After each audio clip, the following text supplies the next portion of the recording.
Chapter 5. Five. 55. Kamu harus diperlukan. We are five. Karena office national Chelsea ko guys.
Can we all stand and have a moment of silence or meditation this morning?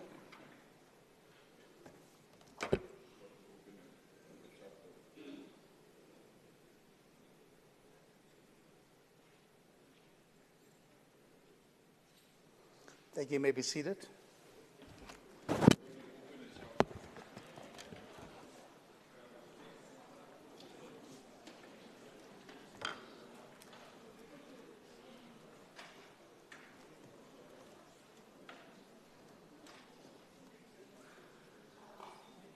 Good morning, Honorable Premier, members of the Executive Council that are present today and those who are online, members of the Provincial Legislature, all MPLs, those who are present and those who are online, leaders of political parties, ladies and gentlemen, the people of Gauteng, and all guests, you are welcome. We start this morning with the MEC statement in terms of Rule 79, subsection 1 by MEC Motara. She has 2 statements. The rule allows for 2 statements, so she will have 2 statements read this morning. MEC Motara.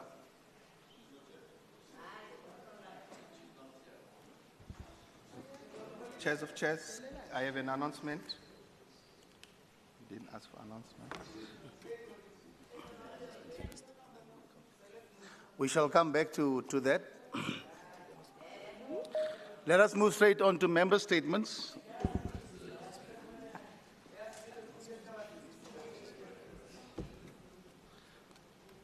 Member statements. We have about 11 member statements from different political parties.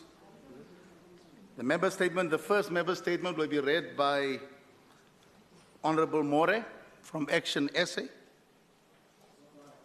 She's online. Okay. Chairs of chairs, I've got an announcement I have to make. We will do the announcement after. Yes. Thanks. After. Oh.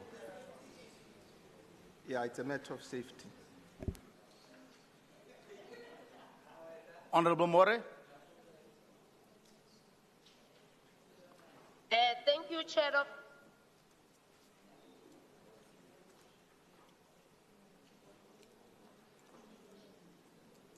So Ralph. Can you hear me? We can hear you. Go ahead, please. Okay, Honorable Chair of Chairs and Honorable Members, as I've said, it's raining where I am, but I will raise my voice.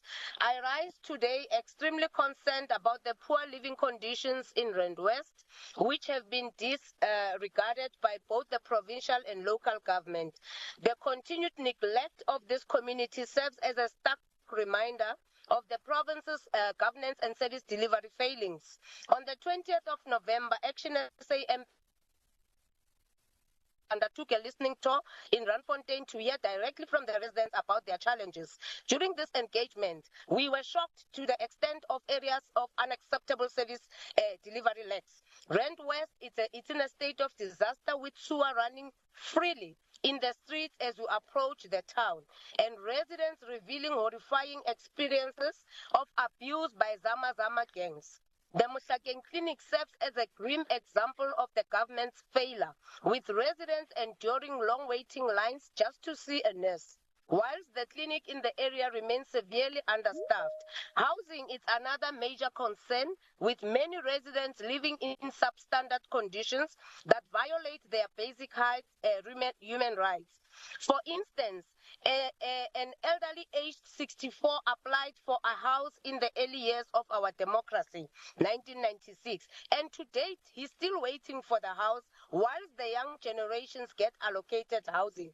Furthermore, we were moved by the voices of residents aged 35 to 55 who expressed frustration at being excluded from job creation initiatives, business funding opportunities, and skills development programs. These individuals who still have much to contribute to society, they feel abandoned and disregarded by this government. As MPLs, we are committed to taking these concerns and bringing them to the legislature. That is why today some of them were supposed to be there but could not make it due to transport issues. As Action SA MPLs, we stand with the residents of Rand West. Our commitment is to fight tirelessly to make sure that the Gauteng Provincial Legislature will deliver and the voice of the people are heard, their dignity is restored, and their basic needs are met. I thank you, Chair of Chairs. Thank you very much. Thank you, Honorable More. Honorable Kaba, can you do your member statement, please?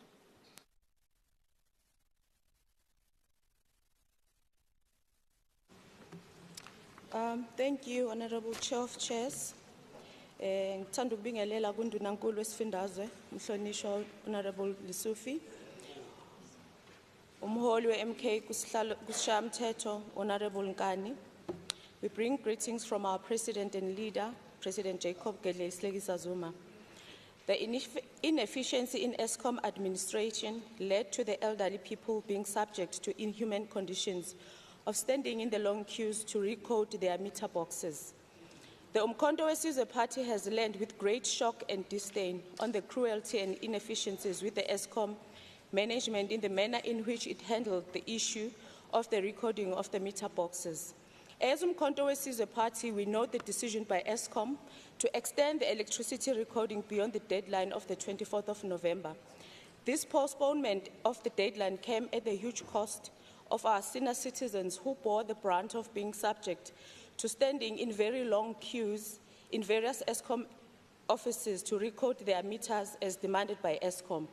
The Eskom leadership and management knew well in advance that the lifespan of the current meters will come to an end on the 24th of November, but chose to keep the information private instead of a campaign to inform the citizens of these imminent and inevitable changes.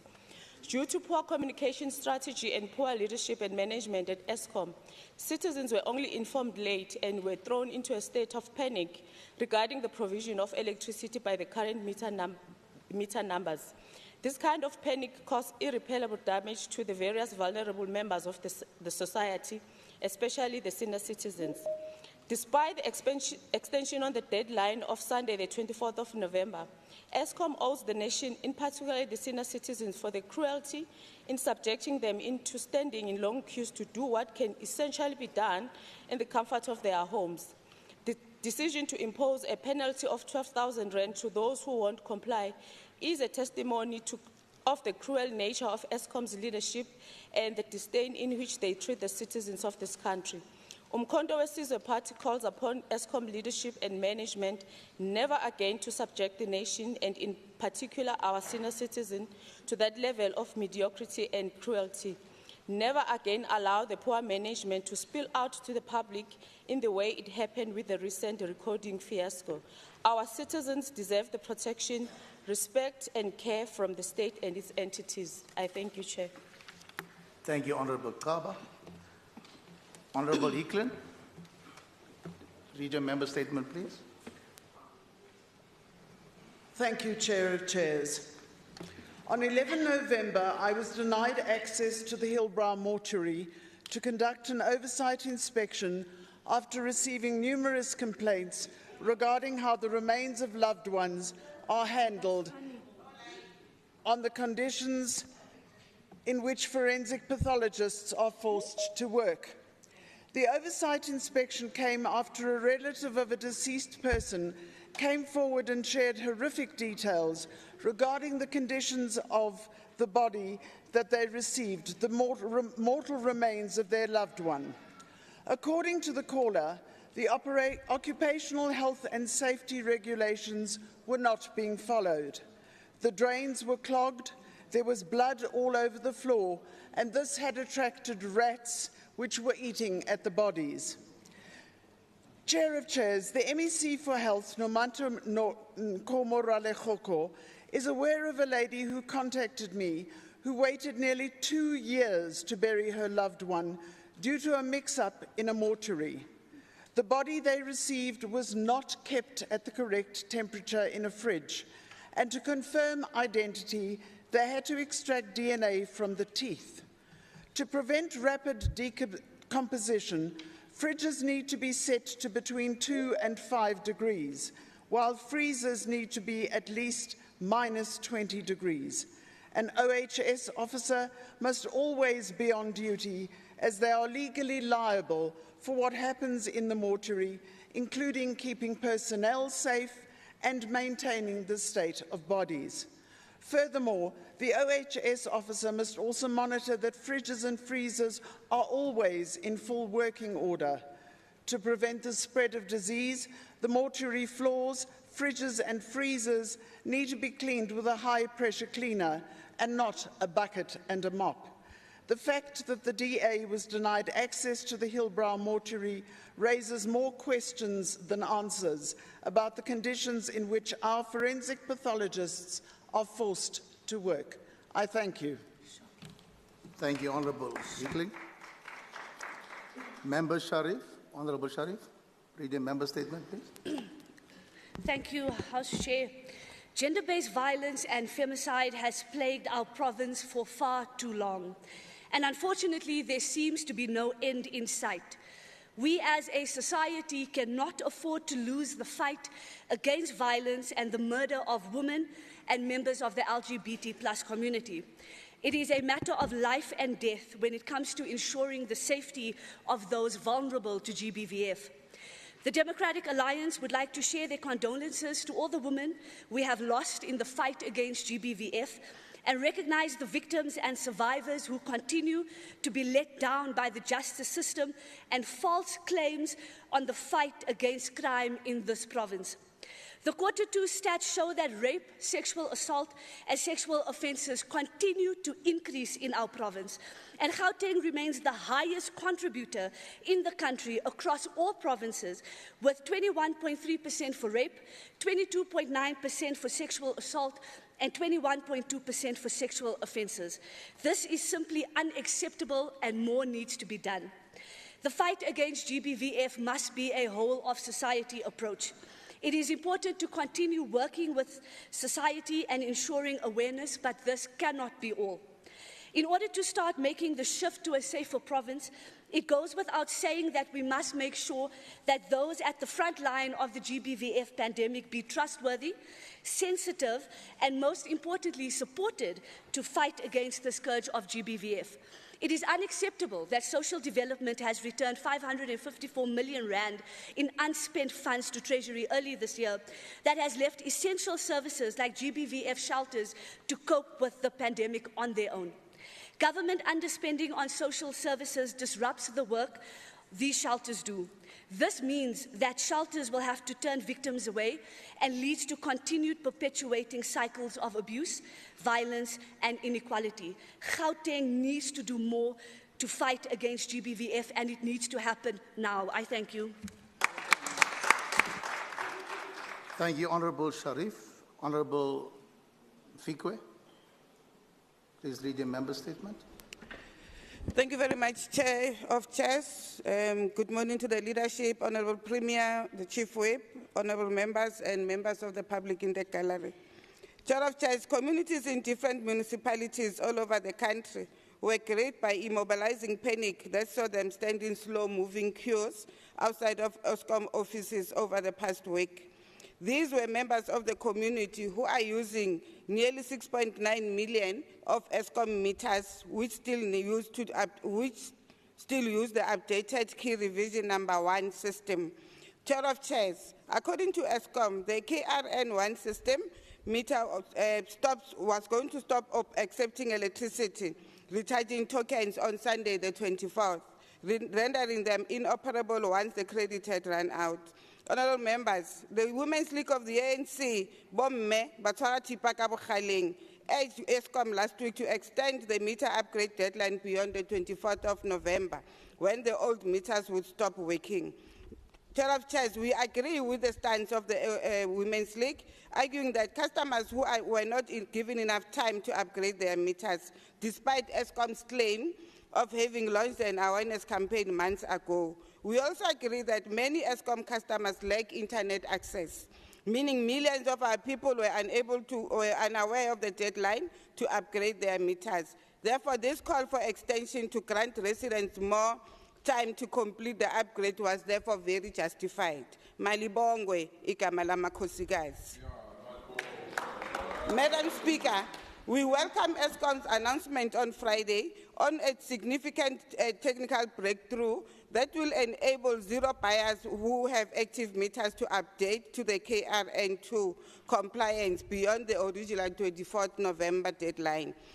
Zero buyers are customers who have active meters that have not been purchasing electricity due to illegal connections or access to alternative power sources. This process will therefore assist Eskom in normalizing all the meters and their customers being able to buy electricity legally. Honourable members, thanks to the new feature of the Eskom online vending system, which is called key change tokens, can now be pre-generated. This allows zero buyers to visit legal vending sites with their meter numbers to purchase electricity and receive their tokens, which will enable the KRN2 mode. However, to activate this feature, credit purchase must have occurred before the deadline. Honourable members, one wise man once says, said, the care of human life and happiness, not their destruction, is the first and only object of a good government. A listening government with responsive institutions is a caring government. I thank you, Chair of Chairs. Thank you, Honourable Mfikwe. Honourable Mechwe, can you please read your statement? Thank you very much, Chair of Chairs, and good morning, honourable colleagues. It is a shame that we gather here today while women continue to enjoy the most barbaric and inhumane treatment at the hands of barbaric men who claim to love them unconditionally. The horrific and brutal murders of women and children represent a deeply troubling scourge. These atrocities stand in stark contrast to the ideals for which the women of 1956 and 1976 respectively struggled and fought for. I quote, "All people shall have the right to live where they choose, to be decently housed and to raise their families in security and comfort." Chair of Chairs, holding regular marches will not suffice in addressing this crisis. What is needed is a comprehensive legislative review coupled with rigorous debate to ensure that the perpetrators, these barbarians roaming our streets, feel the might of the law and the state. Condemnation of these acts of terror against women is not enough. We must ensure justice by dedicating resources to expedite the imposition of harsher sentences on these offenders. Long prison terms without the possibility of parole would signal a shift from mere awareness to meaningful accountability. Since the dawn of democracy in 1994, our mission as the African National Congress has consistently been the creation of a society free from social ills. This includes prioritizing social crime prevention and ensuring that public education on gender-based violence remains a cornerstone of our efforts to combat criminality, particularly crimes against women and children. I appeal to all social partners and non-governmental organizations to unite in the fight against crime in every corner of the country. We must speak with one voice and collaborate to develop a strategy that engages the security cluster, including the Department of Justice. Resources must be redirected and mobilized to establish specialized courts in all 9 provinces to specifically address the scourge of gender-based violence. This would enable the swift resolution of cases involving the brutal murders of women and children, as well as incidents of sexual harassment. Perpetrators must be dealt with urgently so that victimized women and children can find both justice and closure. I wish to also congratulate our Honourable Premier for the recent launch of the 16 days of activism against women and children. We also know that the Premier has actually tried to ensure that even the traffic wardens that have recently been employed will be able to deal with these matters very, very harshly. Thank you so much. I thank you, Chair of Chairs. Thank you, Honourable Mekwe. Honourable Musai, can you please read a member statement? Thank you very much, Chair of Chairs. Greetings to the Premier and the members of the Legislature. Chair of Chairs, alcohol and substance abuse remain a huge threat to the development of our society. In 2022, in its Global State of Harm Reduction report, the Harm Reduction International identified South Africa as being one of the world's largest methamphetamine markets. The National Drug Master Plan 4th edition of 2019 to 2024, which advocates for a South Africa free of substance abuse, also noted that South Africa has become a consumer, a producer, and transit country for drugs. The impact of substance abuse is so severe. Substance abuse ravages our economy, it destroys families and breeds many social ills, including crime and violence. The Department of Social Development plays a significant role in the fight against substance abuse in line with the Prevention of and Treatment of Substance Abuse Act number 70 of 2008. Crystal meth remains the most used drug in Gauteng, with consistent higher weekly increase in comparison with other drugs. It is followed by Nyaupe usage and other multiple drug use. If we are to turn the tide against substance abuse, we must work together as a nation. It is for this reason that we applaud the Gauteng Department of Social Development interventions like Kimoja, I'm Fine Without Drugs Friday Community Activations Program. The program seeks to raise awareness about substance abuse and empower young people to make positive choices. It seeks to involve drug users to participate in skills development activities as part of their aftercare exclusive skills development. Recently, the department was in Sidibeng region. I'm proud to announce that through the interventions of the department, Ms. Hadiyo Priscilla Manana Blaki voluntarily joined the department's program. There are plenty of Hadiyos who are trapped in a cycle of substance abuse. Let us unite and reclaim our children. We echo the call made by our Premier when he took office in 2022 that the fight against drugs must be intensified. If you are like Hadiyo, there is help. Call the Substance Abuse Helpline 0800 228827. We also call on our communities to reach out for help by calling the helpline. I thank you. Thank you, Honorable Musai. Honorable Tlebere, can you read your statement, please?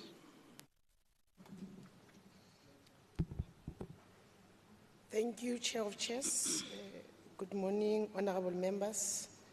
Chair of Chairs, during the previous sitting, Honorable Ayanda Ali revealed a poverty of politics and political bankruptcy by claiming that all is not well, while exploiting the vulnerable to undermine the significant progress made by the ANC-led government in Gauteng. She paraded a visually impaired man as a political pawn to discredit the achievements of the ANC-led government in the city of Ekurhuleni and Gauteng, as if no efforts were being made to address challenges. This behavior demonstrates a fundamental misunderstanding of the role of an opposition party within the democratic framework.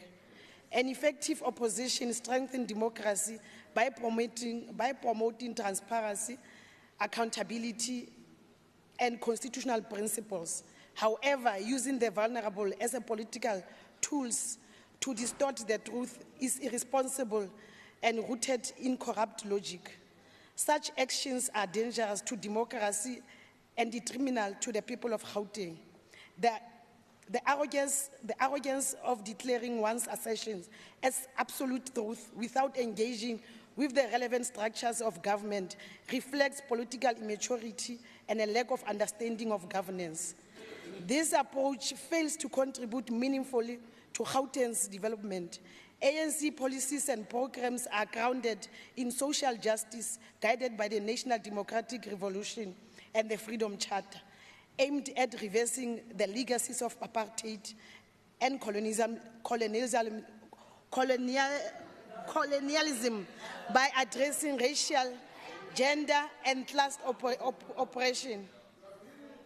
Achieving total liberation requires decisive implementation of these frameworks, with challenges resolved collaboratively by all social partners. Honorable Tlebere, all the sec, please. Honorable members, allow the Honorable Tlebere to finish a member statement, please.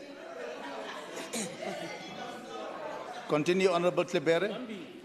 Continue. Honorable Ali's approach reveals a lack of genuine care for the people, reducing them to political pawns for scoring points in heartless and irresponsible, disregarding their dignity and welfare. We urge the citizens of Gauteng to reject this exploitive logic. Reality cannot be understood through isolated, exaggerated incident, but through a dynamic, interconnected view of governance. Please, there's a point of order. Honorable Moriarty, what is your point of order? Yes, my understanding is that the member must take her seat. She must take her seat. Thank you. Honourable Chair of Chairs. Sorry, Honourable Moriarty. Members, you must wear a jacket. Members. That's the etiquette of the Honourable members. Wear a jacket. You are Honourable not addressing us like in a bar. We are Honourable not in members, a pub. Yeah. I have Honourable Moriarty asked Honourable Tlebere to take a seat. Go ahead, please, sir. Thank you. Can you wear a jacket, chairs of Rule chairs? 81. Chairs of chairs, can you address us honourably? Can you wear a jacket? Put the aircon on. Maintain the decorum of the house. Wear a jacket. Respect us. Respect us. Respect us. That's not a traditional shirt. That's a shirt you wear when you go to a pub. You're not using Wear the a rules. jacket. That's a pub shirt. Wear a jacket. Okay. All right. Thank you, members. Thank you, members. Honorable Mariati, Thank you very much. please put on your jacket, sir. Thank you. We are not addressing us like in a pub here. Anglo-Ashanti. Hey, Masuku, have respect, man.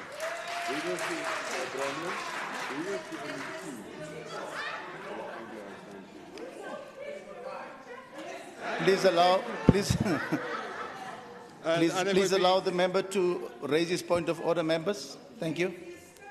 And it would be useful if Honourable Masuku could apply the same to his own members, but that's fine. Rule 81, subsection 1, says that the member who's making a member statement cannot exceed 2 minutes. The Honourable member, in her tirade against a colleague, has exceeded the 2 minutes. Thank you very much.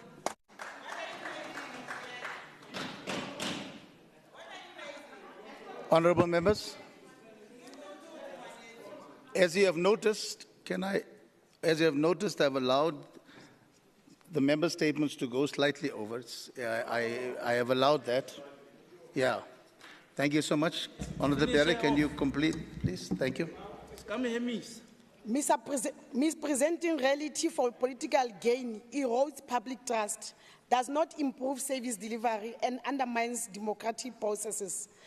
This counterproductive approach distracts from the progress being made, prioritizes criticism over collaboration, and ultimately slows the pace of government efforts to uplift the people it serves. I thank you, Chair. Thank you, Honourable Beare. Honourable Paul, please read your member statement. Honourable Masoleng will do the statement. Okay, Honourable Masoleng. Thank you very much, and I'm wearing my red jacket. Thank you. Contrary to the doomsayers, false prophets, and political commentators, the Economic Freedom Fighter in Gauteng staged a show of strength by painting the street of Johannesburg red on Tuesday, which was yesterday. Supporters and sympathizers of the only economic emancipation movement staged a picket outside the Constitutional Court while the EFF made submissions regarding the National Assembly's independent panel report on Phala following the National Assembly dismissing the findings of the report, which established prima facie evidence that President Cyril Ramaphosa Matras, the warehouse, broke the law and committed serious violation in the Phala matter. The EFF, through its legal representatives, submitted to the Constitutional Court its long-held view that Parliament acted irrationally in rejecting the findings of the report, with ANC MPs voting against it. The National Assembly, as well as the ANC, violated the central tenets of our democracy by failing to hold the President accountable, thus bestowing President Cyril dollars under the mattress Ramaphosa as supremacy presidency with unchecked powers that are above both the Constitution and the National Assembly. This reflects a violation of Section 96(2)(a) of the Constitution, which states that President must act in a way that is consistent with his office. While the EFF legal team deliberated on the matter, branches of the EFF in Gauteng held a peaceful picket outside the court. Notably absent were doomsayer journalists, podcasters, and the supporters of the failed former state president, Bommenu Maseu, Baobolaya Bathe. The EFF in Gauteng and across the country remains stable and steadily growing. This was confirmed at the Provincial General Assembly held in Gauteng, held in Ekurhuleni over the weekend, where branches of the EFF in Gauteng demonstrated their readiness for the upcoming National People's Assembly to be held at Nasrec in December. The EFF submit that its commander-in-chief are going nowhere. The policies and ideals of the EFF were not born of individual brilliance, but were birthed from generations of anti-colonial struggles waged against colonial and apartheid systematic apartheid. I'm on the podium, shut up, it's my turn. Honourable members, honourable the members, Economic Freedom Fighters will please continue allow to fight honourable. robustly in defense of the people and our democracy, because we remain committed to building up the EFF and utilizing state power to achieve radical social economic transformation towards the advancement of socialism. Thank you. Yes. Thank you. Honourable Makene.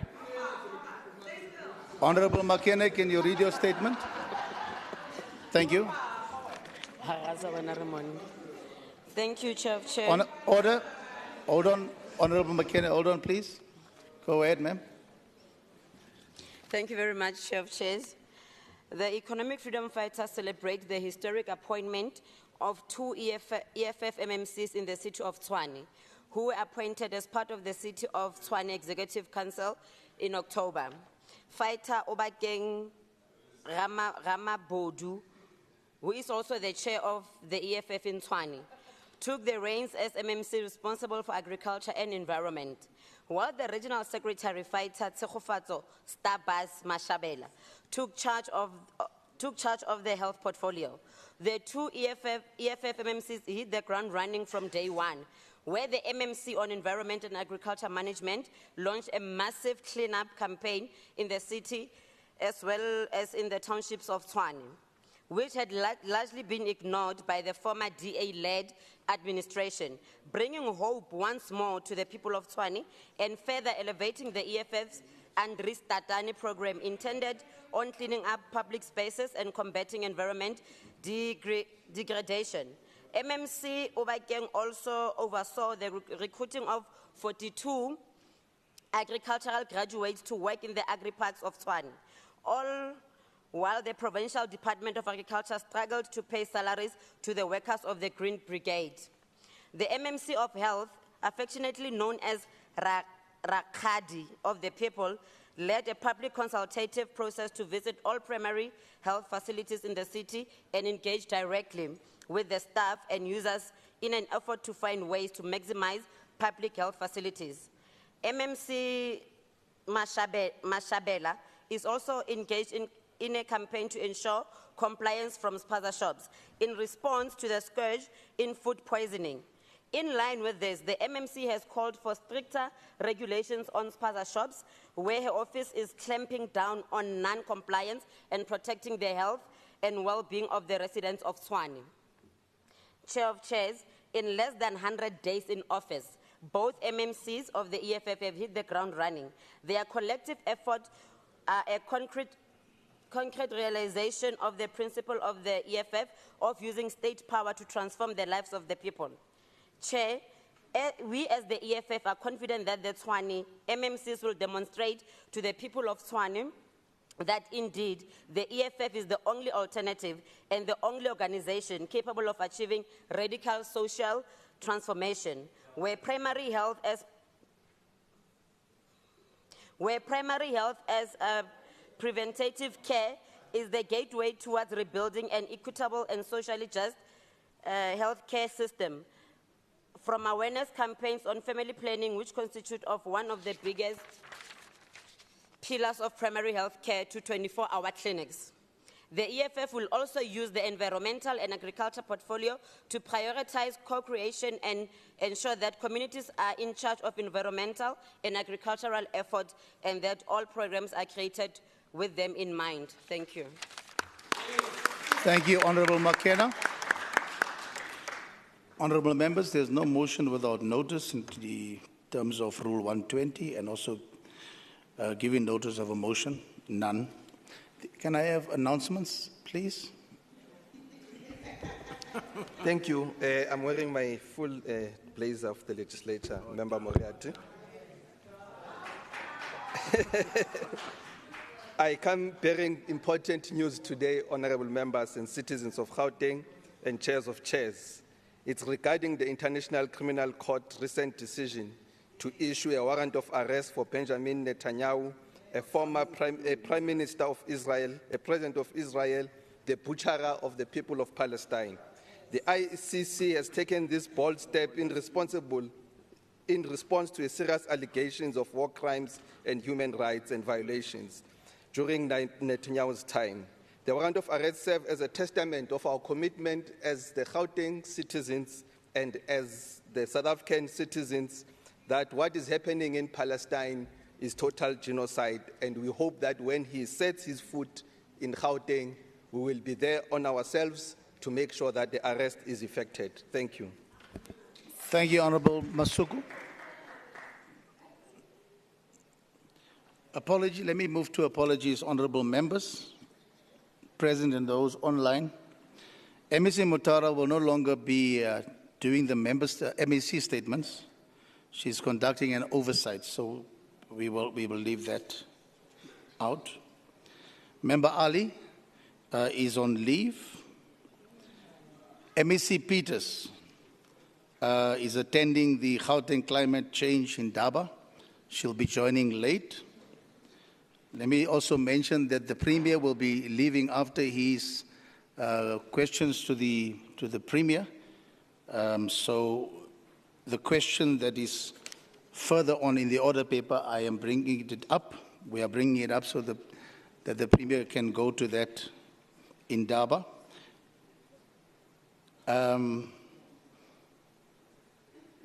MEC Rolaoko is attending virtually. Thank you so much. We'll move over to Premier's question. According to Rule 138, can Honourable Mulder please read the first question to the Premier? Thank you. Thank you, Honourable Chair of Chairs. My question to the Honourable Premier regarding the state of water-related infrastructure of metros and municipalities in Gauteng.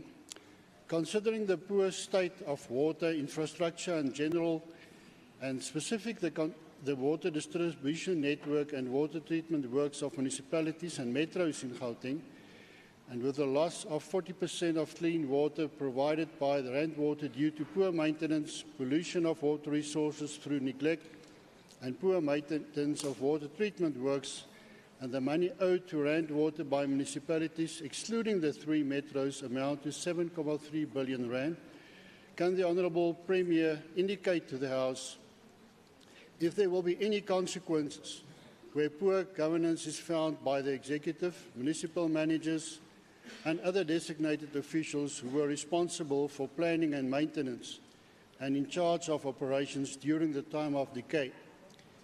If yes, kindly indicate if the Honourable Premier will consider appointing special investigating units or similar measures to investigate the root causes for the decay of water infrastructure and pollution of valuable and scarce water resources in the province, with appropriate consequences for the neglect. And if not, can the Honourable Premier indicate to the House why not? Thank you, Honourable House Chair. Honourable MEC, Premier, thank you so much. Will you please reply to the question? Thanks so much, Chair of Chair.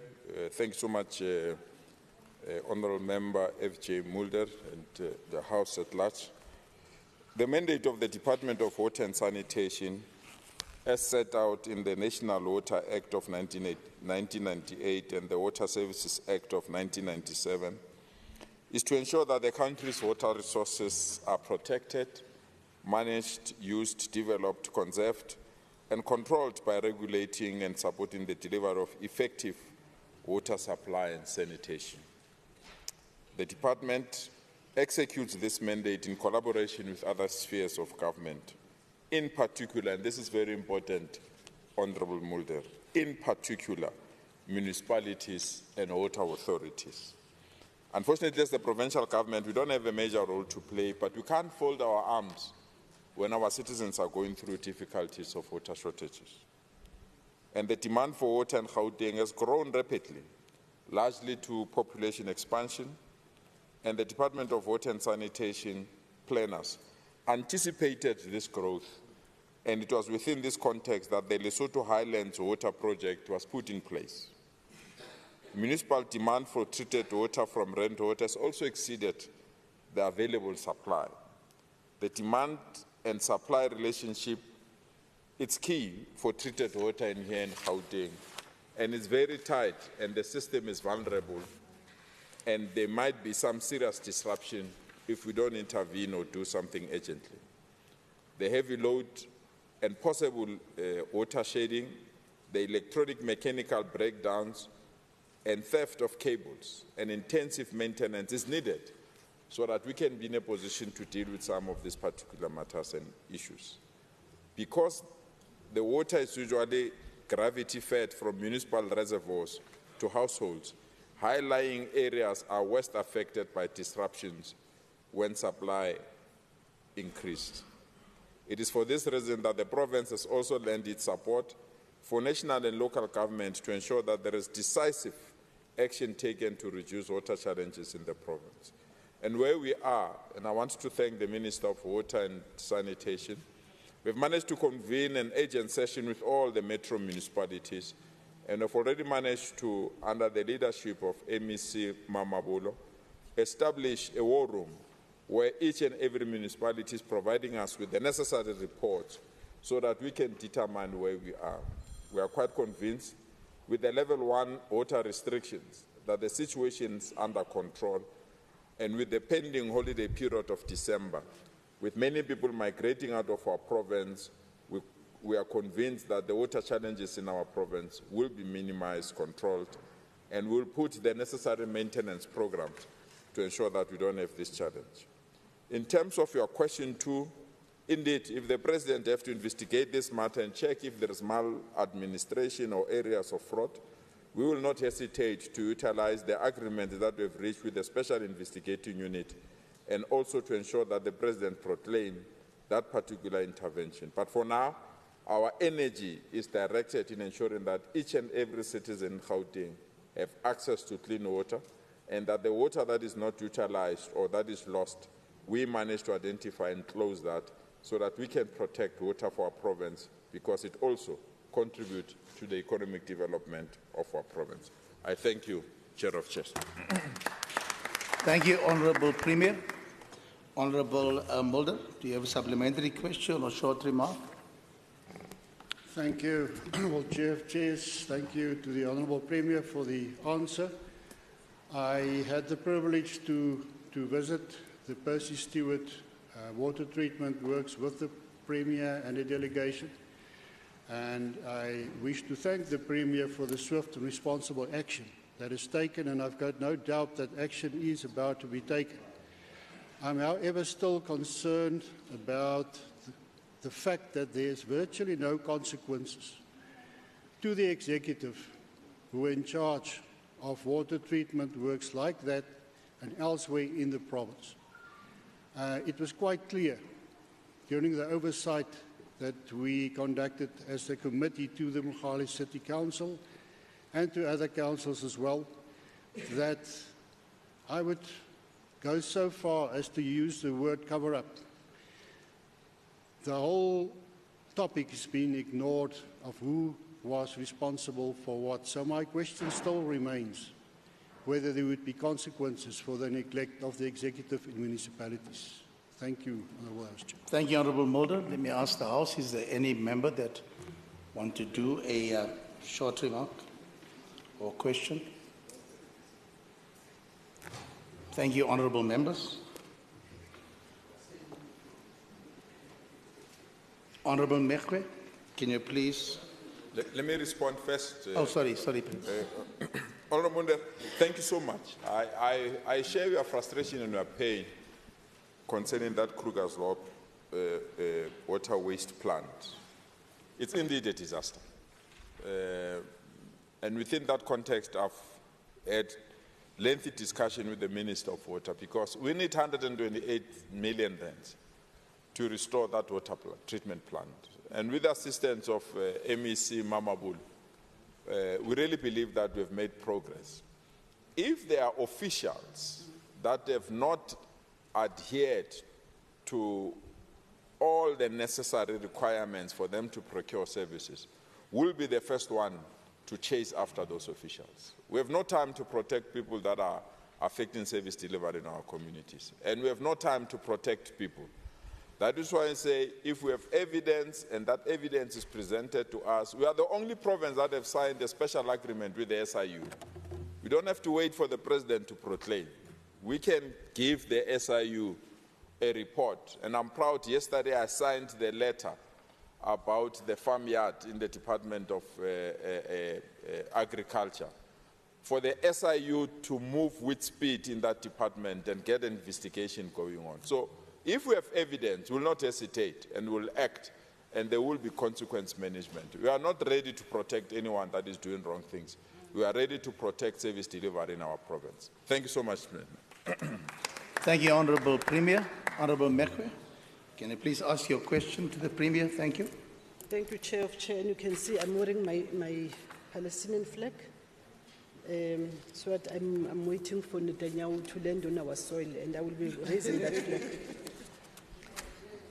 Noting that lifestyle audits became mandatory for all national and provincial departments in South Africa on the 1st of April 2021, can the Premier please explain, 1, who is required to go through the process of lifestyle audits? 2, has the Gauteng provincial government conducted lifestyle audits on members of the executive? If yes, what is the progress? If not, why not? And 3, what is the intended outcome of lifestyle audits? Thank you. Honourable Premier, can you please reply to the Honourable Member's question? Thank you so much, Chair of Chair. Thank you so much, Honourable Linty Mekwe. Truly appreciate your question. Regulation 22 of the Public Service Regulation 2016 guides the heads of department in analyzing ethical and corruption risk as part of the departmental risk management process. Lifestyle audits are therefore considered a risk management tool to prevent and detect fraud and corruption in the public service. Furthermore, the framework and strategy for implementing lifestyle audits as developed by the Department of Public Service and Administration seek, amongst others, to provide clarity on the concept of lifestyle audits, outline the method to be applied in the public service to conduct lifestyle audits, and to ensure cooperation between the different role players. In March 2021, the Department of Public Service and Administration issued a guide to departments and government components on implementing lifestyle audits in their respective institutions. Since the 1st of April 2021, conducting lifestyle audits in the public service has become compulsory for all national departments, provincial departments, and government components. I want to emphasize that point. Since the 1st of April 2021, Chair of Chairs, conducting of lifestyle audits in the public service has become compulsory for all national departments, provincial departments, and government components. Departments and government components have been requested to report annually on lifestyle audits to the Department of Public Administration. The offices of the Premier and provinces are required to consolidate the information before it's submitted to the national department. I indicated during the 2023 State of the Province address, amongst others, that the Gauteng provincial government is subjecting its public servants to public lifestyle audits. The Office of the Premier has considered the lifestyle audits, and it has followed them up on the basis, on a risk-based approach. As such, the lifestyle audits for certain categories are centralized at the Office of the Premier. This process has been phased in as follows, Honourable Member Mekwe. The first phase involved all members of the Executive Councils, the MECs, including the Premier. The second phase involved the Director General, heads of department, and Chief Executive Officers of entities.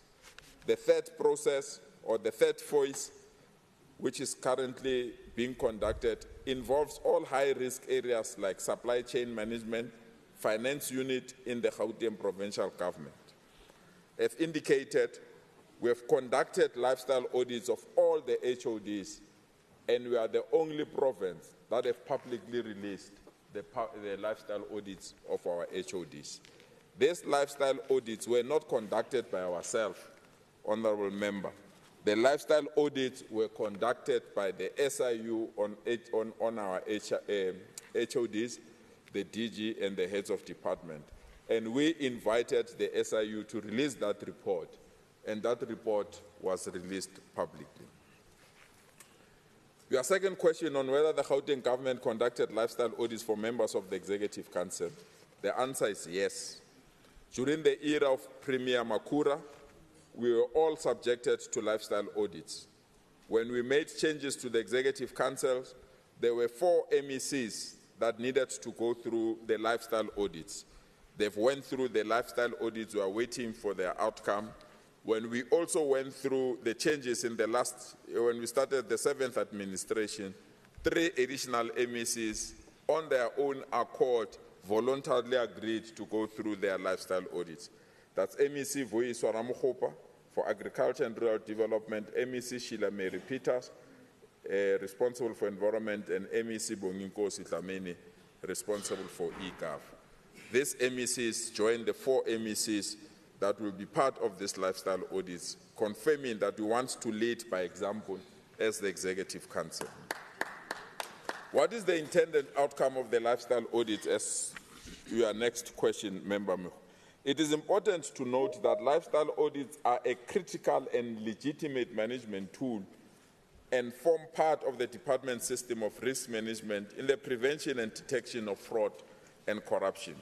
The purpose and functions of the lifestyle audit are as follows: to establish the financial profile of employees regarding declared income against known and observed assets. 2, to understand the sources of income, whether a person is living above or his legal financial means. 3, to prevent and detect risk of fraud, corruption, and unethical conduct. 4, to obtain sound evidence for unexplained wealth by identifying undeclared sources of income. And lastly, to detect conflicts of interest that have impact on the productivity of public service employees. There are 4 HODs that failed lifestyle audits, 4 of them. We've given them an additional 3 weeks to comply and give us additional information that was required by the SIU. Failure to comply with this, they will be subjected to disciplinary hearing that can end up with the termination of their contract if we really believe there are risks in running our departments. The DG has been given that mandate to monitor this aspect, and we've also given them letters to indicate that this aspect is non-negotiable. They must provide the information that is required to the SIU and rectify the negative outcome of their lifestyle audits, or they will be subjected to disciplinary process. The intended outcome of conducting lifestyle audits include, amongst others, the following: to identify weaknesses in internal controls, to curb fraudulent and corrupt activities, to strengthen internal controls, and to promote ethical culture, and to promote overall effectiveness of the organization. And we are proud, as the Gauteng government, that we are the lead province in the country to ensure that we comply with these requirements without further delay. Thank you so much, Chair.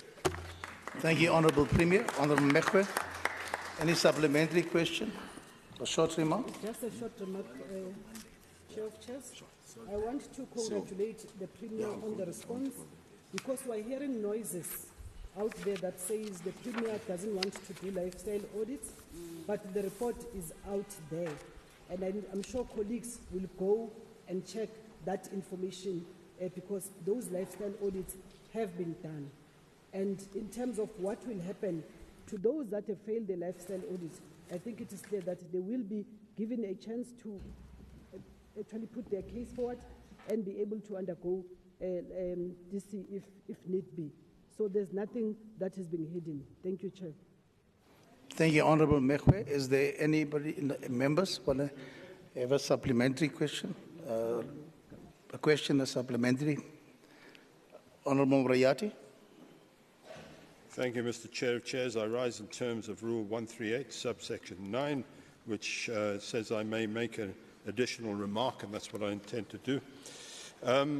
So the Premier, via a question that is obviously a set-up question, but that's fine, this is all fair, this is a democracy, has given us a statement of the processes which actually, to his credit, he's actually given us this kind of information before. So we are advised that it happens, which is all well and good. But if I look at the Constitution in Clause 114, subsection 2, this legislature is required to oversee the executive functions that he does. We oversee. That's the emphasis that I want to make here.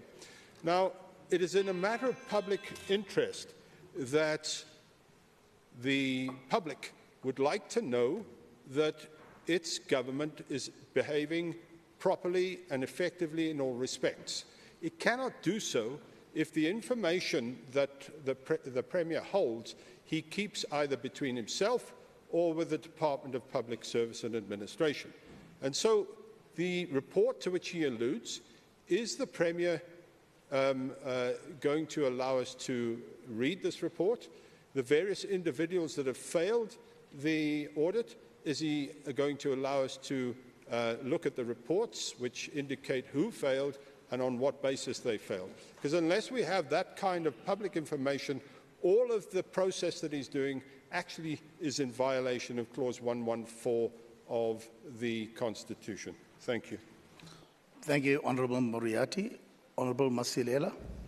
Thank you, Chairperson. I would like to ask the Premier, because we just heard now of those 4 HODs that failed, can they be known with names and surnames?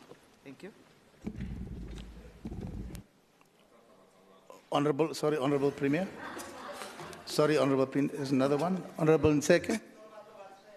Thank you, Chair of Chairs. Listening to the Premier, he said 3 people volunteered from the executive. May I ask why people volunteered and were not encouraged to actually go through the... Which rule are you rising on? 138 subsection 9. Here's my rules book. I know my rules. Thank you.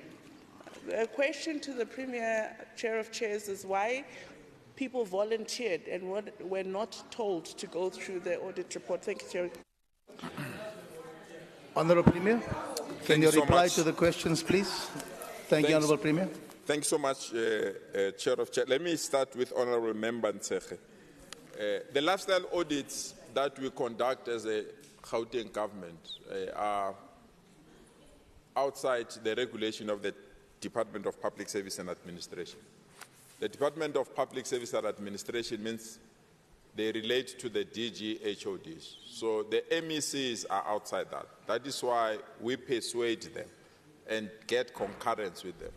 And when this matter was raised, and I'm proud of them, none of them hesitated. They raised their hand and that they are ready to go through the lifestyle audit. And for that, we praise them and we salute them and want to thank them once more. Member Maslela, we don't hide names.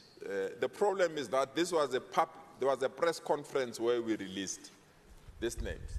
But because this is not our report, we don't want to be a player, referee, and a goalkeeper at the same time. We invited the people that conducted the lifestyle audit and invited them to release the report. They did it publicly. So if you want the name and other thing, the SIU can give you that name, including what Member Murati is raising. I don't understand in terms of Section 114 of the Constitution that we are overseeing this thing. We are not hiding anything. We have invited somebody to conduct the lifestyle audit. They came, conducted the lifestyle audit, and they released the report. What is an obligation to us is that report, we must take it to the Public Service Administration, which is an arm of government that produces annual reports. And they will get it in that report as well, when that part of it. So we didn't want to be a player and a referee like the Western Cape. The Western Cape appointed a private firm And that private firm could not even get an MEC's qualifications were wrong.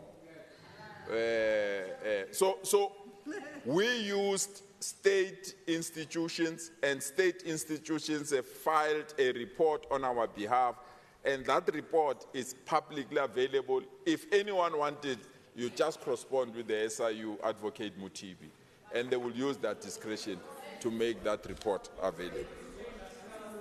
Thank you so much. Truly appreciate that.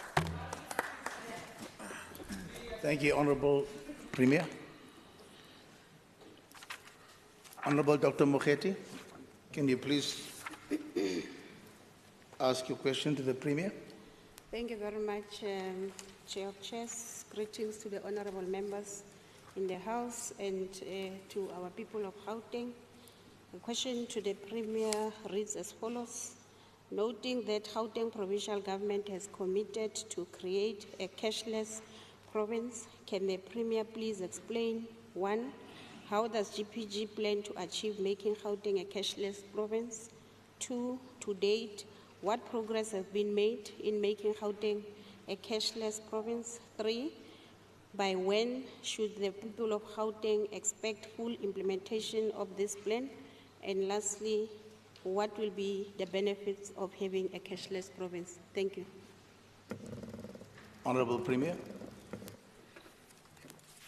Chair of Chair, I found it unfortunate, I wanted to raise it earlier on, which is really unfair, an unfair statement from Member Muriati. When Member Mehwe asked us a question, he said this is a set-up question. I really find it unfortunate that members of the ANC are not allowed to raise questions in this House. And if they do, they are told that these are set-up questions. Reality is,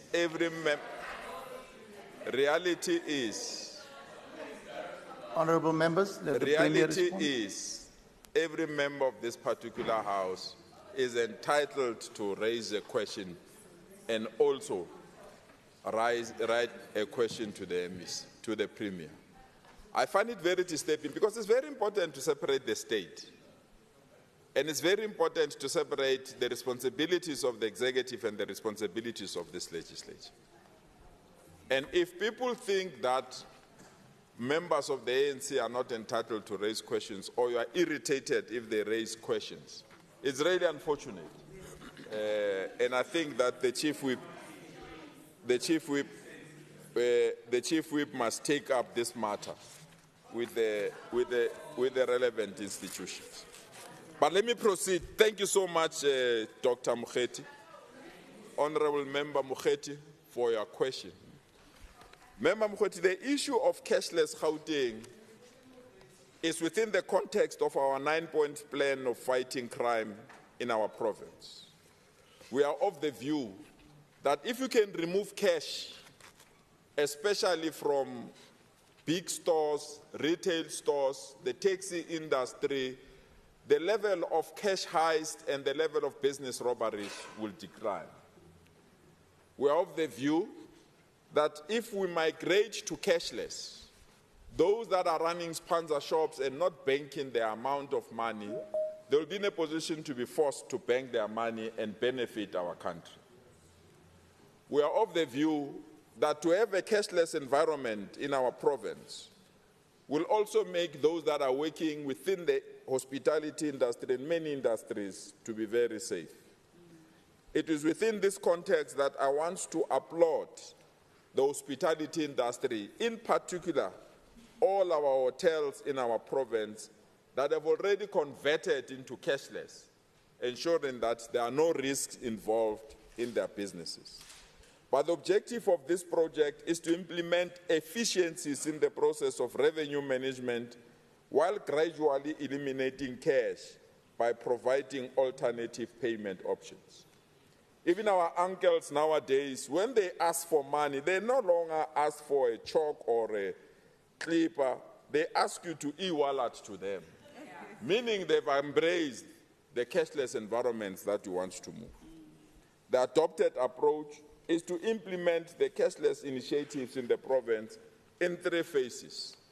The first phase is the enhancement of financial system to enable cashless, especially card-based payment and online payment in all our facilities.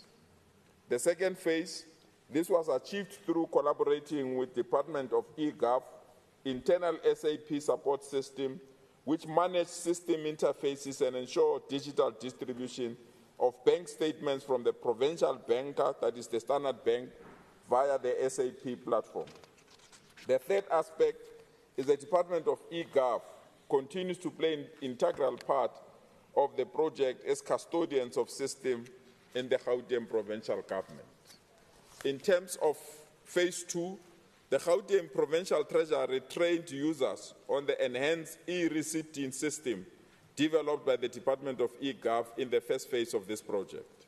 The Gauteng Provincial Treasury, through our provincial banker, implemented change management and distributed card processing devices to all revenue-generating departments, in particular, the Department of Health in terms of hospitals, roads and transport, that is their head office and DLT sites, agriculture, that is their head office and nature reserves, Department of Education in terms of all their district offices, the Department of Community Safety in terms of impounding centers, Department of Economic Development in terms of head office, the Department of Infrastructure in terms of head office and regional offices, eGov and Liquor Board. The Department of eGov managed to interface to ensure all card payments received reflect accurately in the books of the receiving departments through financial system. Both the Department of Treasury and RTMC supported the elimination of cash at post office for motor vehicle license renewal. This is a very important element, Honorable Mukheti, because previously municipalities used to receive our money on our behalf. When they're supposed to pass it over to us, they will have excuses. With the current system, when you pay through card, what is due to the provincial government comes to a bank account immediately, and what is due to local government go to the local government bank account immediately. The third phase is the digitalization of services. This phase is about migrating government services online, enabling online payments, and it also supporting the Gauteng Liquor Board in fully digitalizing its operation, including e-commerce capabilities that will ensure that liquor traders apply and make payment through online payments. The project has recently gone live.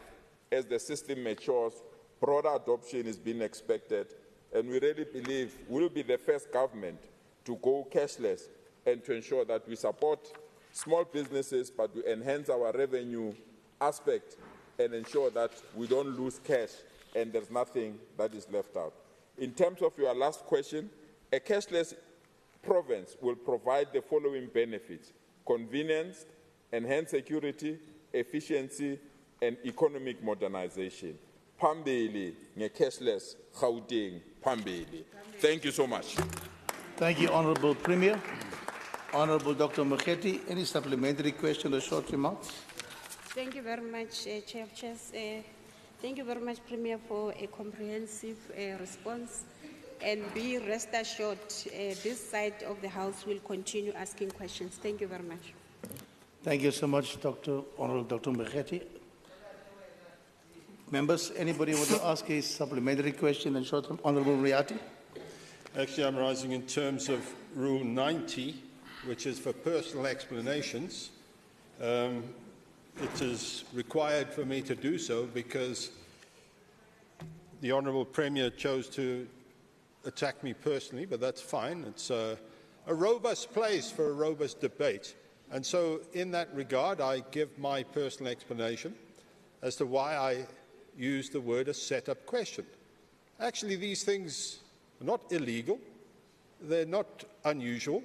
In fact, they got a common term. They call them sweetheart questions. And that's fine. We expect them, and, we don't stand in the way of these things. In fact, my point that it was done deliberately to enable the Premier to stand up and give us the response that he did is all fine. He was entitled to tell us all of the information and she gave him the opportunity to do so. But why did she do so? It's because these are a matter of public interest, that these things like lifestyle audits, the people want to know, and they raise these things. In fact, the Honourable Mekwe actually used the word noise, and so that's great, you know, and let's call it noise, but it's fine. It's still that people are interested, and the Premier gave his response. But now, here's the interesting thing. The Premier could have and should have left it at that, but he chose not to. He chose to engage me personally, and that's also fine.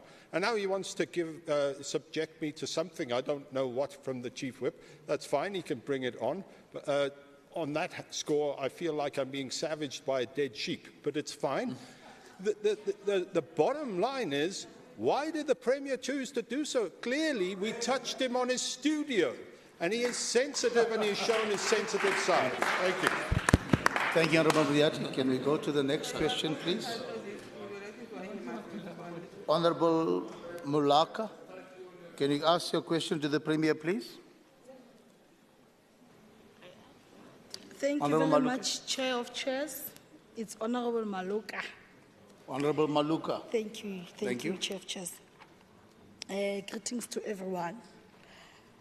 With regards to the Economic Recovery Plan, could the Premier provide an update on the initiatives outlined in his Economic Recovery Plan, in particular regarding an update on the 40 billion in investments for the implementation of Tshwane, Val, and OR Tambo special economic zones? And what challenges, if any, have prevented these projects from achieving their planned targets? Thank you. Honourable Premier, you may reply. I'm not sure, Member Murat, is this a sweetheart question as well? But thank you so much. Thank you so much, Chair of Chairs. Thank you so much, Member Maluka. Member Maluka, we are proud to report back to you that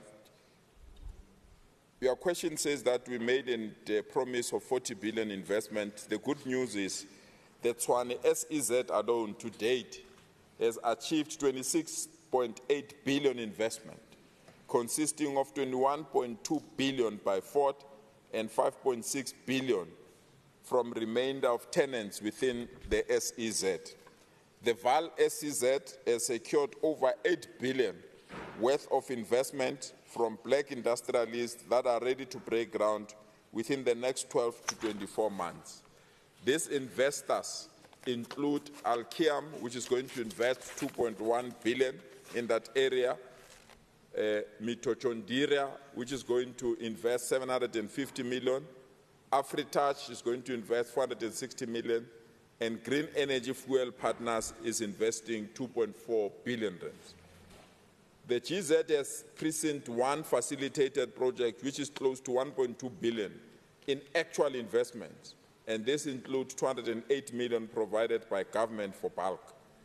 This can be given to you. It's a long slide that I can give it to you immediately after this so that you can see the number of investment that we've achieved. What challenges, if any, that prevented this project? Nothing prevented this project. This project are in full steam, and to date, there's been achievement in both the investment and job targets. However, we need to enhance and maintain the success of this SEZ with the following areas that need immediate attention: bulk services, land availability, and the need to deal with the original equipment owners who want their special arrangement in terms of accessing coastal and inland facilities that will enhance their products. Some of the challenges experienced by the Val SEZ thus far include the petition in Heidelberg Extension 24 for EIA renewal approval, an investor conclusion of capital raising and funding for bulk infrastructure upgrades and development. The biggest challenge for the ORS Tambo SEZ is the timelines around the funding of strategic economic infrastructure, which in turn informs the timelines and the rollout infrastructure. Simply put, due to the constrained fiscus, government takes long to fund strategic economic infrastructure projects, which negatively affects the investment. But with the pending investment conference early next year, we are of the view that we'll be in a position to package how we'll make things easier for our investors, and also how will we support them in deploying strategic infrastructure so that they can be in a position to invest in our province. We remain inundated with many institutions that want to come to Gauteng. In the last 2 weeks, I addressed an investment conference from EU and Italian governments that are more interested in expanding their products in our province. Yesterday and today, I've attended the Ekurhuleni Investment Conference that has also attracted many people that are keen to come to our province of Gauteng. It's within this context that we believe will indeed grow Gauteng together. Thank you so much, Chair of Chairs. Thank you, Honourable Premier. May I ask your indulgence, honourable members? We only have 45 minutes for the Premier. So I ask humbly that we should try and limit, if we can, the follow-up questions to the member who has raised the original questions. Our time will catch up with us in the course of the day. Thank you so much.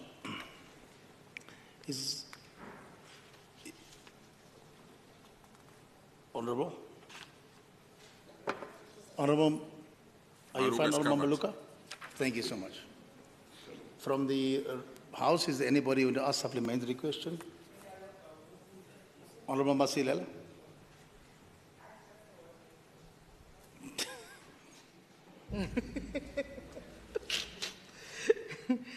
Thank you, Chair of Chairs.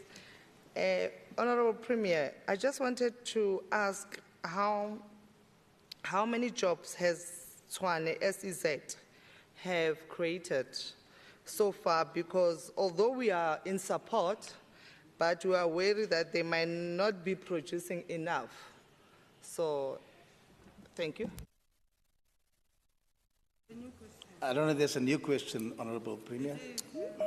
It is, but a very important question, I must say. We'll make the information available as soon as possible. We'll transfer it to you. Thank you so much, Member Masli. Thank you, Honourable Premier. Honourable Bloom? We are finished. Honourable Bloom, you can.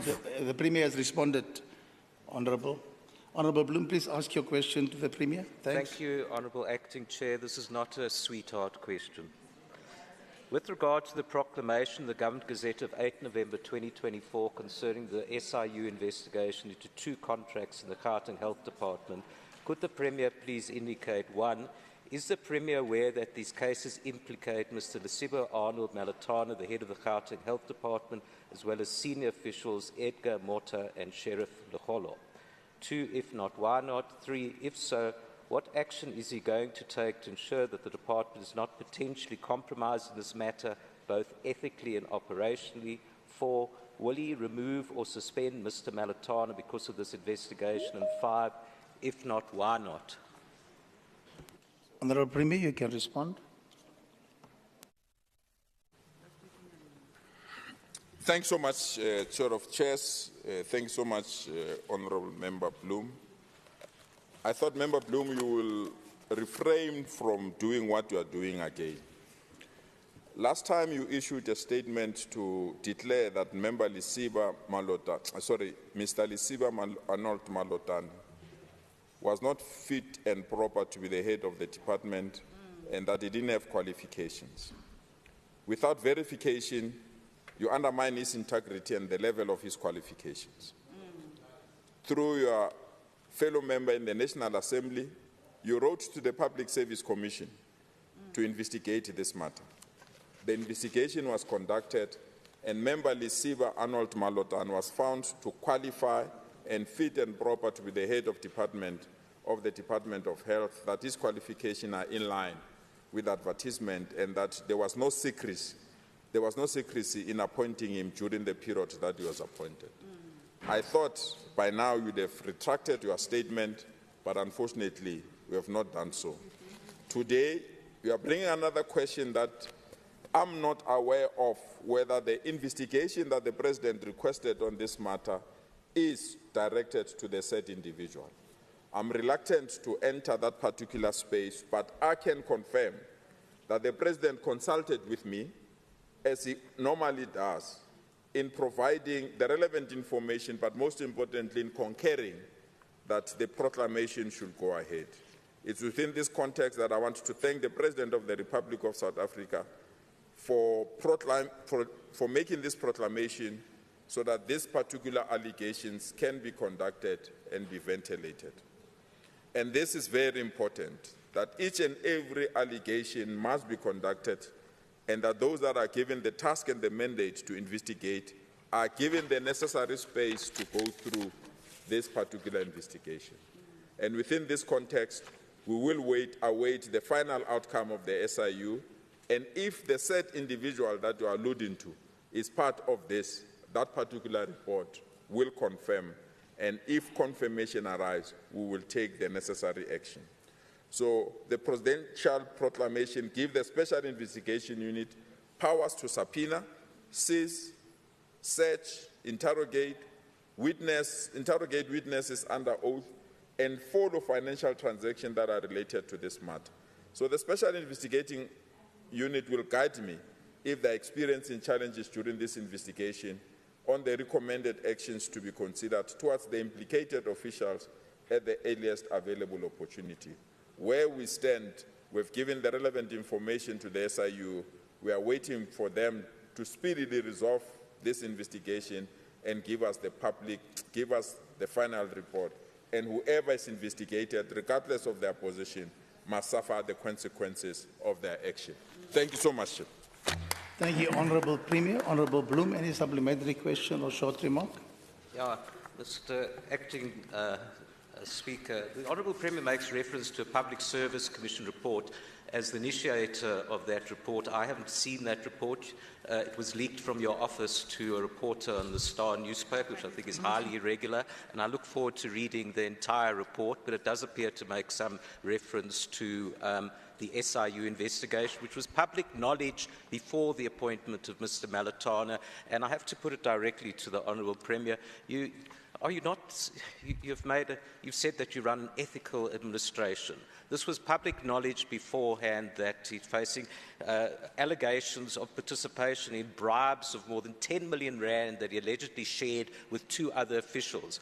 And this, now there's a proclamation. The SIU could do asset forfeiture, and as we know, they don't do speed investigations. This could drag on and on. Meanwhile, the reputation of this department is harmed, and there's this big cloud. I can't imagine how, if you're running an ethical administration, you could have a head of department facing such serious allegations. So I put it to you again. Are you entirely untroubled by these allegations, alleged participation in more than 10 million rand of bribes? And surely you need to take action on it. I can't believe that you're taking this so casually, that a head of department can face serious allegations. You're going to sort of await the outcome of SIU investigation, which, as we know, are never speedy. They're never speedy, and you could be really entirely compromised if the asset forfeiture unit moves for an application. To await for a final report, that could be ages. I think you're ducking the question, and quite frankly, I think this is a massive slur on your record. If you're really worried about reputation and ethics, you should actually suspend him. Thank you. Thank you, Honourable Bloom. I think, Chairs, before the Premier comes. You rise on rule? Yeah, no, Chair. I know. Yeah, I think it's Rule 89. Okay, Rule 89. Chairs, I think let's protect the members of the executive, including the Premier. Let's protect them from being abused.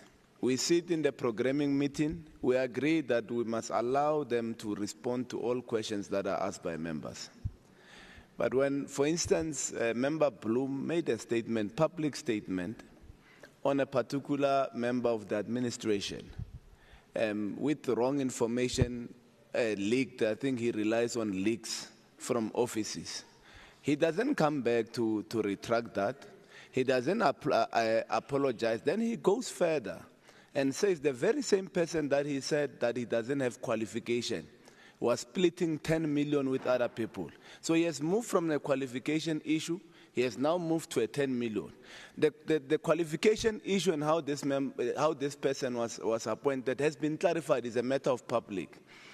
Member Moriarty makes also another statement. When members of this august house ask questions, you don't protect them. Can we ensure that we protect members of the executive as well as the premier when they are when they are responding to questions? I'm humbly asking you, because in the programming meeting, you fight with us that we must get members to respond to questions. But when they come to respond to questions, including the premier, you want to abuse them.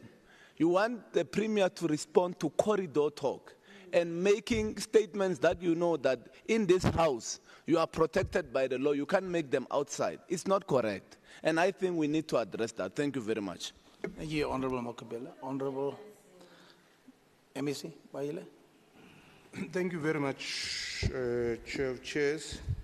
I think in addition to what the Chief will be saying, I would like to challenge Honorable Bloom to repeat some of the allegations he's making, the serious allegations of 10 million outside this house, so that he does not abuse the privileges that he has in this house.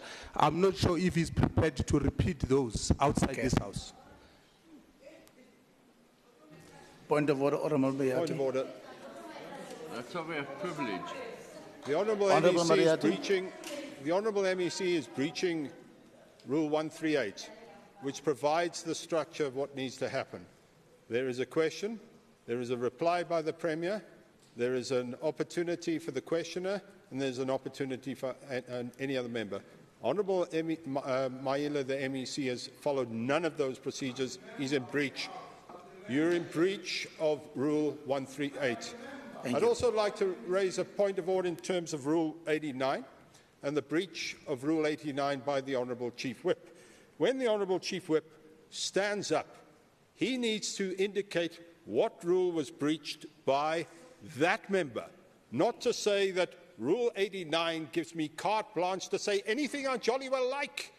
He's got to be able to use subsection 1 to say which order has been breached by Honourable Bloom. He has failed to do so.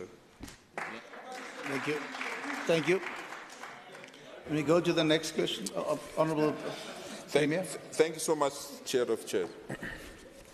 Honourable Member Bloom, we had a press conference after Executive Council, after the Cabinet meeting, where we publicly released the information about the decision of the Public Service Commission. We didn't leak it to the media like you do.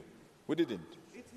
We made a public statement in a press conference that we received a report from the Public Service Commission. The attitude that we have adopted, which I believe is a very correct attitude, is that anyone who conducts a report on our behalf is the person that must release that report. And it's very important to respect that, so that we are not a player and a referee and a goalkeeper at the same time. That you allow the investigating authority to be the one that released that report. They wrote a report to me that the allegations that you have placed in the public space about the integrity of the HOD of health, it's false. You yourself, you made those public statements first, and thereafter you wrote a question to me after we've made those public statements. And I've answered you. I've attached the qualifications of the HOD. I've attached all the relevant documents to prove that the public statement that we made about the HOD was false. So regardless of what the Public Service Commission said, I gave you a report on the basis of the qualification of the HOD. Even today, you have not retracted the false statements that you've planted in the public space. That's very unfortunate to do that. But the second issue is, I signed the letter to the President, and if you accuse me of taking this matter light, I don't understand. I signed the letter to the SIU to allow the President to proclaim this investigation because of exactly what you have just said, that there are allegations of bribery and there are allegations of service providers that are conniving with our officials. I don't have the capability, the skills, and the talent to investigate that. I can only rely on institutions that must investigate that. I cannot, therefore, request for an investigation and then prejudge before that investigation is finalized. I share your sentiments, but reality is you must have evidence on your table, because if you disqualify that person or you don't interview that person, this government will be held in contempt and be requested to pay for that particular individual. We are not prepared to do so. Allow this process, no matter how impatient you might be. This is the law. We must follow the law, and we are a law-abiding government. And until the law is concluded, we can't prejudge or find people guilty before they are found guilty by the court of law. Where we are confident that the SIU will follow up this matter, and the mere fact that they started the investigation first before they can proclaim it, it means that they've already gathered evidence, and therefore your fear that this thing will take long is not only unfounded, it's baseless, because we entered into a partnership agreement with the SIU first to investigate this matter. On the basis of that investigation, they requested the proclamation, of which I concurred, because we want to ensure that we run a clean government. Thank you so much, Chair of Chairs. Thank you, Honourable Speaker. Can I move on to Honourable Skosana? Please ask your question to the Premier. Thanks, Chair. As I embrace and appreciate the opportunity, I need to clarify something on behalf of Mkhonto wesizwe. Thina kwaMkhonto asibabizi bazizele. Umsholozi siyamhlonipha siyamthanda.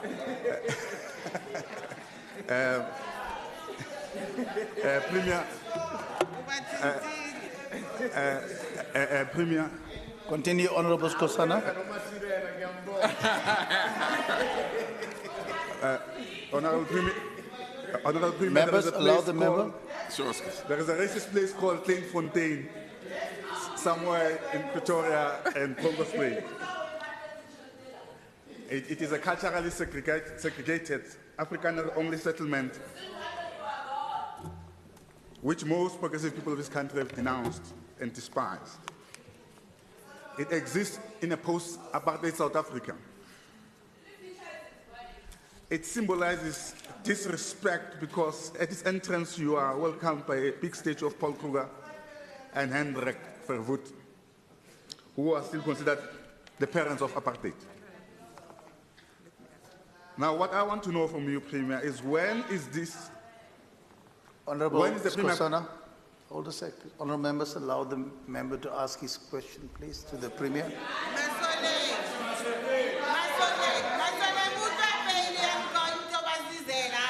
Members, please.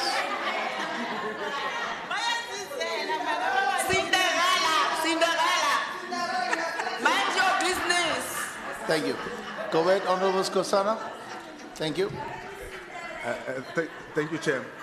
The question is, when is the Premier of Gauteng going to put an end to this crazy existence of this separate development by racist Afrikaners in the guise of self-determination and cultural protection?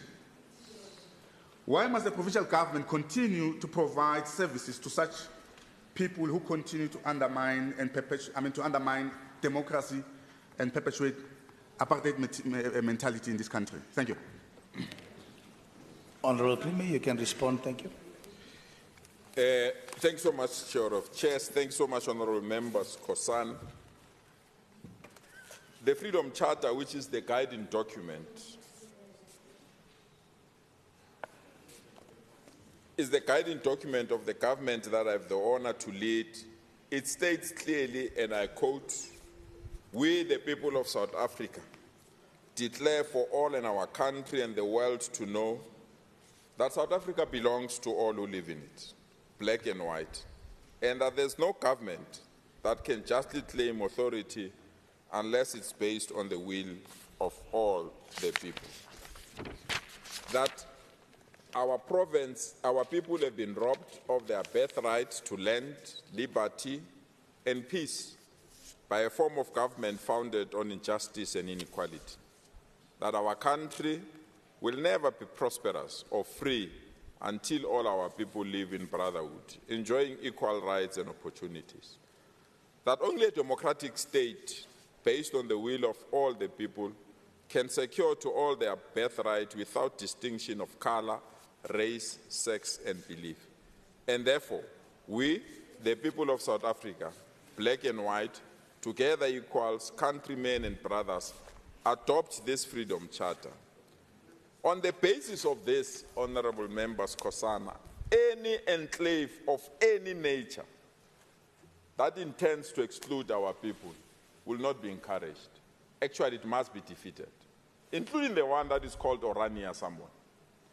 That there must be no settlement where the only requirement for you to stay in that settlement, you must speak a certain language or have a certain color of skin.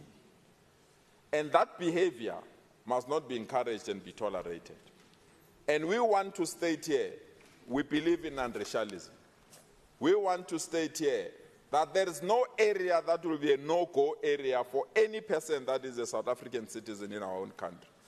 And those that want to have their own enclave area, they must know their days are not numbered, but we will never tolerate a new apartheid in our new country. And one thing for sure, they might have oppressed our grandfathers and succeeded. They might have oppressed our parents and succeeded. They will never oppress us or oppress our children or our children's children and succeed. We'll get them. Thank you so much. Thank you. Thank you, Honourable Speaker. Honourable Skosana, any supplementary question or short remark? Are you okay? Yes, Chair, I would only appreciate timelines to that challenge, and I would want to participate in the visit to that Klein-Fontaine with the Premier. Thank you. Honourable members, any supplementary question or short remark? Yeah. No, I will ask the Premier to understand one thing. Hence, you are speaking of this Fontaine area, where white privileged people, they think they own. I'm asking that Mfuleni municipality must not be an arena of poverty for our people of color, as that municipality is collapsing day in and day out. Thank you. Thank you. Honourable Premier. Thank you so much, Chair of Chair. I want to assure our honourable member that Mfuleni will not collapse. Yesterday here, MEC Maile outlined the processes to rescue that municipality and to provide the necessary resources. We've assisted that municipality to apply for a debt relief. And if we can get that application correct, as outlined by MEC Maile, one part of the challenges faced by that municipality will have been resolved. But the National Department of Water and Electricity, Water and Sanitation, have also invested in that municipality so that we rescue them. We are working now closely with Eskom after they've lost a case to attach the assets of that municipality. Now that the Constitutional Court, the High Court have given them the go-ahead to hand over the bank account to the municipality, we are of the view a new dynamic service delivery-driven municipality will rise in that area. Unfortunately, people on the other side have already posted a motion of no confidence against the executive mayor, knowing very well that motion will be defeated, but it's just to create chaos and uncertainty about that municipality. But we are quite convinced that that municipality will be appropriate and up and running. There are challenges, we can't deny that, but those challenges will be resolved. Thank you so much, Honourable Member. Thank you, Honourable Premier. Honourable Nkani, can you ask the last question to the Premier, please? Thanks, Honourable Chair of Chairs, Honourable Premier in the House. Umkhonto mawugwaza mele kube nabathi echu. Yeah, so Honorable Premier, I think the government has announced measures to curb the unfortunate deaths of our children in Gauteng through food poisoning, which is often found from the tuck shops that are illegally owned by foreign nationals. The measures include banning of selling food for our hawkers in Gauteng school premises. That was the decision taken by the Department in Education, which we feel it's very, very harsh for our people. The statistics, majority of these hawkers are South African downtrodden masses of our people who use this means to support their families as breadwinners. Ironically, these deaths emanate from the food poisoning that is found in shops owned by illegal foreigners. The question is, I got three questions that at least you must rescue me. Why did the provincial government choose to target businesses that are owned by South African while the perpetrators continue operating? When is the Premier going to close all illegal foreign-owned shop businesses which sell poison in our kids? When is the Premier going to deal with the real source of the food poisoning? I remain. Honourable Premier, you can respond, sir. Thank you so much. Thank you so much, Honourable Chair of Chairs and Honourable Nkani, for your questions. It's very important that we highlight the following issues. Of all the children that have died, beside the spaza shop, majority of these children were of school-going age. That is very important, therefore, that we isolate the source and the center of this unfortunate incident of death so that we can be sure that our schools are safe. Indeed, it was unfortunate to close out the vendors that are around the school, but it was very, very important that we adopt the spirit of safety first and the rest shall follow. Now that the school's calendar is coming to an end, we'll be in a position to indeed follow up whether the food that was provided by the vendors or was provided by other people outside the school premises. This cautious act that was taken by the Department of Basic Education was to protect the lives of our children and ensure that they are safe within the school premises. We have started a process to consult with the vendors, and we are of the strong view that a common approach will be established and it will allow them to come back to sell their products that are safe to our children. We also want to take this opportunity to extend our condolences to the affected families, especially those that have just received the sad news of a passing of an 8-year-old in Diepkloof in the last few days. We remain committed, jointly with all law enforcement agencies, to attend to this matter and ensure that this matter is resolved as speedily as possible. In terms of question one, the Gauteng government has not targeted South African-owned businesses only. The context of the Gauteng government intervention is based on the following areas. Intervention by national government. You will recall that on the 15th of November, President Cyril Ramaphosa addressed the nation. And the second area of intervention was the Gauteng response, in which on the 10th of November, led by MEC Mamabulo, we've managed to convene meeting with the Executive Council, Executive Mayors, Speakers, and members of the mayoral committees to deal with this aspect. And the last area was establishment of a war room that meet weekly to establish progress on these matters. Municipalities have a crucial role in ensuring the enforcement of bylaws. They also play an instrumental role in overseeing the informal sector, primarily through municipal policies and regulations. And we are proud that almost all our municipalities have accepted the new bylaws that would ensure that we provide the necessary support. In our last Executive Council, we reaffirmed the Township Economic Development Act and supported the changes towards the regulations that were presented to this House as early as next year to ensure that there is a structured approach in the support for small businesses and township businesses in our province. We really believe that township business is the future. It needs the necessary support and guidance so that they can be in a position to create opportunities for our people. In terms of your last question on when is the Premier going to close illegal foreign and businesses. We are waiting for the lapse of the 21 days for registration, and immediately after that, we'll be in a position to outline the program of action that we'll take.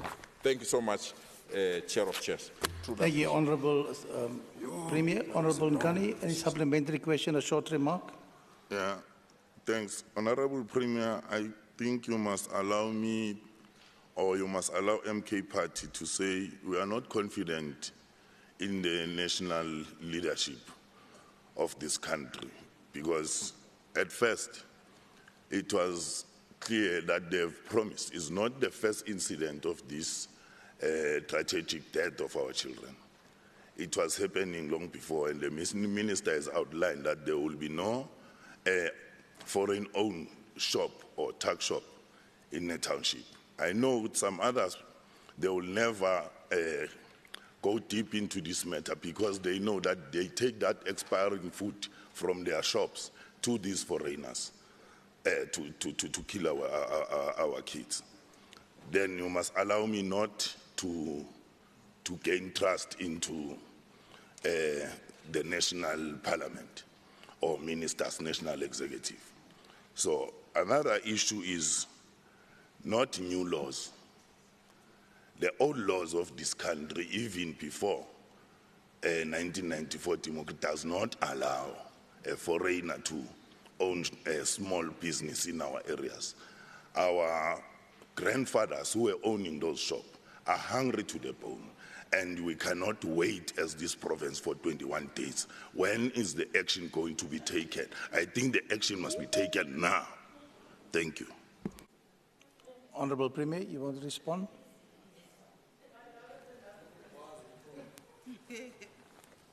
Thank you so much. I truly share your frustration and sentiments. But a blame game will defocus us at the real issue. The real issue is that it's not this government that have invited people to make these shops available in our townships. There are people that have invited and rented these houses that they have to these people. And all of us are responsible to collectively find a mechanism to strengthen South Africans' capabilities to reclaim these shops. And we are committed to do that. We will strengthen South Africans to reclaim these shops. MEC Mail indicated the support that we are going to provide as provincial government, even though we might have limitations of national government. National government have allocated already 500 million rands for South Africans to step up and take over this. MEC Mail is also meeting with the landlords that are owning this, and they've indicated that they're willing to take back these shops if government can provide them the necessary support. And we said we'll find a way of providing that kind of support. But indeed, if you are a foreigner coming to our country, there are rules and regulations. We are saying those rules and regulations must be adhered to, and they must not be bypassed. Thank you so much, Chair of Chairs. Thank you, Honourable Premier. We are going to the second item on the order paper. Thanks, Chair. Chair of Chairs. Now, I want to thank you, Premier, with your response, but on one condition. Can you please withdraw the 21-day from the national government? Yeah. Honourable Premier, indulge me for a moment. I didn't ask for the members for a supplementary question. Please, sir. Honourable Sharif. I know you should have finished responded. My apologies. Thank you very much, Chair. I rise on Rule 138, subsection 9. Honourable Premier, can you just explain to the House what legislation the Gauteng provincial government is utilising in terms of these 21 days to make sure that spaza shops are registered? Just an indication on which pieces of legislation are you using? Thank you, Chair. No, but besides, the announcement was made by the President. They've got representative at national government. They can send the question to the President to deal with those things. And we are part of government of national unity. You are part of government of national unity. Thank you, Honourable Premier. You can go to the clearing house there and ask a question. It will be responded in that fashion. Honourable Premier, please be seated. I'll take my seat. Yes, sir. Should I go home? No, you. Oh. Honorable Maluka must ask a question. We're going to. She hasn't asked the question yet. Honorable Maluka, can you ask the question to the MEC stroke Premier of Community Safety? Thanks. Thank you, Chair of Chairs. Hey, rona Basotho re wa tseba mo Sebodu se leng o tla bona ka ditshintshi. Di ikisa di sa mengwa. A re ba kubele those lazy ones. We don't need them anyway.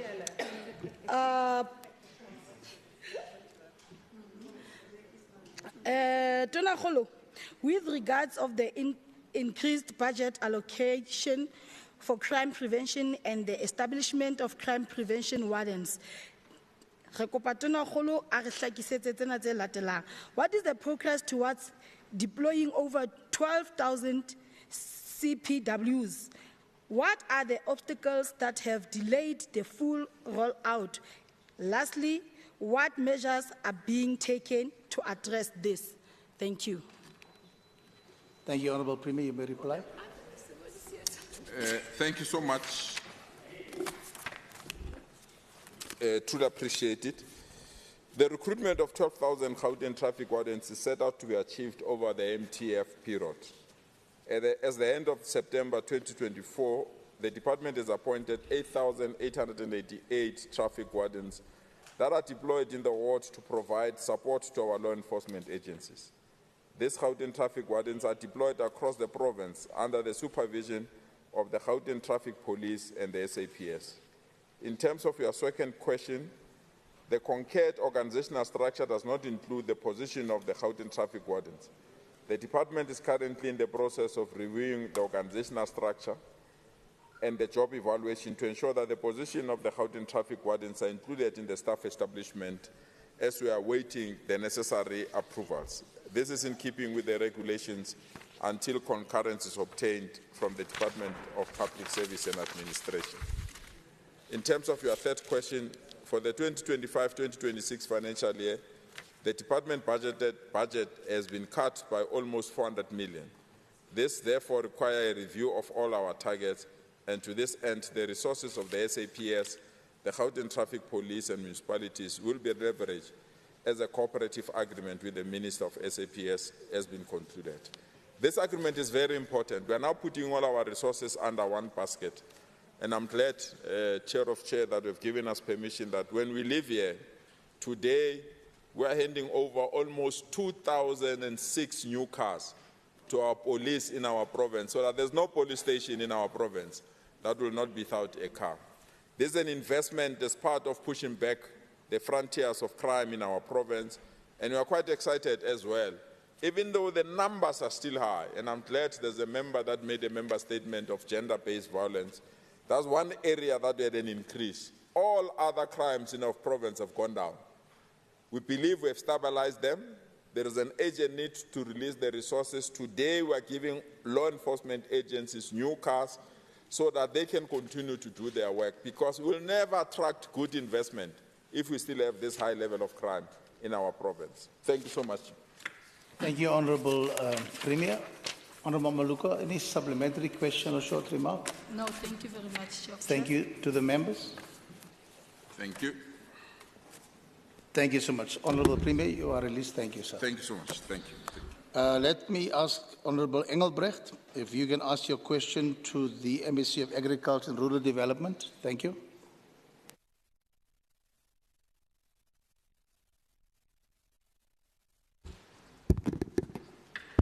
Chair of Chairs, thank you. MEC, with regard to veterinary services, could the MEC please indicate, firstly, is veterinary services a provincial or national competency? Secondly, if a provincial competency, from which line item is funding provided for these services? And please provide a detailed analysis of the available funding for the past financial year. Subsection 3, if a provincial competence, please provide a comprehensive breakdown of the separation between both CAPEX and OPEX, national and provincial financial support. Subsection 4, from where does veterinary services obtain their vaccines and drugs to assist the treated animals? And subsection 5, is there currently a shortage of certain vaccines? Thank you. Thank you, Honourable Engelbrecht. Honourable Rambagopa, can you respond, please? Thank you, Chair of Chairs. Thank you, Honourable Member Engelbrecht. According to the Constitution of the Republic of South Africa, veterinary services is a concurrent function to be performed by both national and provincial veterinary authorities.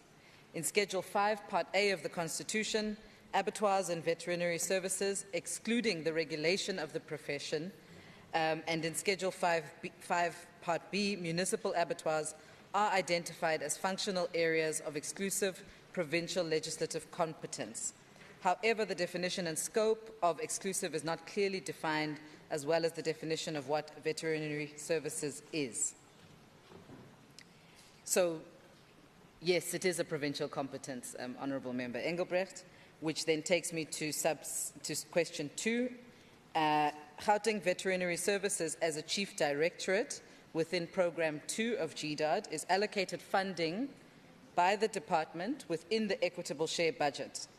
The total budget for Veterinary Services Directorate is 102,579,000 Rand, broken down into 78,738,000 Rand for compensation of employees, 21,145,000 Rand for goods and services, 93,000 for transfers and subsidies, and capital assets of 2.6 million. In terms of the breakdown, national financial support, GDAD does not receive financial support from the National Veterinary Department. Contributions by the National Department is in the form of veterinary medicine and consumables that is procured by the National Department and delivered to the provincial coordinator. This is for use by the compulsory community state veterinarians placed within the Gauteng province and under the subdirectorate Primary Animal Health. The one-year placement of compulsory community state veterinarians is a national program, and the National Department is responsible for the compensation of these vets. This is separate from the provincial veterinary structure within GDAD. In terms of provincial financial support, the budget per directorate is made up as follows. Vet technical support services comprise 4.7 million, which consists of compensation of employees. Animal health comprises a total of 50.277 million, consisting of compensation of employees to the value of 36.5 million, 12 million for goods and services, 93,000 for transfers and subsidies, and capital assets in the amount of 1.5 million. Vet transversal services comprise a total of 17.4 million, consisting also of compensation of employees, 11.4 million, and 5.9 for goods and services. Vet public health comprises a total of 23.3 million, consisting of 19.6 towards compensation of employees, 2.6 for goods and services, 1.1 for capital assets. Export comprises a total of 6.7 million, consisting of 6.392 million for compensation of employees and 400,000 for goods and services. The Chief Director total budget sits at 102.579 million. This budget includes an allocation from Gauteng Provincial Treasury for compensation of employees and goods and services for primary animal health program, which was introduced into Gauteng to provide targeted primary animal health care to emerging and communal farmers, as well as targeted pet care to previously underserved communities in Gauteng. On question 4 about vaccines, the budget for most operational expenses, including vaccines and medicines, is included under goods and services allocation. GDAD Vet Services participates in the National Transversal Contract for vet medicines and remedies that was awarded in 2023. This entails the supply, delivery and offloading of vet remedies to the state for a period of 5 years, from 1 December 2023 to 30th of November 2028. The bulk of the vaccines, drips, drenches, dewormers and other medications are procured through the GDAD Supply Chain Management Unit through the National RT10 contract, utilizing the goods and services budget from the Animal Health Directorate. The remainder of the medication, surgical consumables, disinfectants, PPE, vet equipment, etc., are procured through the RFQ process, and contracts with service providers are in place for some services and maintenance, such as the laundry of PPE, fridge temperature monitoring services, service of maintenance of fridges, etc. Question 5, on the shortage of vaccines. For the general supply of medicines and vaccines, in terms of on a national scale, as well as from private pharmaceutical companies, veterinary vaccines are not in short supply in the country. However, certain controlled disease vaccines produced by the Onderstepoort biological products have had some variability in their available stock quantities in recent years. So some vaccines are out of stock within Gauteng Veterinary Services due to budget reprioritization, which has affected procurement. The vaccines in question, where there are shortages, and this pertains to question 4.2, sorry, let me quickly go back. Question 4.1, is there currently a shortage of vaccines, is a repetition of the previous question, so it has been answered. Question 4.2, the following vaccines are out of stock in the province at this point in time: brucellosis, anthrax, lumpy skin disease, Rift Valley fever, pulpy kidney vaccine. And how question 3, GVS remains visible and conducts surveillance at auctions, road stalls and stock sale pens, and we assist farmers who procure their own vaccines, bleeding needles and tubes. Are there permanent mobile vet clinics in Gauteng? Gauteng has one permanent veterinary clinic. My apologies, let me pause. Honorable Ramagopa, MEC, please sit. Oh. There's a point of order. Okay. Grateful for the answers. The thing is that you have called on the order paper ARD 003. The MEC has provided those answers. She's proceeding to go on directly onto the next one, ARD 004. We need to deal with 003 first, and then we can go on to the next one. Thank you. MEC. Noted, Chair. I will take guidance from yourself. Thank you. Thank you. Honorable Engelbrecht, any supplementary question, short remark? Chair of Chairs, thank you, and thank you to the MEC for those comprehensive answers. Can I just ask the MEC, how is the department benchmarking the Gauteng Veterinary Services against international standards, and what steps are being taken to ensure that there is sufficient budget? Thank you. Honorable MEC, is there a... Chair of Chairs, I would regard that question as a new question. And I would encourage Honourable Engelbrecht to submit the question as a new question, and we will provide answers accordingly. Thank you. Thank you. Honourable members, anyone supplementary question or short remark? Honourable Poe.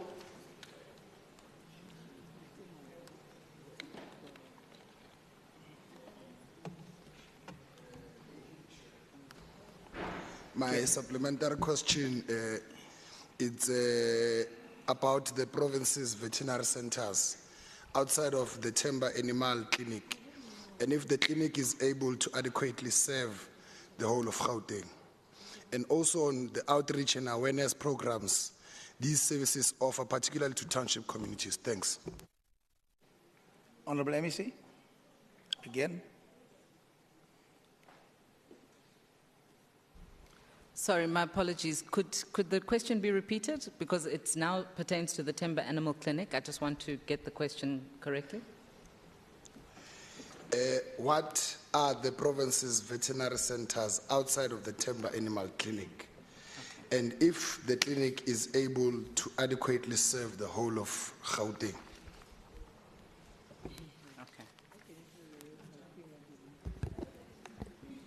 Okay, this is also not a supplementary question, Chair. Please, can you assist? I think if we have questions on additional questions, we can certainly supply them. Thank you. I agree. Thank you. Thank you, Honourable Paul. Honourable members, can we go to Honourable Engelbrecht? You can ask your second question. please, to the MEC. Thank you. Chair of Chairs, thank you. And once again, thank you to the MEC for those answers. I just find it interesting that she couldn't answer my follow-up question, as this question is about the finances. Are we busy with 4004? Okay. My apology, Chair of Chairs. Can the MEC please, with regard to veterinary services, could the MEC please indicate the shortage of certain vaccines? She has answered that. Then subsection 2, if yes, provide details of the shortages. She has answered that. Subsection 3, how effective is veterinary services if certain drugs and vaccines are not available, and how must animals be treated without such? Subsection 4, are there permanent and mobile veterinary clinics available in Gauteng? And if yes, please provide details of where they are stationed and whether they are in a working condition to provide an effective and efficient service. Thank you. Thank you, Honourable Engelbrecht. Honourable MEC Ramagopa. Thank you, Honourable Chair. I too have been quite astonished at some of these questions where members don't even know that their portfolios are provincial competencies. But anyway, here we are, and we shall respond accordingly to questions. On question 4, Honourable Engelbrecht, as you've stated, I've answered your repeated question, which was answered in question 3 around the shortage of vaccines. I have also listed the vaccines that are in short supply. How effective is veterinary services? I have also answered that question. Are there permanent and mobile veterinary clinics available in Gauteng? Gauteng has one permanent veterinary clinic, which is Temba Animal Clinic, and multiple mobile veterinary clinics for use by clinical services within Gauteng Veterinary Services. So please provide details of where they are stationed. The mobile clinics operate from the Temba Animal Clinic for the City of Tshwane and the GDOD regional offices, and I'm aware that the committee did also conduct oversight at the Temba Animal Clinic. Other mobile offices include Germiston and Vereniging, and monthly mobile clinics are held at Eersterust, Klipgat, Davidton, Palm Ridge, Duduza, Tsietsi, Kwatema, Ratanda, Vosloorus, and Kumalo Valley. The mobile clinics are currently underutilized due to 5 current vacancies of vets in the Primary Animal Health Subdirectorate. The lack of 5-in-1 dog vaccine in GVS has led to a reduction in the number of cases seen at mobile clinics. In total, GVS has 7 mobile veterinary clinics. They are ambulance size and 1 spay truck. From the 7 mobile veterinary clinics, 3 are currently in use. 2 MVCs are awaiting their license disc. 2 MVCs are awaiting new tires. This is currently being attended to by the transport unit. In the West Rand region, currently GDOD does not have a Randfontein office, and the mobile clinic for West Rand region is currently stationed at Germiston office. Mobile clinics for the West Rand area are currently rendered from veterinary services, bakkies, and vets utilize gazebos to set up mobile clinic sites for assisting communities. In City of Tshwane, the mobile clinics are awaiting new tires, and when operational, they are currently underutilized due to the vacancy of 2 vets at the Temba Animal Clinic. Currently, monthly mobile clinics are only held in Eersterus and Klipgat communities on a once-a-month basis. In Mfuleni and Midvaal, the mobile clinic is stationed at Vereniging office, and as of 1st December 2024, the Vereniging office will not have a permanent primary animal health vet. There are two vet vacant posts, and this unit will be utilized by the CCS vets with assistance from the veterinary assistant. In Lesedi, Ekurhuleni, and City of Johannesburg, 2 mobile clinics are stationed at the Germiston office. Only 1 mobile clinic is operational. The other is awaiting a new license disc and tires. And currently, monthly clinics are held at Davidton, Palm Ridge, Duduza, Tsietsi, Kwatema, Ratanda, Vosloorus, and Kumalo Valley. Thank you. Thank you, Honourable MEC. Any supplementary question or short remark, Honourable Engelbrecht? Chair of Chairs, thank you, and again thank you to the MEC for those comprehensive answers. If the MSc can just tell us, with all the many mobile clinics that are not functional due to the different reasons that she provided, could you please tell us when will staff be appointed to operate these clinics? When will the broken clinics, mobile clinics, she spoke about tyres and about them not working, when will that be functional? And when does she anticipate will all these mobile clinics that are not currently functional, when will they be fully available to service our residents in Gauteng? Thank you. Order, please, Honourable Ramogopa. Honourable Nseke. Thank you. I rise in terms of 134 subsection 7. Listening to the response by the MEC, she said in Ekurhuleni is mainly in Germiston. MEC, it's a remark. Please take this into consideration. SPCA is not being funded by Ekurhuleni anymore, and they used to do outreach into areas like Tembisa. So one day we're going to have an outbreak of things like rabies because nobody is reaching our communities in terms of ensuring that our dogs and domestic animals are being vaccinated. I think it's something that you should take into consideration just to see how these communities, because Germiston, people cannot take dogs to Germiston, it's too far. There needs to be an outreach of some sort to the Tembisa communities to make sure dogs are looked after and other domestic animals. Thank you. Honourable MEC, you can reply to Honourable Engelbrecht. Thanks.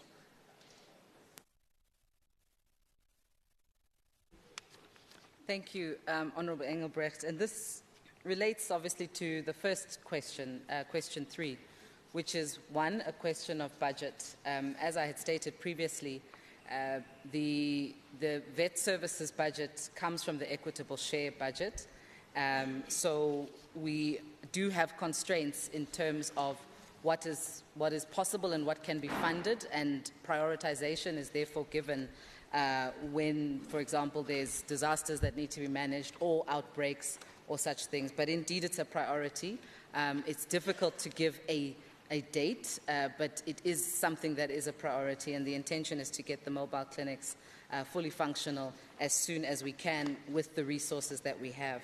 And I believe that the last question was on, sorry, Member Engelbrecht. I think I missed the second part of the question, but I hope I've answered. It was around when will they be back on track? Oh, and staff. Yes. So the vacant posts, along with all the other vacant posts that we have available, have been already approved by myself, as in they've been sent for concurrence. And we are now just waiting for final approval to advertise some of those roles. But again, it is also, it has been a challenge, and it's something that we are looking to resolve in the very near future and close the gaps where those gaps exist. On the question, I think Member Nseke's was a comment, not a question. Okay. Thank you. But noted, thank you for the question, Member Nseke. Thank you, MEC. We go to the next question. Honourable Russell Langwana. Can you ask a question, please, to the MSc of Education? Thank you, Honourable Chair of Chairs. Maybe just to start with a question, I don't see the MEC for Education. I don't know who will be responding to the questions, if you can just guide. Yeah, let me just check if he's online, Honourable Member. Are you there, Honourable MEC? Thanks. I'm you can go online. ahead. Okay. Thank you, Honourable. I'm online. Thank you, Honourable MEC Tshwane. Thank you, Chair of Chairs. MEC, following an oversight visit to the early childhood development called Bantubonke in 3 Rivers, which currently is sitting at 92% of completion, in light of this, I would really just want to ask what steps are being taken to promote the enrollment in this facility, and secondly, what is the expected cost for the student to attend this ECD center? And where will there be, will there be any financial assistance to assist that community? My third question is, has the hiring process for the qualified teachers and the support staff been completed? And if not, what is the timeline to ensure all positions are filled in time to ensure the smooth opening early next year? Will the center have all the necessary learning materials, furniture and equipment to ensure that they are ready for the open date? And lastly, has the facility obtained all required operational permits, compliance documents from relevant authorities, including health, safety, and educational documents? Thank you. Thank you, Honourable. Honourable Tshwane, MEC, you can respond, sir. Thank you, Chair of Chairs. Am I still audible? Yes, you are, Honourable MEC. Am I still audible? Thank you.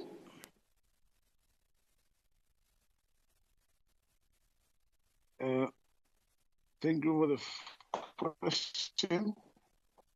With regard to the first question asked, the eligible facility at 3 Rivers was built by the Gauteng Department of Social Development, GDSD, and it was not part of the facilities transferred to GDE during the period of the ECD functions shift. Honourable The MEC. agreement at the time was that once Honourable the building is MEC. complete. My apology. Yes? Can you just? It sounds a bit muffled. Can you just move slightly away from your speaking device? Thank you, sir. Okay, I've got earphones on. Let me just take them off. Go ahead, MEC. Is it better? Is it better, Chair of Chairs? Much better, sir. Okay, thank you. Let me start again. The Early Childhood Development Facility in Bantu Bonke, 3 Rivers, was built by Gauteng Department of Social Development, GDSD, and it was not part of the facilities transferred to the GDE during the period of the ECD functions shift. The agreement at the time was that once the building is completed and all the necessary requirements for occupation are in place, it will be transferred to the GDE. However, to date, the transfer of the facility to the GDE has not taken place.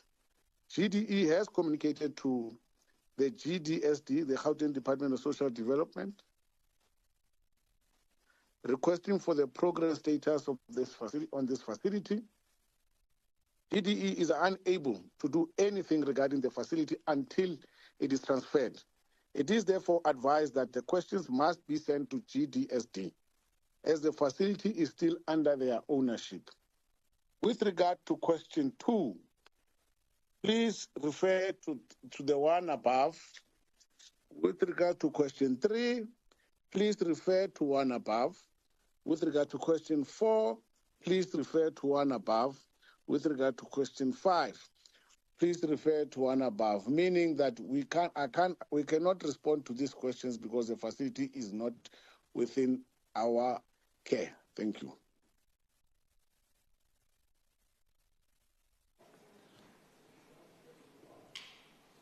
Honourable, any supplementary question or short remark? Thank you so much, Honourable Chair of Chairs. Maybe just as a follow-up to the MEC, given that they have reached out to the Department of Social Development, what was the outcome of that discussions or the communication that they had with them? Thank you.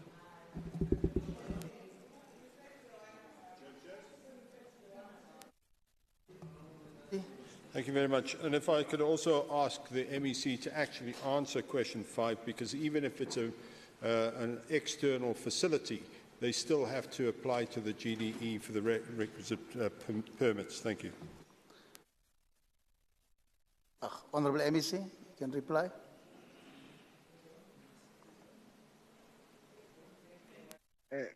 Thank you, Chair of Chairs. Can the honourable member, the first one, really repeat the first question? I'll respond to the second supplementary. Network almost failed me. If she can, please.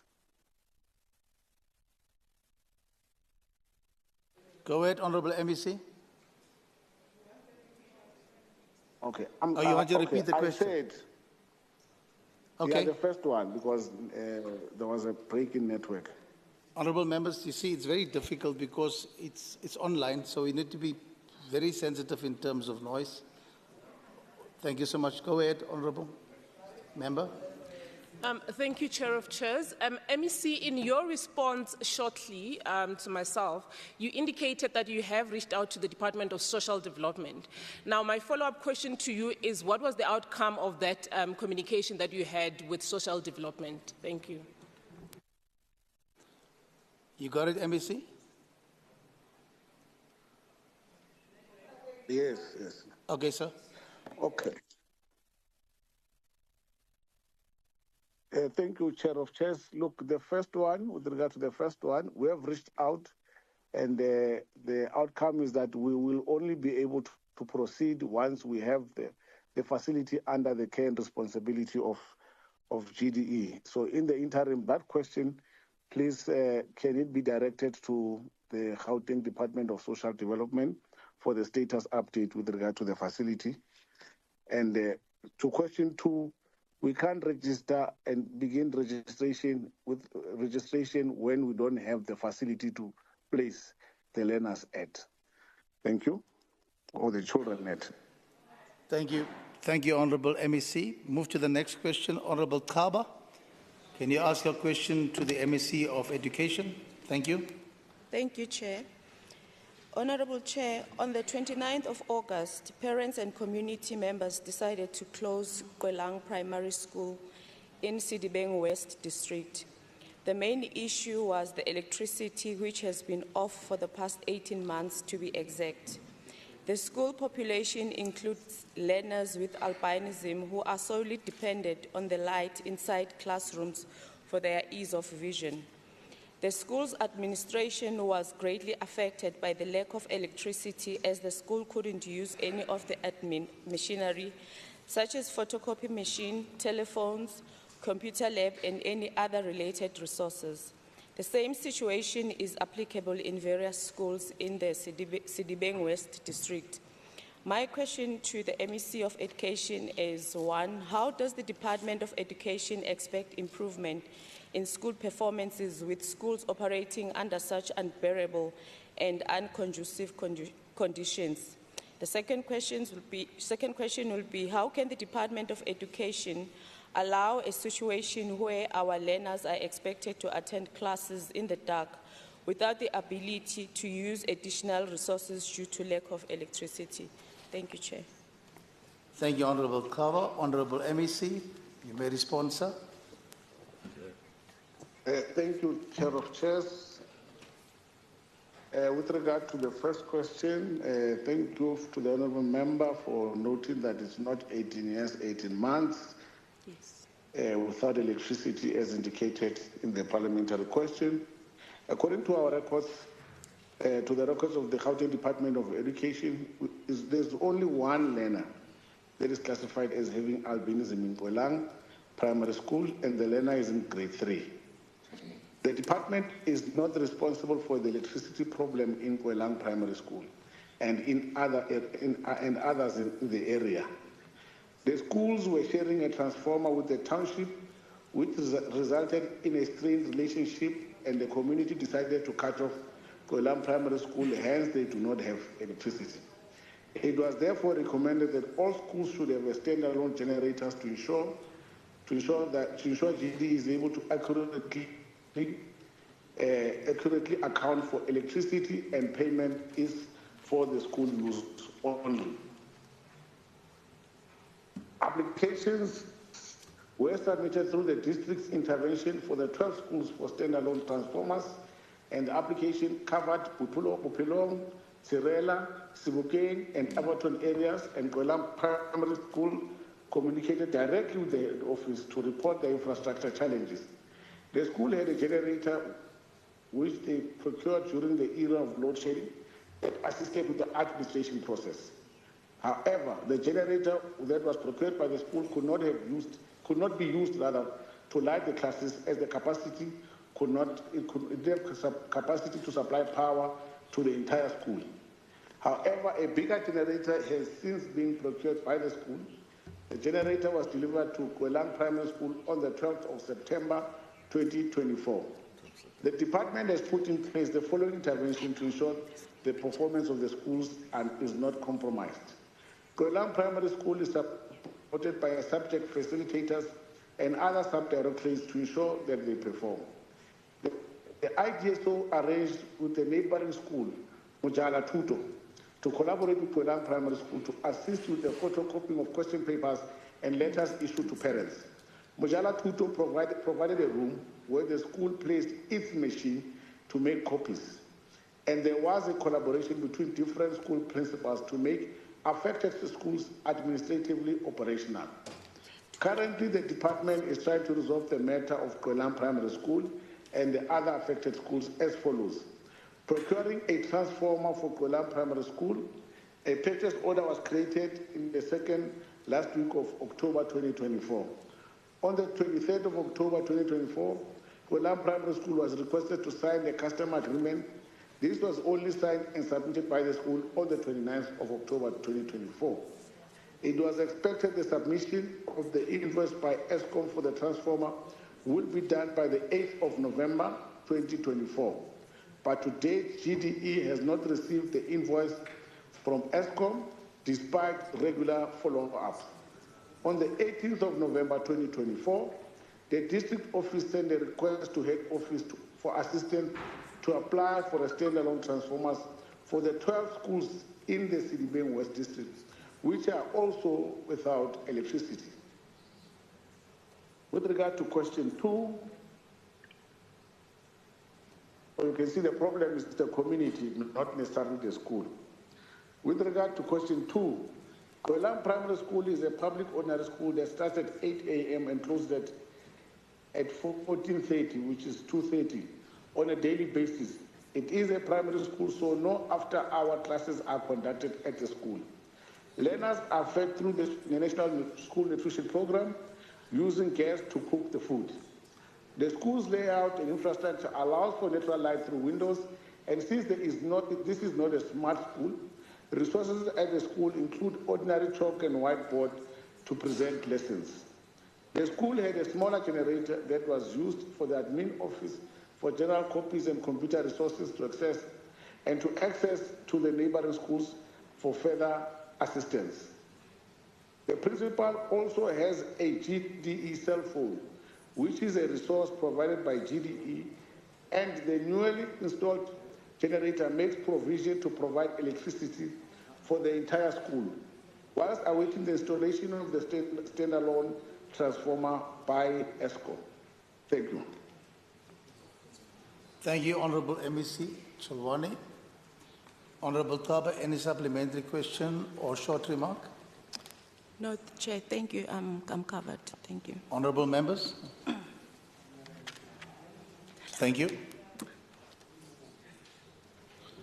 Honourable Tlebere, can you please ask your question to the MSc Sports, Rec, Arts and Culture? Thank you, Chair of Chair. With regard to the Sport Development Program in Gauteng, also known as the Schools Wednesday Integrate Program, could the MEC please explain the following? What have been the participation rates among youth in the sports programs since the inception of the current development initiative? How has the Sport Development Program contributed to the identification and nurturing of local talent to maybe reach professional ranks? In what ways has the program fostered community engagement and cohesion? Are there any specific community projects that have benefited from these initiatives? And how does the department evaluate the effectiveness of the Sport Development Program? Thank you. Thank you, Honourable Tlebere. Honourable Tshwane. Thank you once more, Chair of Chairs and the Honourable Member. With regard to the first question, since the inception of the Schools Wednesday League in the 6th administration, the rate of participation in sports has increased. The program was initially slowed down by COVID-19, when one identified schools at the time only received playing equipment and attire, but no physical activities took place in 2020 and 2021. It was officially launched in September 2022. The program saw more and more schools making inquiries, registering for local school sports leagues, and requesting assistance with equipment and attire. as well as capacity building. The appetite to play sports has grown tremendously.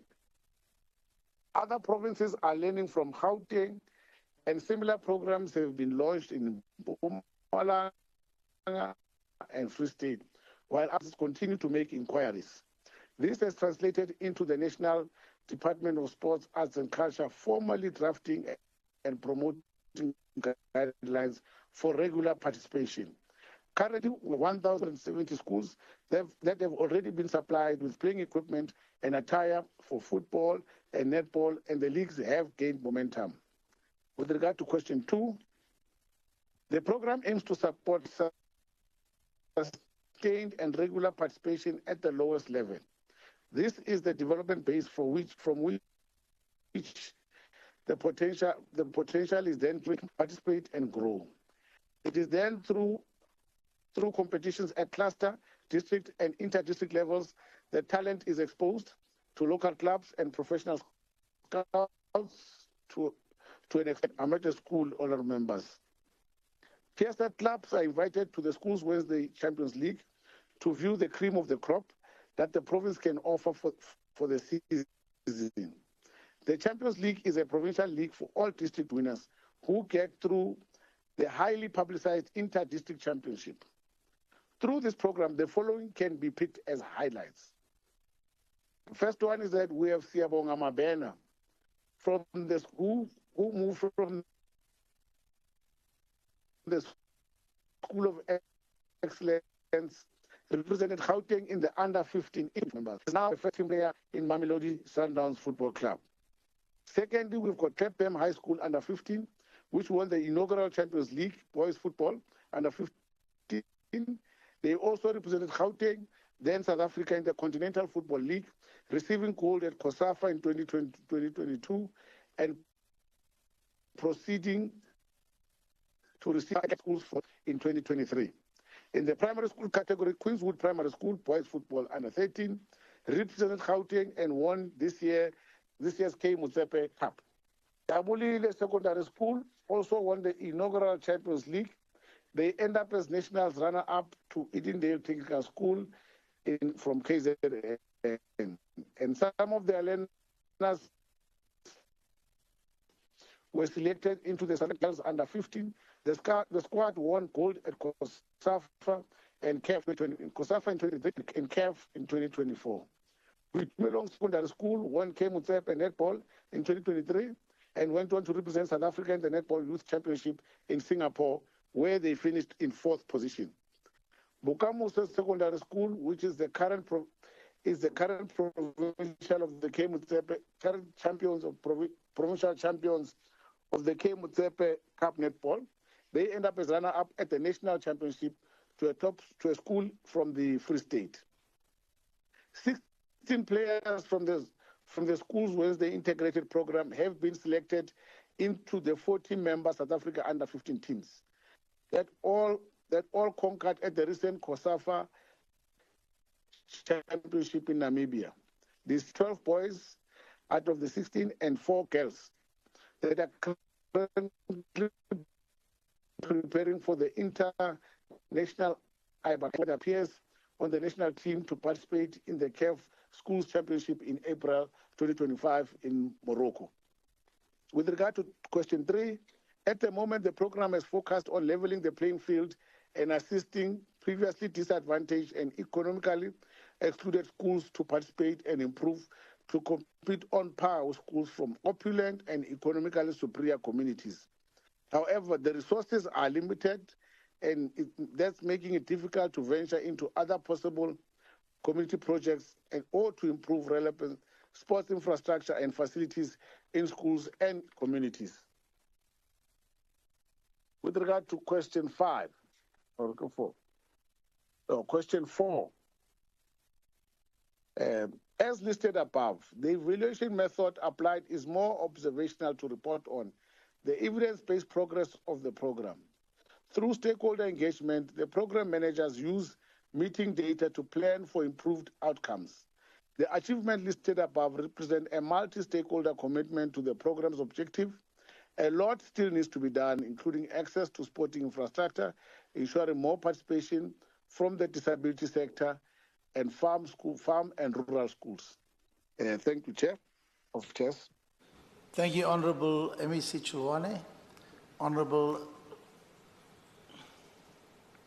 Tlebere, any supplementary question or short remark? None, Chair. Thank you. Honorable members, Honorable Nseke. As in terms of 134 subsection 7, it's a supplementary remark for the MEC. Chair, I wanted to say, when you visit schools in Tembisa, there seems to be a slow rate of building school buildings, brick and mortar, which therefore means the existing schools start getting containers and prefabs to meet the demand for classrooms. This is actually reducing spaces for playing and definitely impacts on sports. If you looked at Emangweni Primary, which had a recent incident of food poisoning, when you visit that school, those kids have nowhere to play, even during break time. If anything, the places that would have been demarcated for sports for the kids to get involved in are being used for prefab buildings. And this is something that I think the Department of Education needs to look into. We do need educated children, but children must be balanced and sports must come into schools. So spaces for sports must also be protected. Thank you. Thank you so much. That was a remark, Honorable Tshwane. Thank you so much. You are released. Honorable Dilebo, you may ask your question to the MEC of Corporate Governance and Traditional Affairs. Thank you. Thank you, Chair of Chairs. The Executive Committee and the Mayoral Committees of the City of Tshwane requested the Council for the approval to write off debt owed by the customers from Mabopane, Winterveld, Garangua, which is Mawika, and Amanskraal. The purpose was to write off the debt related to water and sanitation charges owed by the residential customers from former Sunspray Waterworks Association and Mahalis as at 31st March 2021. In total, there is 63,025 accounts that require debt write-off from Mawika and Amanskraal as at 31st March 2021. Garangua area is the highest debt, which is 403 million, followed by Mabopane with 356 million, and Amanskraal with 285 million, and subsequently Winterveld with 143 million. The aim of this resolution was to bring relief to the customers and acknowledge the efforts which the city is taking to meet the residents halfway. The resolution was unanimously taken by the Council of Tshwane Municipality on the sitting of 24th June 2021. The question to the MEC is, 1, why is the resolution taken on the 24th of June 2021 still not implemented to date? Second question, what are the measures that will be taken by the department to ensure that the resolution is fully implemented with immediate effect and that the residents are made aware of the full implementation of this resolution? The third and last question, is there any outreach program initiated to explain these concerns by the residents? Thanks, Chair. Thank you, Honorable Dilebo. Honorable Mamabolo, MEC, please respond. Yeah. Thank you very much, Chair of Chairs. Let me greet all honorable members in the House and acknowledge the question. Sorry, you're behind me, honorable member. But the reply to your question is that according to the information that we have received from the City of Tshwane, this resolution by Council for the write-off of debt owed by customers from Mabopane, Winterveld, Garangua, and Amanskraal was implemented on the 30th of June 2021, and the total amount written off is 1.9 billion. And of course, the number of accounts affected by the debt write-off were 60,069. Now, with respect to the measures to be taken, all we will do is to continue to monitor the full impact of this resolution and, of course, what is the net effect and full implication on the financial and other areas of the city of Tshwane, but also the affected communities themselves. We have every reason on the third question to believe that proper outreach and consultation with communities was done, and to that extent, we believe the city has implemented the resolution. Thank you.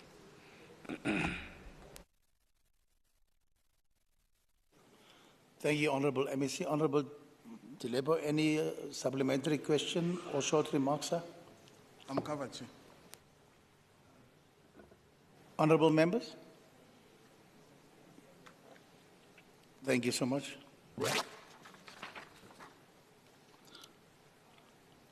Honourable Bloom, can you ask your question to the MEC of Health and Wellness, please? Thank you, Mr. Honourable Chair of Chairs. Further to reply to question 5HL024, the MEC please indicate 1.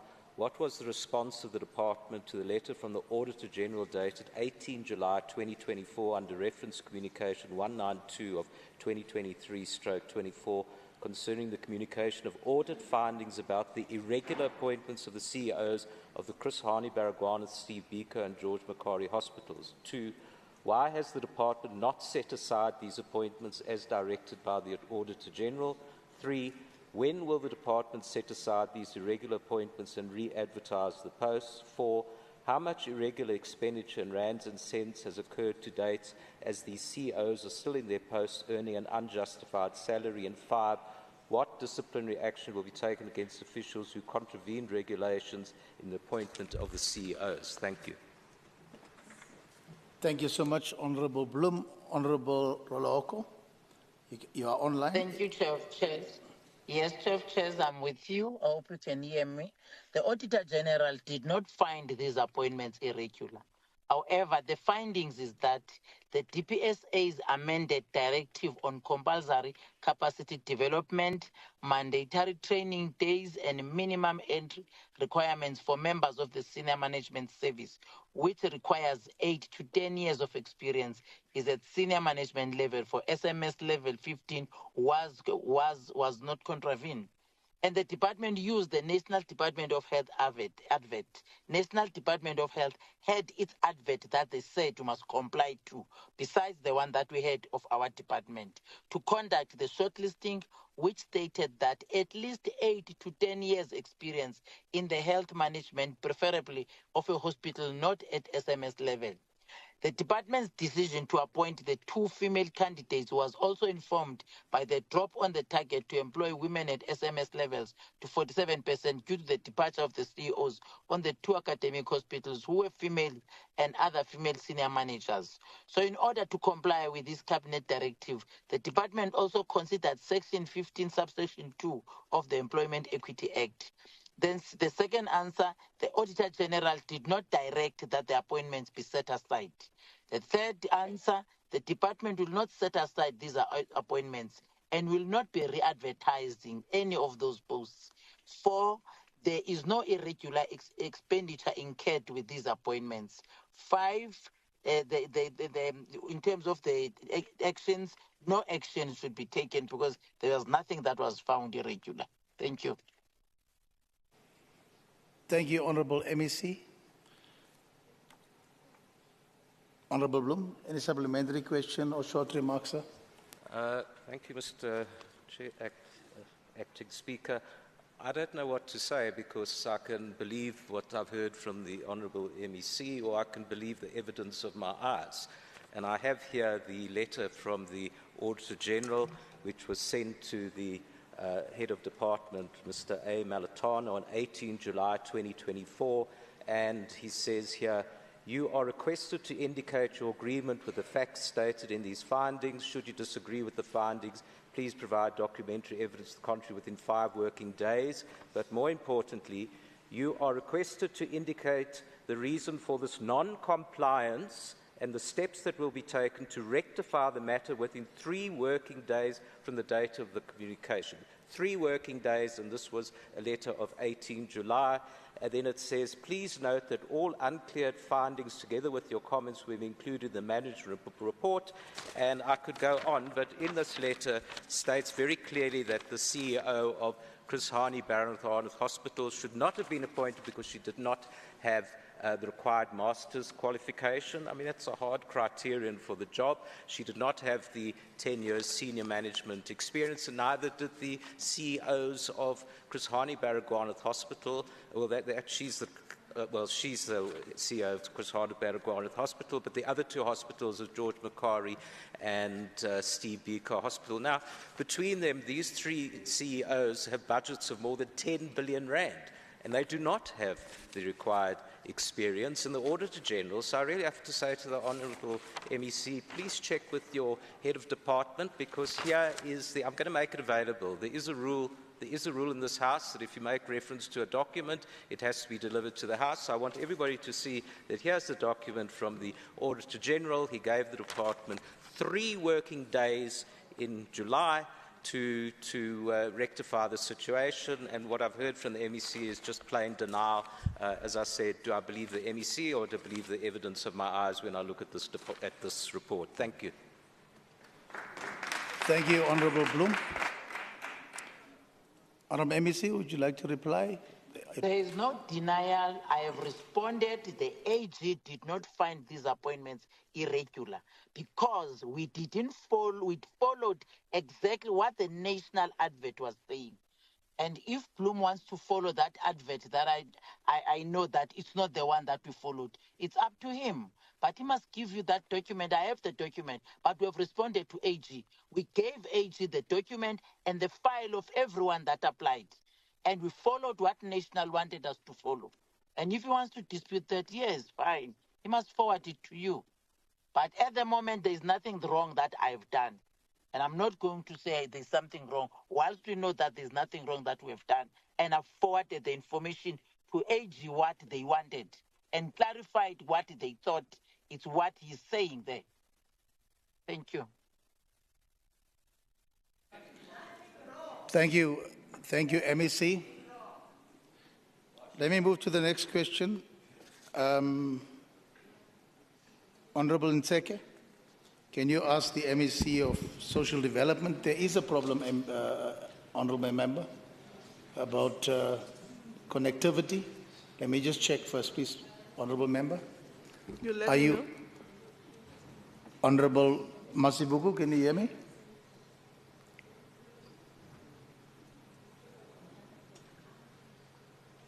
Honourable Mazibuko, can I just push it down further just to try and get, thank you so much, Honourable Nseke.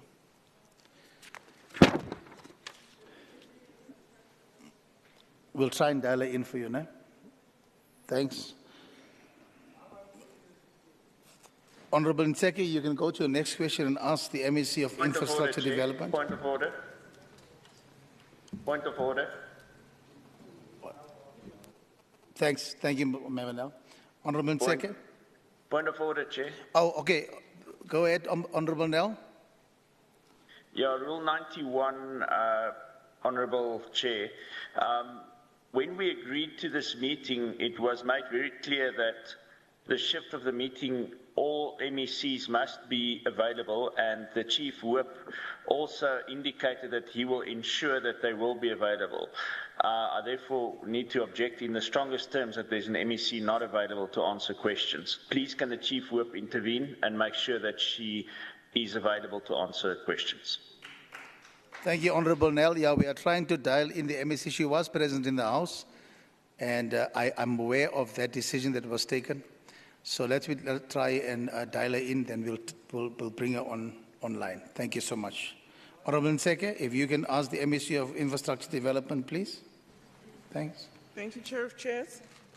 In the previous term, the then MEC of Gauteng Department of Social Development, Moragani Masupier, in response to my oral question, committed to putting 500,000 into Tembisa Council for the aged so that the snag list can be addressed for this facility to be opened again.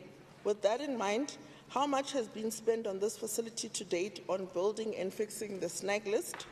When, date, and who found the infrastructure problems that led to the facility being closed?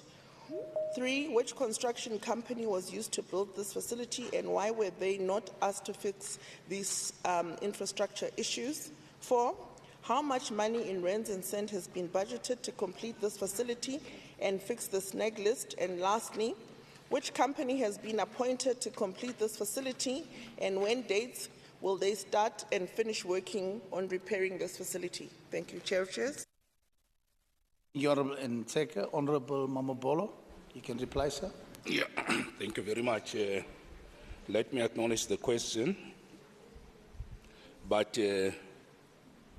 Honorable Member, Honorable Nseke, let me say to you that this facility is not being delivered or implemented by the Department of Infrastructure Development.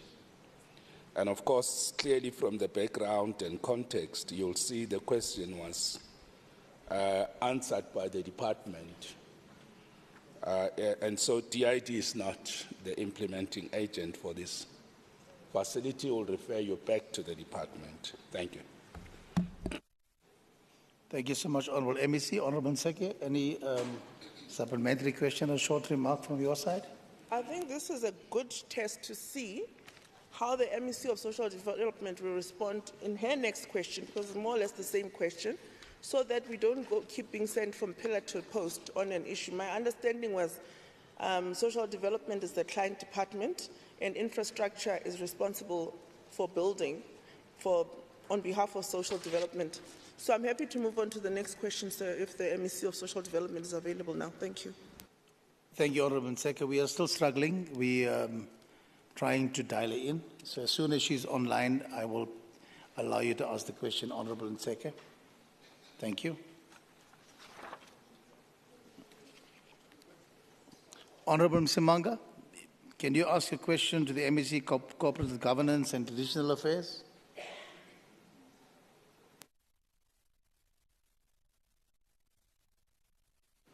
Honorable Msimanga.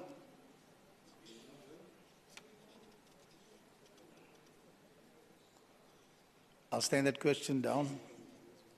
He's not dialing. He's not there? Sorry, Mr. He's online? Chairs. Sorry, Honorable Moriarty. Yeah, I don't know where the communication went wrong, but Honourable Msimanga is an apology for absence, and Honourable Rasilingwane is going to ask the question on his behalf. I didn't receive that, but anyway, Honourable Rasilingwane, you can ask. Thanks. Thank you so much, Chair of Chairs.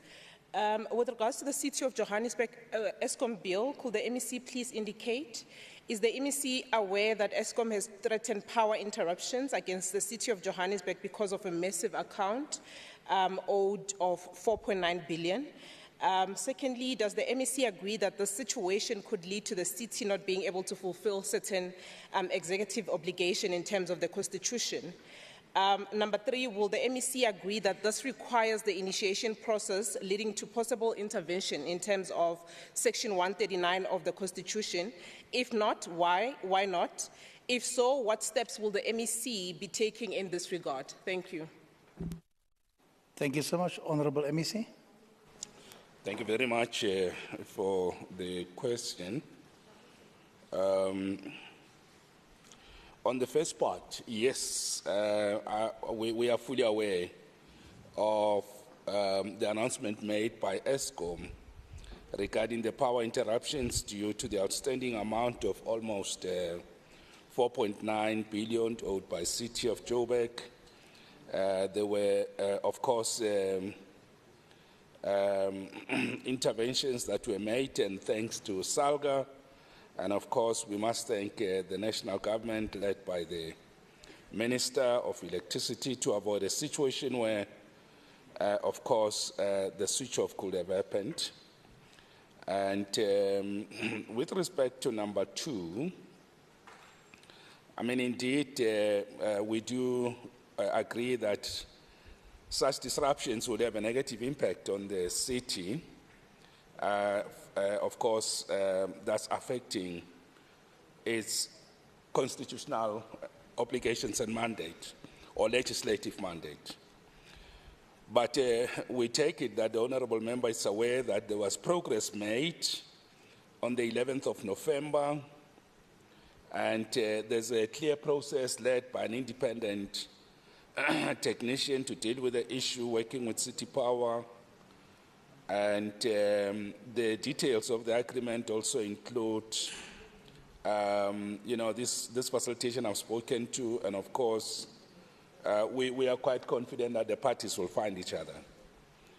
With respect to Section 139, we don't think the matter will reach that level. It's not necessary to even begin to invoke that.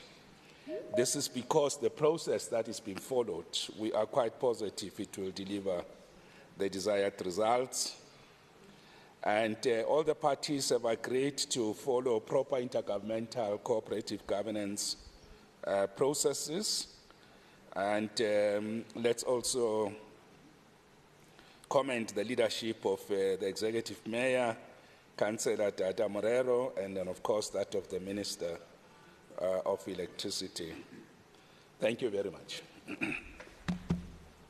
Thank you, Honourable. Any supplementary question or short remark, Honourable Member?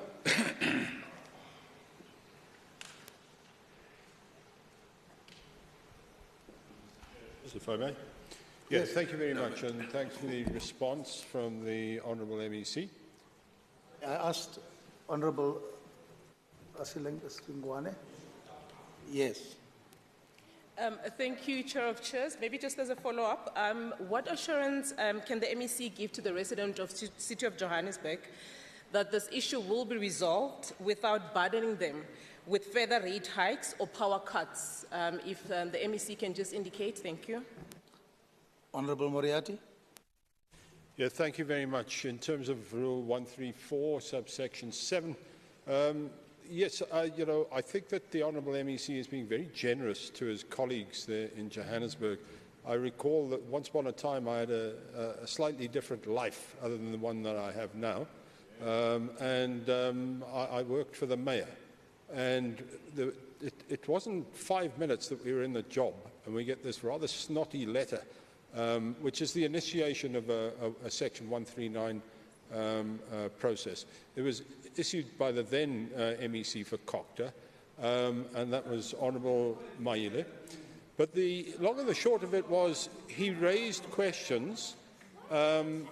Presumably he was genuinely concerned about what he'd heard. Based on whatever was going on in the media or wherever he was getting information from, he chose to trigger that process, which was then would have been the start of the 139. I would put it to Honourable MEC Mabolo that there's now plenty, to use Honourable Michue's term, noise in terms of Johannesburg, and that perhaps a letter asking all of the various questions that concern him would be appropriate. Maybe not now. He's satisfied that everything's okay, but I would hope that he could give us the assurance that if things further collapse from what they are now, and whatever measures are taking place now aren't solving problems, that he would then write such a letter. Thanks, Honourable MEC. Honourable MEC, you can reply, sir. Can I, Honourable members, before you reply? Yeah. I remember. Can I just say that? Give me a minute. There are a lot of dumb calls. Give me a minute. Honourable members, Honourable Sharif, I remember when Honourable Michwe was the Speaker in the 6th Administration, we dealt with, and for both Honourable Engelbrecht and Honourable Maile, I think we ruled out the Domkop remark. Please, if you could continue, please. Honourable MEC, thank you. Okay. I think The follow-up question by both members mainly relate to assurance and whether we have confidence that the matter will be addressed. And I would like to state for the record that we are very confident that this matter will be resolved in a manner that addresses the needs and aspirations of the city of the residents of the city of Joburg. So we have no reason to doubt. Thank you. Thank you, Honourable MEC. Honourable Faith Mazibuko is now online. Honourable Nseke, you can ask your question to Honourable MEC Faith, and then after that we will do Honourable Mekwe for also the same MEC. Thank you so much. Thank you, Chair of Chairs. In the previous 10, the then MEC Murakani Musupie, in response to my oral question, committed to putting 500,000 into Tembisa Council for the agent so that the snag list can be addressed for this facility to be opened again. With that in mind, could the MEC please respond?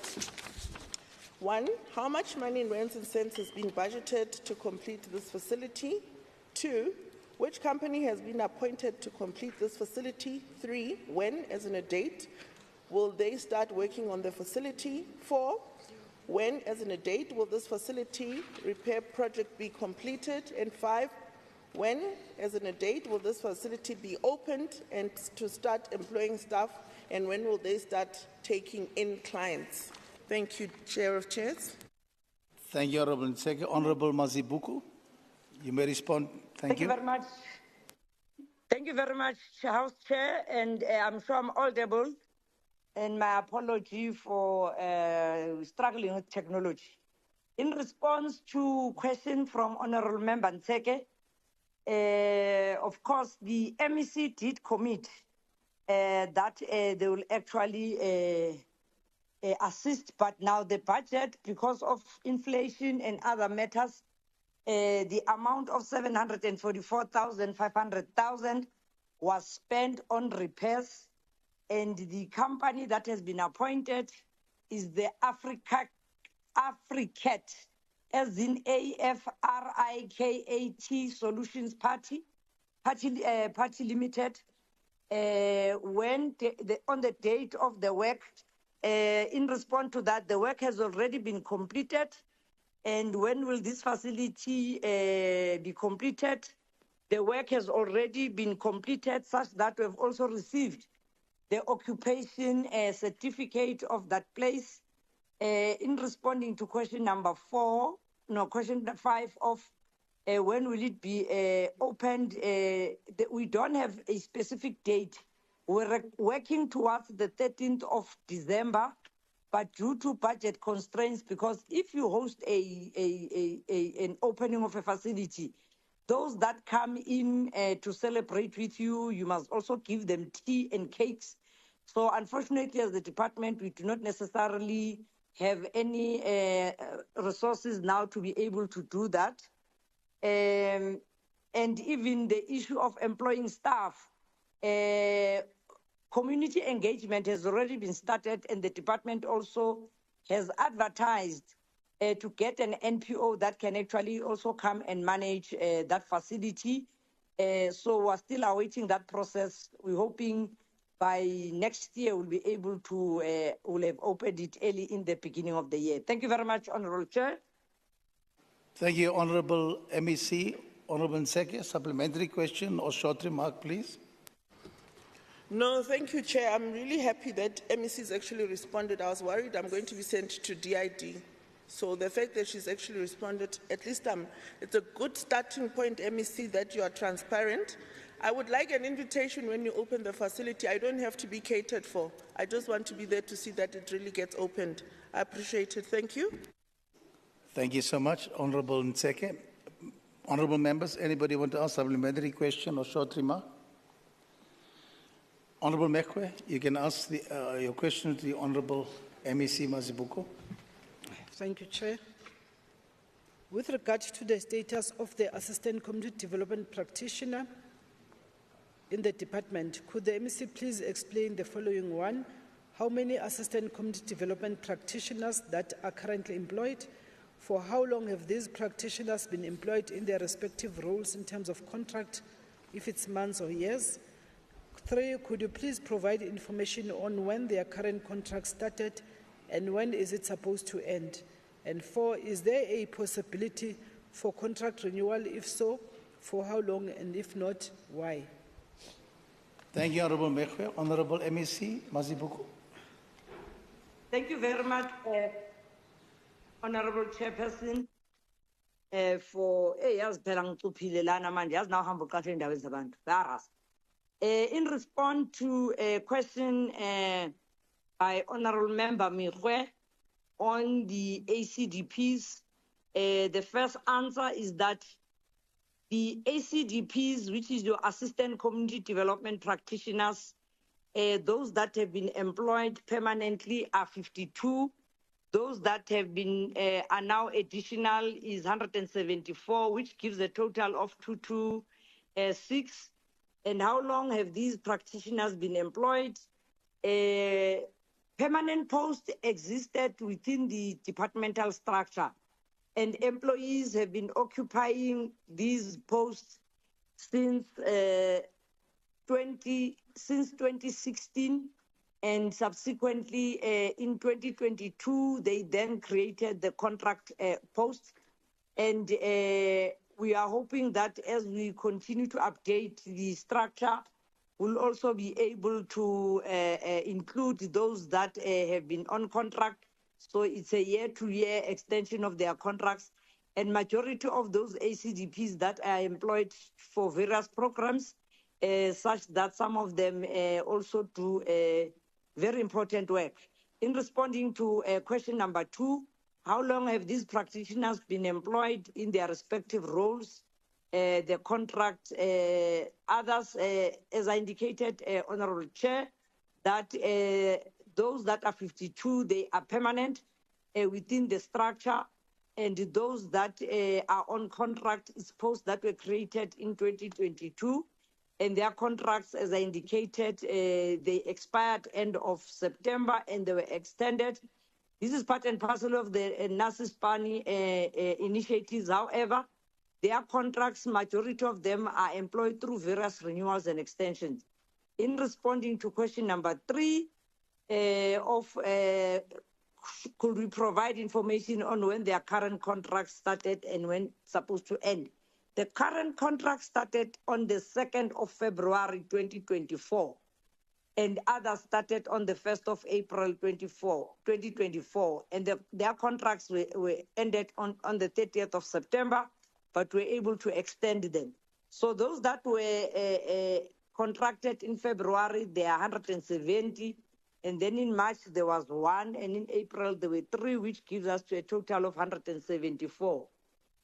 On question number 4, is there any possibility for contract renewal? If so, for how long? The department is currently working together with the Office of the Premier in exploring funding options, so that then we do not contribute to the high unemployment rate if we are to end the contracts, as they will be coming to an end. And so we hope that after those initiatives, we might be able to have a better light of how we can actually be able to continue having the services of these ACDPs. In question number 4, the department is on 5, if not, why not? Due to the insufficient compensation of employees' budget, Honorable House Chair, this also impacts on the budget and the renewal of these contracts. So we're hoping, like I indicated, we've engaged the Office of the Premier and other avenues to find other alternative ways of having a way to be able to fund them. Thank you, Yabong. Thank you, Honorable MEC. Honorable Mekwe, any supplementary question or short remark, ma'am, on the ACDPs? Thank you, Chair. Hopefully, Honorable Muriati will understand that is not a sweetheart question, because this work is highly important, as this ACDP, not your organization, Chair of Chairs, through their work within the department, they were able, I think the department was able to decrease or even impact on the high rate of unemployment in our province, but also to ensure that they are able to, because these were people that were unemployed yet, they are qualified, they are skilled, but they were able to assist citizens in terms of quality of life.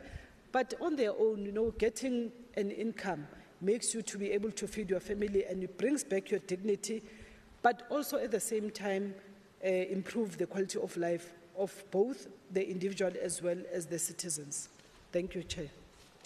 Thank you, Honourable Mekwe. Any other supplementary questions or remark, Honourable Nseke? Thank you, Chair of Chairs. I'll state. I'm rising in terms of 134, subsection 7. MEC, thank you for your responses. It's enlightening to know about the ACDP. In one of your responses to me about Nasespani, because you said this is part of Nasespani, I came to the conclusion through the numbers you had given me that they do 22 households per month. That means they are literally doing, if I do door-to-door in my political work, I do 10 houses a day. So for the Nasespani to be doing 22 households per month, it means they are very underworked. And I will engage you, but I also understand some of the Nasespani employees are not even in the province, and yet they are earning a salary. And something that I think you need to look into, MEC.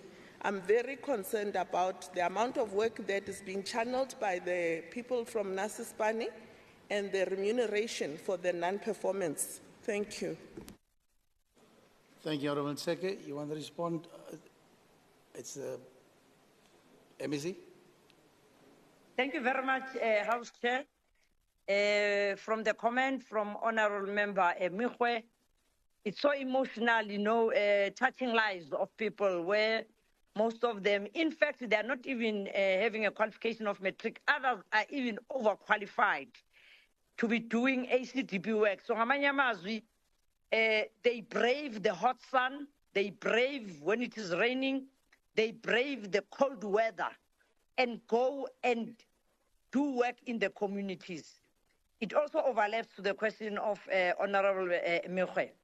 When they do this door-to-door, you don't come in like you do when doing political work, shine, knock and drop. You sit down, you assess the situation of the family, you write down where interventions are needed. They then call their supervisor or a social worker that is allocated to them to be their their supervisor. They don't just leave a household, but it's zobuya futi with an answer like when we do political work. But they see to it that they get to the bottom of the problem and see to it that they resolve that problem. When they leave that household, if there is a follow-up or they need to go somewhere else to go get something to be able to assist, whether they are recommending that the family must also get a food parcel, they must make sure that assessment is being done so that then that family, if it's a work that needs a social worker, whether it needs home affairs or it needs a INI, they do make sure that they refer and leave that household having solved one family's problem. So that is why you'll find their numbers are low when it comes to doing the door-to-door work, because of the type of work that they're actually doing. On the ones that it is alleged they are also in other provinces, let me reassure you, Honourable Member, I Ghostbusters, and so far I've found one or two. And bese bathi no, besiyongcwabe ekhaya, bengenamali yokubuya, or bekunama unveiling, angaba nemali yokubuya, ngimele ukuthi bangiboleke imali yokubuya so that ngikhwele ngibuye ngizoqhubeka. Ebese ngithi then where is your leave form? So that then we know your whereabouts, because we are supposed to have been at work and we are supposed to have clocked. So really we don't tolerate people who take advantage of the system. No one will check on them. But then we've made it sure that their supervisors, they clock one place. but deploy from one place. Leyo kuthi uzovuka kwakho ngamapijama namaphaqaphaqa uyongena emzini womuntu, not under my watch. Leyo, I've told them, I said they must be professional. That is why we've even procured bibs for them, so that they wear those bibs and clearly demonstrate who they are, where they come from, and we've even done some name tags for some of them. I hope I've managed to respond sufficiently, Honorable House Chair. If there is still some follow-ups, like Honorable Nsaka has indicated, we'll take it sidebar. Thank you, Yabo. Thank you so much, Honorable MEC. Honorable Mfikwe, can you ask your question to the MEC of Health and Wellness? Thank you. Thank you, Chair of Chairs. With regard to the Dlala Meds program, could the MEC please indicate, one, provide an update on the Dlala Meds program, specifically addressing its purpose and its impact on reducing waiting times at healthcare facilities in the province? Two, as of today, how many patients have enrolled in the Dlala Meds program, and what measures are in place to encourage more patients to enroll?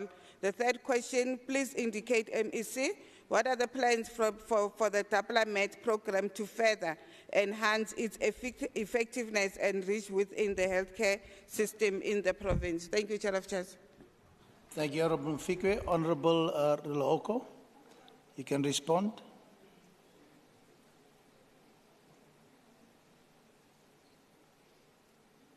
Honorable MEC.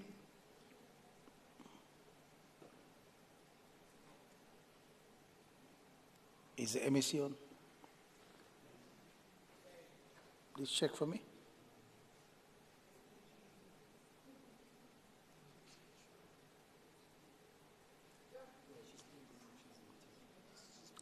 MEC, you are muted. Raleoko. I think let me go on to the next. I'm with you. Are you with me? I'm with you, Chair. I'm with you. Yes, Okay. I'm with you. Thank you. Thank you, MEC. Go ahead, please, Ma. Okay.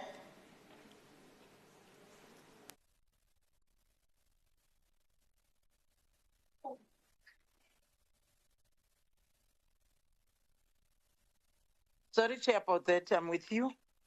Then my answer to the first question, which is question, Chair, it's question 11, yeah? 011. Yeah?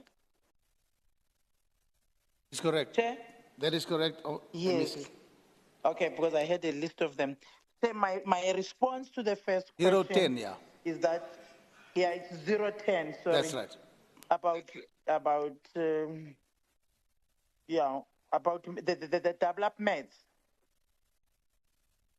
Okay? You're correct. You're correct, Response, MEC. yes, the response says that with regard to, as he was asking me, I must provide the update on the developments. The primary response, the primary goal on the development program is to enhance the patient's care experience. Patients who are stable on their chronic medication no longer need to visit health facilities every month and to pick up their prescriptions. Instead, they can collect their medication at external pickup points, and they are conveniently located near their homes or workplaces or schools or churches. And patients are required to visit the facilities only once every 6 months. Only once every 6 months that patients can go for medical review and prescription renewal. Medical renewal. Additionally, EPUP locations are often after 4 p.m. and on weekends that we do that. Then this change means that patients then no longer have to wake up early to visit facilities, incur transportation costs, wait in long queues, or take a full day off from work or schools. Although there are specific reductions in waiting times that haven't been calculated, it is widely recognized that many patients now only visit facilities once every 6 months instead of monthly visits that they are supposed to do. Then the second question, Chair, the answer to the second question is that as of end of October 2024, there are 1.457,798 patients enrolled in the program. So it's more than 1 million, Chair. Then the answer to the third one is that ongoing advocacy for the program is essential as it remains voluntary at this stage. And there is also a need to expand the number of conditions included in the DAPLAPS MED formula that we are using, Chair. Thank you. Thank you, Honourable MEC. Any supplementary question or short remark, Honourable Mfikwe? No, thank you very much, Chair. We do appreciate the responses from the MEC, hoping that the program will indeed be a proper awareness will be created on the program. Looking at the reports, we have quite a large number of chronic patients in the province so that they don't have to go to the clinics and collect their meds. And also that the messages for them to come collect their repeats will go to them as well. But we appreciate the responses. Thanks, Chair. Thank you, Honourable Mfikwe. Honourable members, any supplementary question or short remark? Thank you. Honourable Dr. Mugeti, can you ask your question to Honourable MEC Peters of Environment, please? Thank you very much, Chair of Chairs. To the MEC for Environment, I thought you were not here.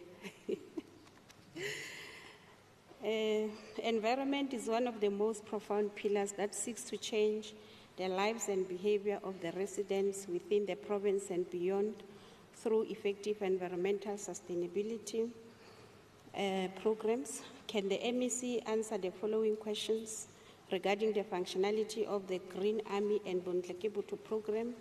1, is there any intervention strategy from the department to respond to climate change and prioritize environmental sustainability? 2, if yes, what tangible plan does the department have to intensify efforts to address climate change and promote environmental sustainability? And lastly, how is the plan linked to the Green Army and Bondlekebutu program to implement sustainable environmental impact assessment for the Gauteng province? Thank you, Chair of Chairs. Thank you, Honourable Dr. Mugeti. Honourable Peters, you may reply. Afternoon. Thank you, Chair. Thank you, Honourable Mugeti. The main driver for climate change response in Gauteng is spearheaded by the Department of Environment that have developed the Gauteng City Region overarching climate change response strategy that governs and directs climate action in the Gauteng province through programs and applications across all the municipalities and economic sectors, which was approved by the Executive Committee of the Gauteng Provincial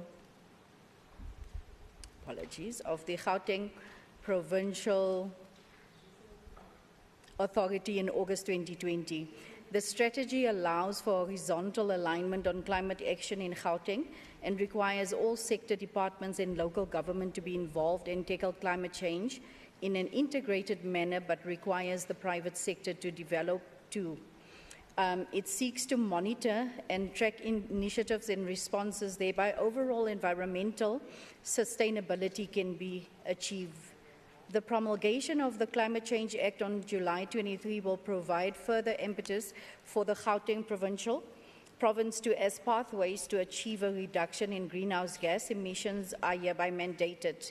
The tangible plan, the GCR overarching climate change response strategy and action plan seeks to achieve the following broad and overarching principles: to ensure development that does not undermine the basic functioning of ecosystem and its ability to provide ecosystem services, to ensure improvement in the quality of life, especially of the least advantaged members of society, namely women, children, the elderly, and disabled, to ensure that exposure to disasters decline and ability to recover from disasters improve over time, to ensure that the economy is resilient and with a much lower carbon footprint. Specific emphasis for the strategy is on interventions that help to enable transition to a low carbon and climate resilient economy by transforming and modernizing the Gauteng economy, enabling decent employment and greater economic inclusion. The strategy outlines a programmatic approach in its response to tackle climate change issues and achieve the required provincial level targets as its fair share of the national determined contribution and general climate change objectives. Thus, 11 specific but related and integrated response programs with specific actions for each of the following fields: agriculture and agro-processing, disaster risk reduction and management, water security, commercial and institutional buildings, human settlements, energy supply, industry and mining, transport, waste management and health. There are also ongoing deliberations with the National Department of Forestry, Fisheries and the Environment to integrate this register with the National Climate Change Information System hosted by the DFE. The Green Army and Bontleke program are but one of our many initiatives the Gauteng province has undertaken to achieve climate change and general sustainability objectives, but other goals are met too in its implementation. Both mitigation and adaptation aspects of climate change are hereby met. At the same time, employment is generated and improvements are made to the general living conditions of particularly poorer and under-resourced communities. In the planting of trees, the obvious benefit from a climate change perspective is the sequestration function of trees, where carbon dioxide is removed from the atmosphere, which assists mitigation efforts. Some rough estimates show that on average that 25 healthy trees can absorb about 1 ton of carbon dioxide per year. In removal of litter, the end effect is obviously the improvement of the aesthetics of the area, making it more pleasant and livable. In the long term, recycling can be promoted through litter picking, and we can conserve natural resources. Many items collected can be recycled, reducing the need for raw materials and the energy required for production. This helps minimize the carbon footprint and support sustainable practices. Prevent litter from reaching streams and rivers, and eventually the sea has benefits of improving water quality and result in better water management, which addresses water scarcity and meets adaptation objectives. Aquatic ecosystems can thus improve and maintain in the long run. Thank you, Chair. Thank you, Honourable MEC Peters. Honourable Dr. Mokgethi, supplementary question or short remark? Thank you very much, Chair of Chairs. No supplementary question.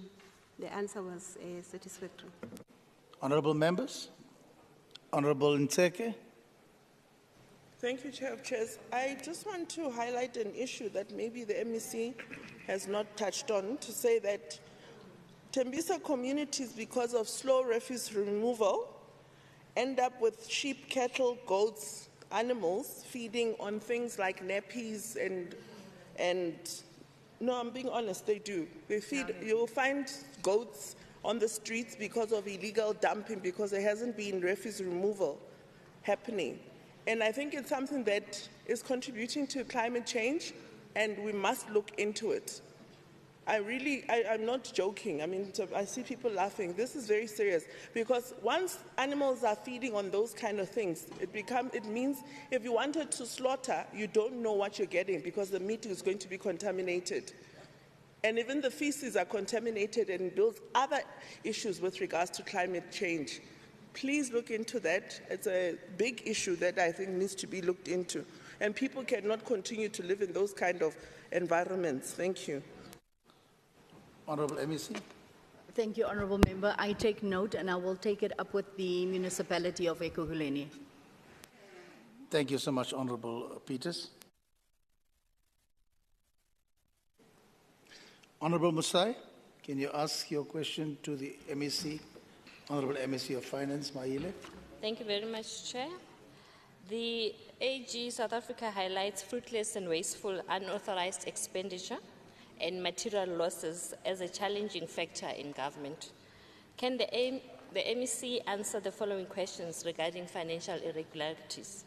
Is there any strategic plan in place to avoid irregular, fruitless, and wasteful unauthorized expenditure and material losses in the department?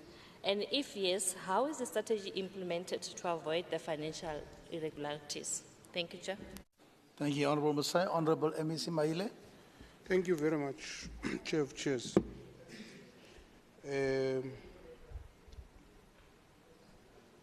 The Gauteng Provincial Treasury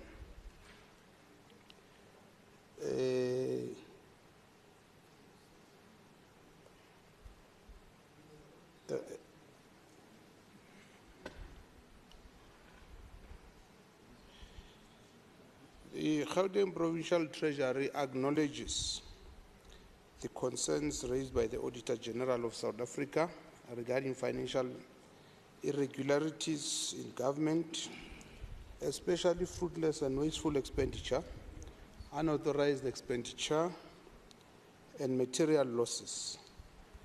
It should also be noted that the Gauteng Provincial Treasury currently has one case of fruitless and wasteful expenditure and is actively managed through the department's operational plans and risk registers. And the Gauteng Provincial Treasury has no unauthorized expenditure and material losses.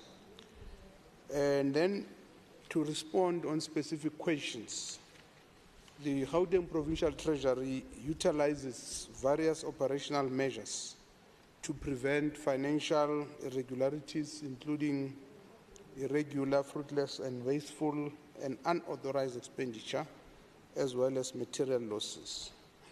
On question 2, the Provincial Treasury has adopted a multifaceted approach to the implementation of its operations as outlined below. Firstly, risk management and operational planning, and we will give details in the written text there, but maybe for the benefit of the House, all identified risks, including prevention of fruitless and wasteful expenditure, are incorporated into the department's risk registers and actively monitored.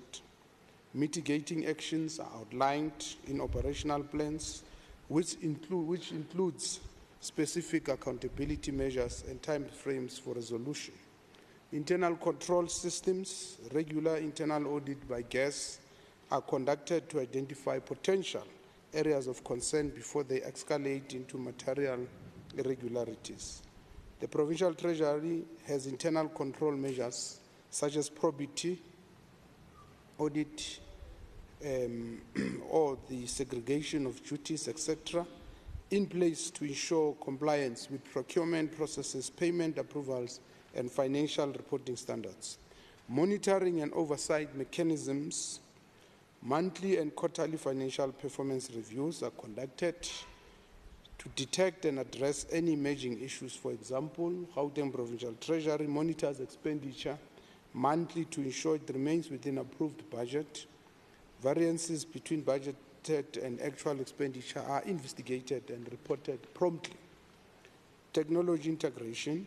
The department utilizes modern financial management systems such as SAP to improve monitoring and reporting of expenditure. Systems such as probity auditing are designed to flag non-compliance in real time, reducing the risk of irregular expenditure. Collaboration with the AG South Africa and stakeholders. Provincial Treasury actively engages with the AG South Africa and other oversight structures such as Audit Committee to address audit findings and implement sustainable solutions to identified challenges. Monthly reports on fruitless, unauthorized, and irregular expenditure are prepared and sent to Provincial Accountant General Office, and the reports assist in tracking compliance and taking necessary steps to curb recurrence of such expenditure. And I said yesterday, Honorable Chair of Chairs, that we will also be looking at digitizing our procurement system, and I further said yesterday, in our budget next year, we will explain in detail. Yesterday, we were just introducing that principle, and that we think will go a long way because it will deal with human interference in supply chain issues. Thank you very much. Thank you, Honorable MEC Maile. Honorable Masai, any supplementary question or short remark from your side? Thank you, Chair. I just want to thank the MEC for the response, and I'm hoping that those mitigating measures and the systems that are going to be introduced will also be implemented by different departments and municipalities. Thank you. Thank you, Honorable Masai. Any supplementary question? Honorable Moriarty? Yes, in terms of 134 subsection 7, if I can ask the MEC, he made reference to the Accountant General. Could the MEC tell us who the Accountant General is, please? Honorable MEC? I don't mind, though it's a new question, but let me answer it so that I'm not accused of running away from it. The position of the Accountant General is vacant. So we've advertised the post, we've recruited, and we've got a recommendation of who must be the Accountant General, and we're still consulting with the DPSA on the issue of the Accountant General, but we have done all the work. And in fact, the recommended candidate, very educated, an 1980 or 1992-year-old, highly qualified, with the competency report, it's green only. Very, very educated person. Once we are done, we will gladly share that. Thank you. Thank you, Honorable MEC. Honorable Masai, you can ask your next question, please, to the MEC of Corporate Governance and Traditional Affairs. Thank you, Chair of Chairs. In contributing towards the stability of municipalities and ensuring that service delivery is not negatively affected, can the MEC please indicate what is COGTA's role in ensuring that key and inclusive services delivery basket is improved, sustained and enhanced throughout the city's landscape? And what is the role and mandate of COGTA in ensuring strengthened cooperative governance between municipalities and provincial government? Thank you, Chair. Thank you, Honorable Masai. Honorable MEC Mamabolo, you may reply. Yeah. Thank you very much, Honorable Chair of Chairs, and thank you very much, Honorable Masai, for the question. As always, we have prepared you a very detailed reply, but I want to plead with you that I don't read the whole everything, but we will submit the question. Now, with respect to contributing towards the stability of municipalities and ensuring that service delivery is not negatively affected, we want to indicate that the Gauteng Department of Cooperative Governance and Traditional Affairs, COGTA, has through its strategic plan and of course the strategic outcomes that talk to sustainability, smartness, inclusivity, and of course emphasizing on effective system of cooperative governance for sustainable municipalities, inclusive communities, and institution of traditional leadership in the Gauteng city region. That being the context, the department focus on intergovernmental relations and cooperative governance has necessitated a process of adopting what we call the intergovernmental relations strategy and implementation plan. Now, our approach to supporting municipalities to make sure precisely that they deliver on the basket of services that you have asked us include the following: fiscal and financial sustainability. Of course, we intervene on policy and legislative alignment. We provide service delivery support, and of course, this is further explained. We do provide institutional support in terms of the South African Constitution, Section 154. We strengthen cooperative governance and participatory democracy, and of course, sound financial and administrative management, promotion of social and economic development, and of course, local public employment programs such as EPWP. Now, with specific questions relating to service delivery, the department's approach includes deploying multidisciplinary technical assistance teams to Gauteng municipalities and metros to address service delivery. This serves as our point of departure and plan, and is very profound because it links with the department's mandate to monitor and support municipalities during the various transformation phases and actualizing the very profound policy of government back to basics, and that's exactly the support we are providing. Now, we do grant management support, and of course, we work with all spheres of government to manage specific grants that are critical to service delivery, and those grants are listed here. But I think of emphasis is the municipal infrastructure grant, and we're talking to that. Now, we also support municipalities to make sure that we deal with projects, infrastructure projects that are critical for bulk services such as electricity, water, and sewer. And then, of course, building plan approvals, occupancy certificates, town planning, land acquisition, and, of course, many others. Let me also just say to you, Honourable Member, that we have established a number of intergovernmental relations forums. The MEC Mayors Forums has already been there. That includes the mayors, the speakers, and the chief whip, what's called the Troika. But we have already created what we call the Water IGR Committee. The Premier has spoken to that. It is a committee very critical to ensure delivery of water and managing the current water difficulties that we're having. We have got a weekly intergovernmental relations committee on energy, chaired by the Premier himself, to make sure that we deal with this matter. The Premier will be chairing just on Friday the weekly intergovernmental committee that we're starting on supporting the work we do in the CBDs. We work with traditional affairs. The crime prevention committee, the Premier has spoken to how we are integrating law enforcement activities at a provincial level with those in municipalities. And of course, we continue with the coordination on Operation Clean Audit to make sure that we can support municipalities. So there's also a lot of work we do to support MPECs, and of course we provide training, and there's a lot of training work we've done for them. And of course, also ensuring people participation and intergovernmental relations, popular participation by the people.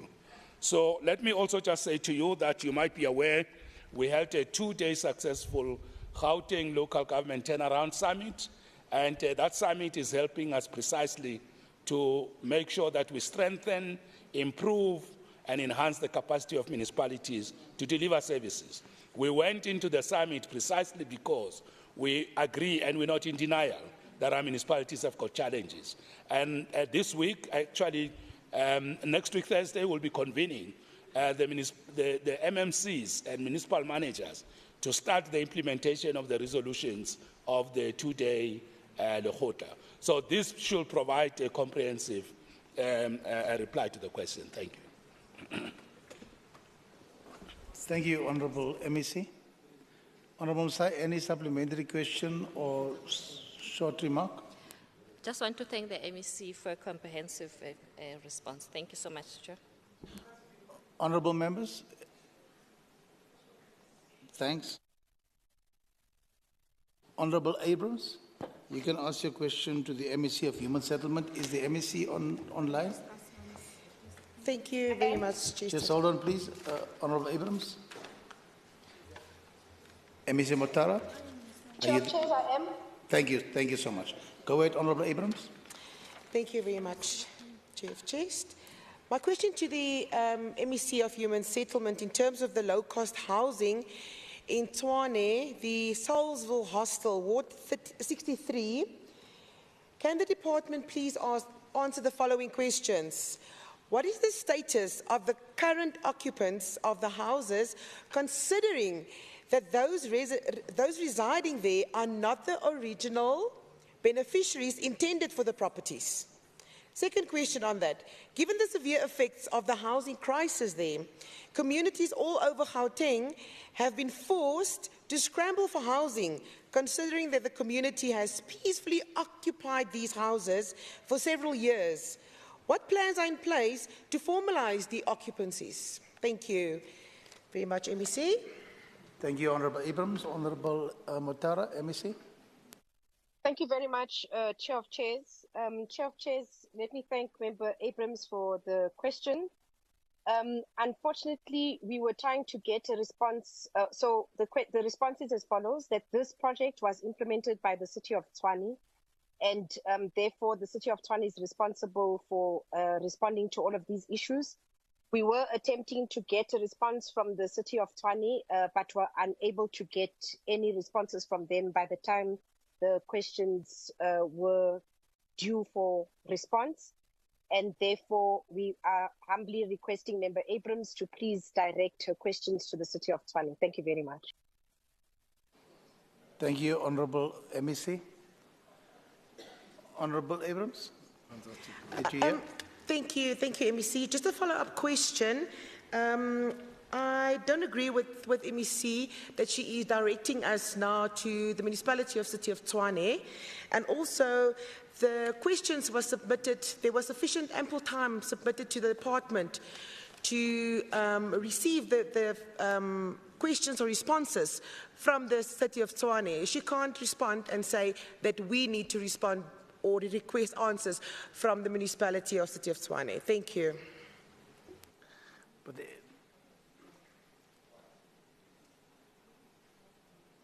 I think MEC has said that... Should I respond, Chair? Yes, yes, please go ahead. Like I said, that we had requested the information from the municipality at the time when the question was due for response. We hadn't received a response from the municipality. Thank you.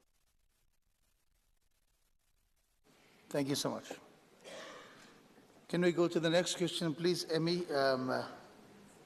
Honourable Sharif, can you ask your question to the MEC Cooperative Governance and Regional Affairs? Thank you. Yes, thank you, Chair of Chairs, and good afternoon, MEC. I come in peace. MEC, with regards to health and food inspectors in all Gauteng municipalities, please could you indicate, one, what is the current number of health and food inspectors employed per municipality across the country? Two, is there a standard or a target number of inspectors per municipality? Three, are there any known vacancies or shortages of health and food inspector positions at a local municipality level? Number four, if yes, how many positions are currently vacant? And by when does the department aim to fill these? And lastly, what standards or qualifications are required for health and food inspector positions at a municipal level? I thank you. Thank you, Honourable Sharif. Honourable MEC, Mama Bolo, you may reply, sir. Yeah. Thank you very much, Honourable Member. Let me commend you and welcome your peaceful remarks. I think that's how we should proceed. But please be consistent so that we don't have deviations later. Now, let me just start by acknowledging that both in this question and the next one you are asking, that there is a big challenge with this issue across municipalities. That's just an overlying point I want to make. Now, let's go to the first one. The current number of health and food inspectors employed per municipality across the I guess you wanted to say across the province. Can I edit with your permission? Now, let's go to the City of Tshwane. The City of Tshwane has 64 environmental health practitioners. The City of Ekurhuleni has a total of 94. And of course, the City of Joburg has 221. The West Rand District Municipality has about 20. And the Rand West and Mohale, and of course, Mirafo, they are supported by the district on this function. So if we go to Stibeng District Municipality, In the district, Mfuleni has about 14, Midval has about 5, and Lesedi has 3.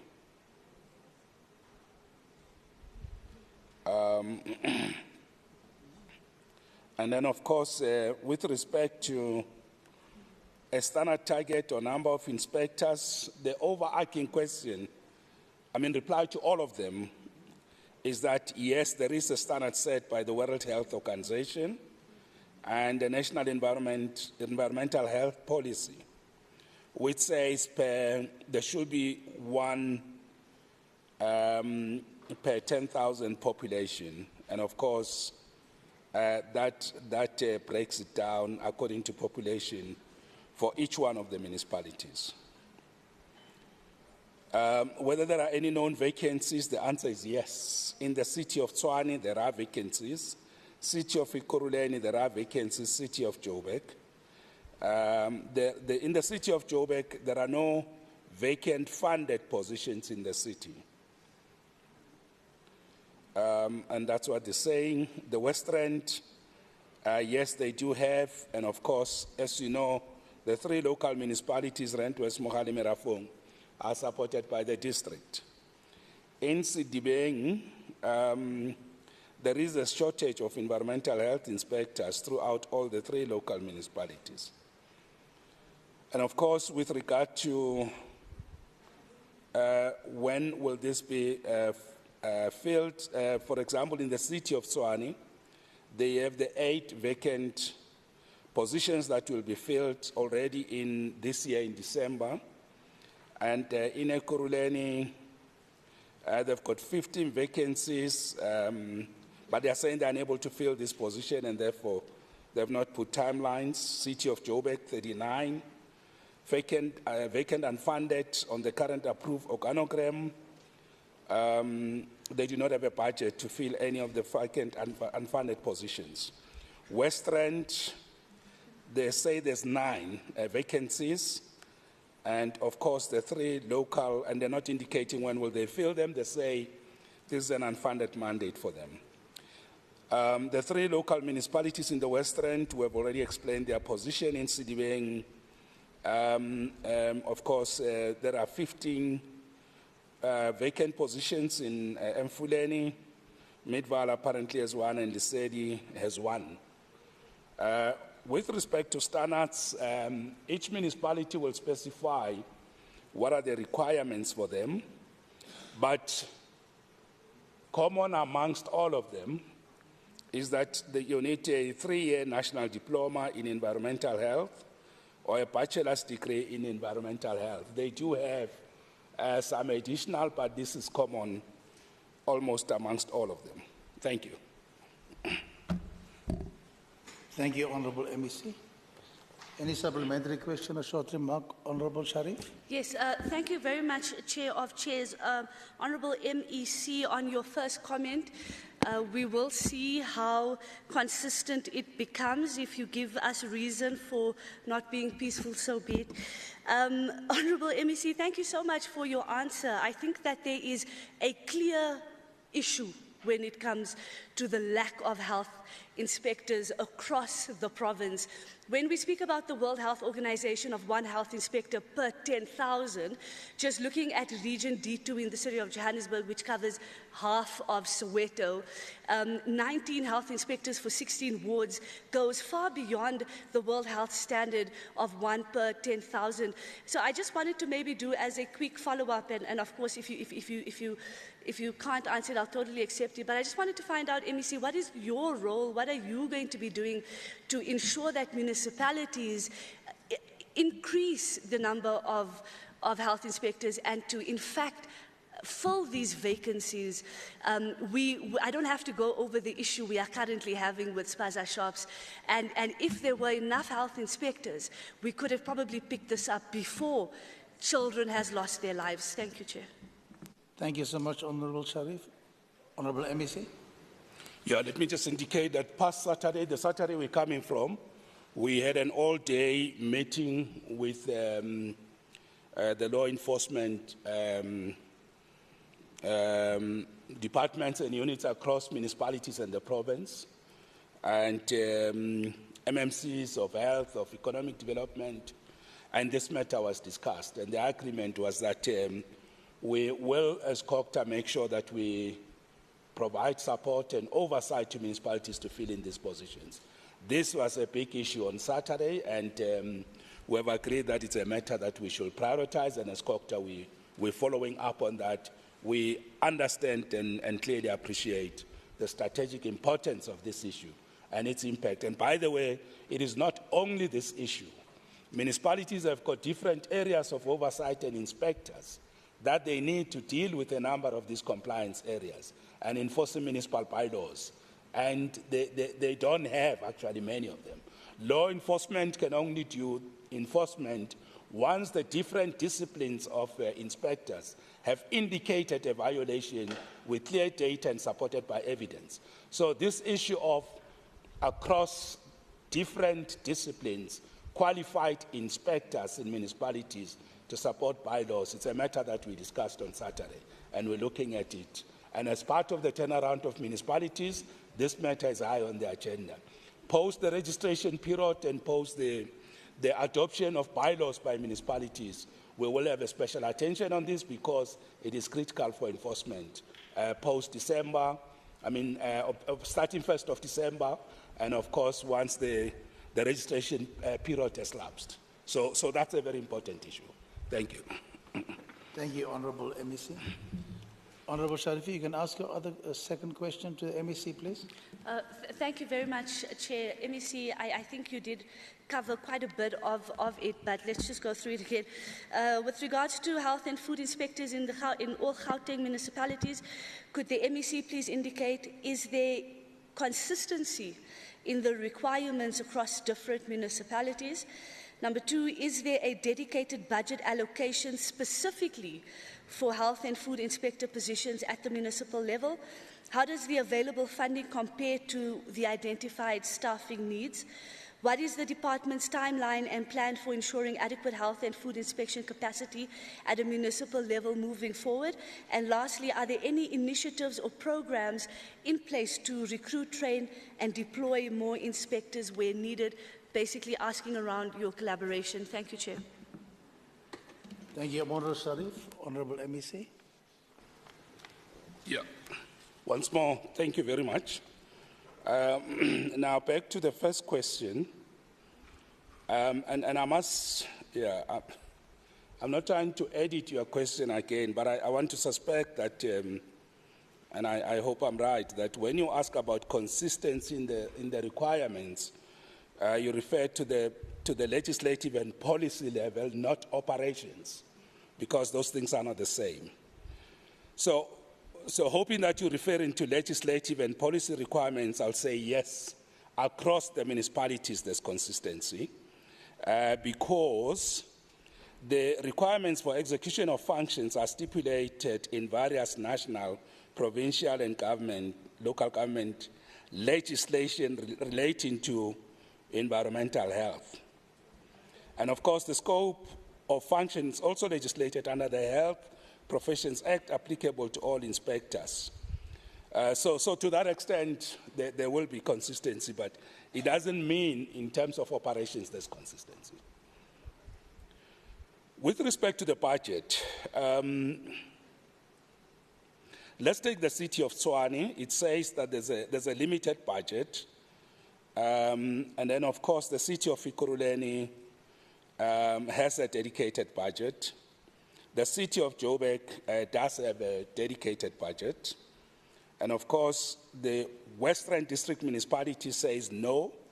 It's an unfunded mandate, as I earlier said. And, of course, the position applied to Rent West, Mohali, and Merafong as they are supported by the district. So once the district says it's an unfunded mandate, it means it affects the other three municipalities. With respect to Sidibeng, yes, there is a budget. And of course, in Mfuleni, there is a budget. In Midval, there is a budget, and in Lesedi. But let me qualify that the budget will never be enough, given already the answers that we have given in the earlier question. Now, how does the available funding compare to the identified staffing needs? The City of Tshwane says there are not sufficient funds available at the moment, and of course they are explaining that. City of Ekurhuleni also talk about insufficient funding to meet the staffing requirements. City of Joburg, also the same, the money is not enough. The Western District Municipality, we have already answered that for Rent West, Mohali City and Merafong. The Sedibeng District Municipality, of course, it has funding, but it's not enough, and that runs across Mfuleni, Midvaal, and Lesedi.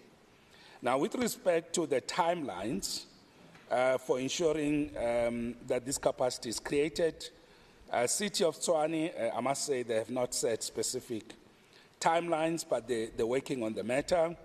The City of Ekurhuleni has a recruitment plan for filling of the vacancies. Of course, there will be, there is a challenge there in the sense that those timelines are hopefully stated in the plan. The City of Joburg talks to, they're not stating plans, but it's affected by the fact that they don't have the money. So that's why they can't put timelines to it. So is the case with the Western District as it affects the 3 locals. And of course, timelines challenges in Sedibeng and the 3 local municipalities. Of course, are there any initiatives, program in place to recruit? Absolutely. The City of Tshwane say yes, they do have. The City of Ekurhuleni say no. City of Joburg is also looking at short-term employment.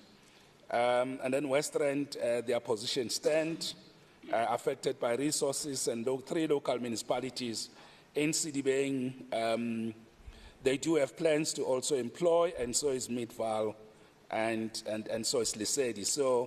So those ones are trying to resolve the issue. Otherwise, thank you very much. Thank you, Honourable MEC. On a short remark or... Yes, thank you, Chair of Chairs. Thank you very much, MEC. By the answers you're giving me, it's a problem. We just spoke about the need to have more health inspectors, because we're not only talking about inspecting spaza shops or the township economy or vendors, we're talking about your bigger shops as well, your McDonald's, your restaurants, your, anything that pops up on your Uber Eats. Anywhere that sells food needs to be consistently inspected to make sure that they are aligning with the health and safety regulations to keep people safe and so that they don't die of food poisoning. So my short remark, Chair of Chairs, is just to urge the MEC to put pressure on these municipalities to make sure they reprioritize their budgets and employ more health inspectors so that we can save lives. Thank you, Chair. Thank you, Honourable Sharif. Honourable MEC. Yeah, the point is taken. That's exactly what we're doing. I've spoken to that matter. Thank you. Thank you, sir. Thank you, Honourable MEC. Honourable J. Muller, you can ask your question to the MEC of Environment. Thank you very much, Chair of Chairs. With regard to the wetland at Zoo Lake, could the MEC please indicate, 1, is the MEC aware that a paddle court has been erected on a wetland at Zoo Lake? Number 2, is the MEC aware that GDOT officials conducted an investigation on or around the 18th of October this year? And number 3, by when will GDOT issue a report and decide whether to issue some sort of directive in this regard? Thank you. Thank you, Honourable Miller. Honourable Peters, MEC. Thank you, Chair. Honourable Miller. As you are aware, in the response to yourself, the department, the environmental management inspectors of the department have conducted a joint visit with City of Joburg, Joburg City Park, SAPS, and the field rangers from City of Johannesburg on the 18th of October.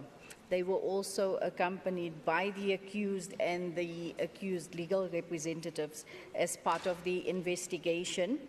And then the following activities were undertaken. Soil sampling and surveys were done by biodiversity specialists to assess the sensitivity of the site in relation to conforming the wetland status of the area, as well as the outstanding required information was obtained by the accused, from the accused and the lawyers.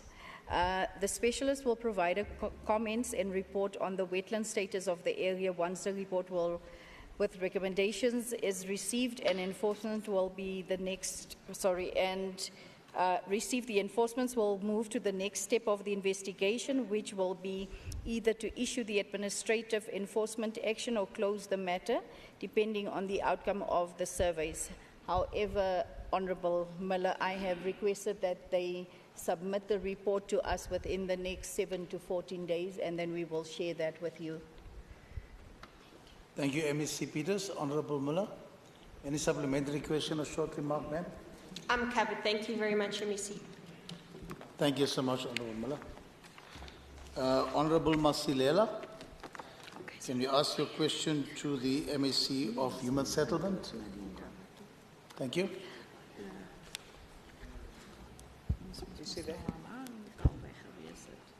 Thank you, Chair of Chairs. The Mentors Mega Housing Project in Randfontein is a disaster.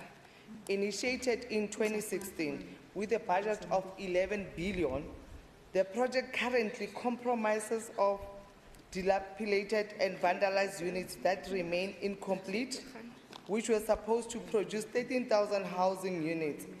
Furthermore, the project has faced numerous mismanagement challenges, including the fact that the land of which it was constructed is privately owned and was never proclaimed by the Department of Human Settlement. In the light of those concerns, can the Department of Human Settlement provide answers of the following questions? Why did the Department of Human Settlement commence construction on a privately owned land? And why was this land not being proclaimed? Regarding the dispute with the contractors, what measures are in place to recover funds from those contractors who failed to complete these units?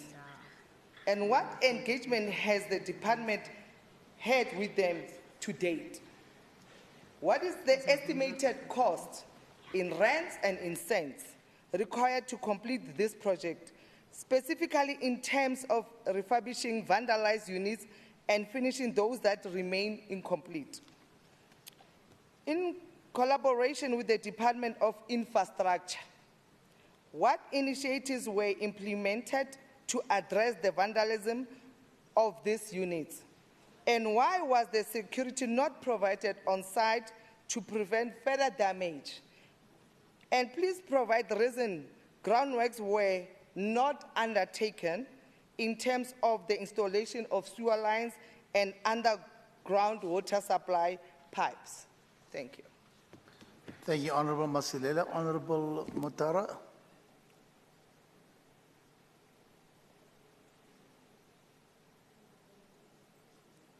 MEC Mutara. You are muted, MEC. Thank you. Can you hear me now, Chair? I can hear you, MEC. Go ahead, please. Thank you. Thank you very much. And thank you to Honourable Masilela for the questions. The response is as follows. On the first part of the question, the department commenced construction in Montrose based on a land availability agreement between the developer and the landowner. This agreement provides the developer land development rights and access to the land for the proposed mega project, Montrose. The land for the Montrose is proclaimed with land description portion 81, farm Middle Flay number 255. The response to the second question is as follows. The department appointed a turnkey developer and the contractors or professional teams are appointed by the developer. The department only pays for work done. The current disputes are between the developer and the SMMEs owed by the developer. Several meetings were held with the SMMEs owed by the developer, which was led by the department's legal advisory service. The agreement is for SMMEs to submit amounts owed by the developer per SMME to the liquidator for inclusion in the debtors book or the debtors register. The response to the third part is as follows. The cost to completion of the project has not been established at this point, including refurbishment of the vandalized units. On the allocated with outstanding items, a snag list is being compiled and it would be used to source a contractor through the department panels.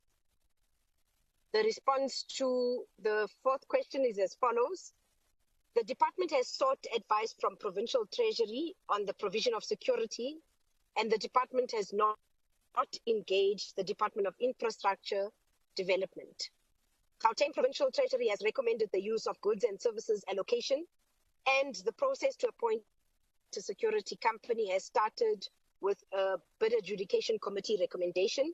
We expect to complete this process before our December break. The response to the last part is as follows. Amongst other completed civil works, bulk water and sewer link line was undertaken for the first phase and approved by the municipality. This approval confirms compliance to the norms and standards on the civil works and was handed over to the municipality. In addition, internal water and sewer services are also signed off or approved by the municipality as confirmation of compliance to municipal requirements.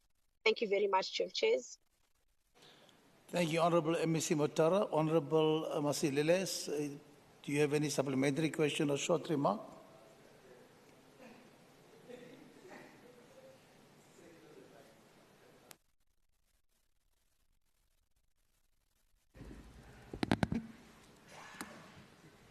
Thank you, Chair of Chairs. I think we ought to tell the residents of Gauteng the truth, and with affirmation that we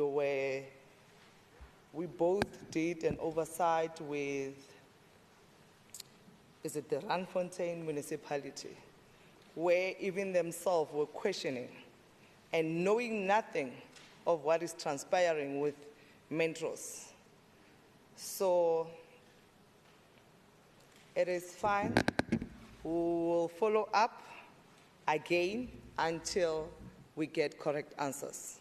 Because what the MEC is saying now, to be honest with you, is neither here, neither there. Thank you.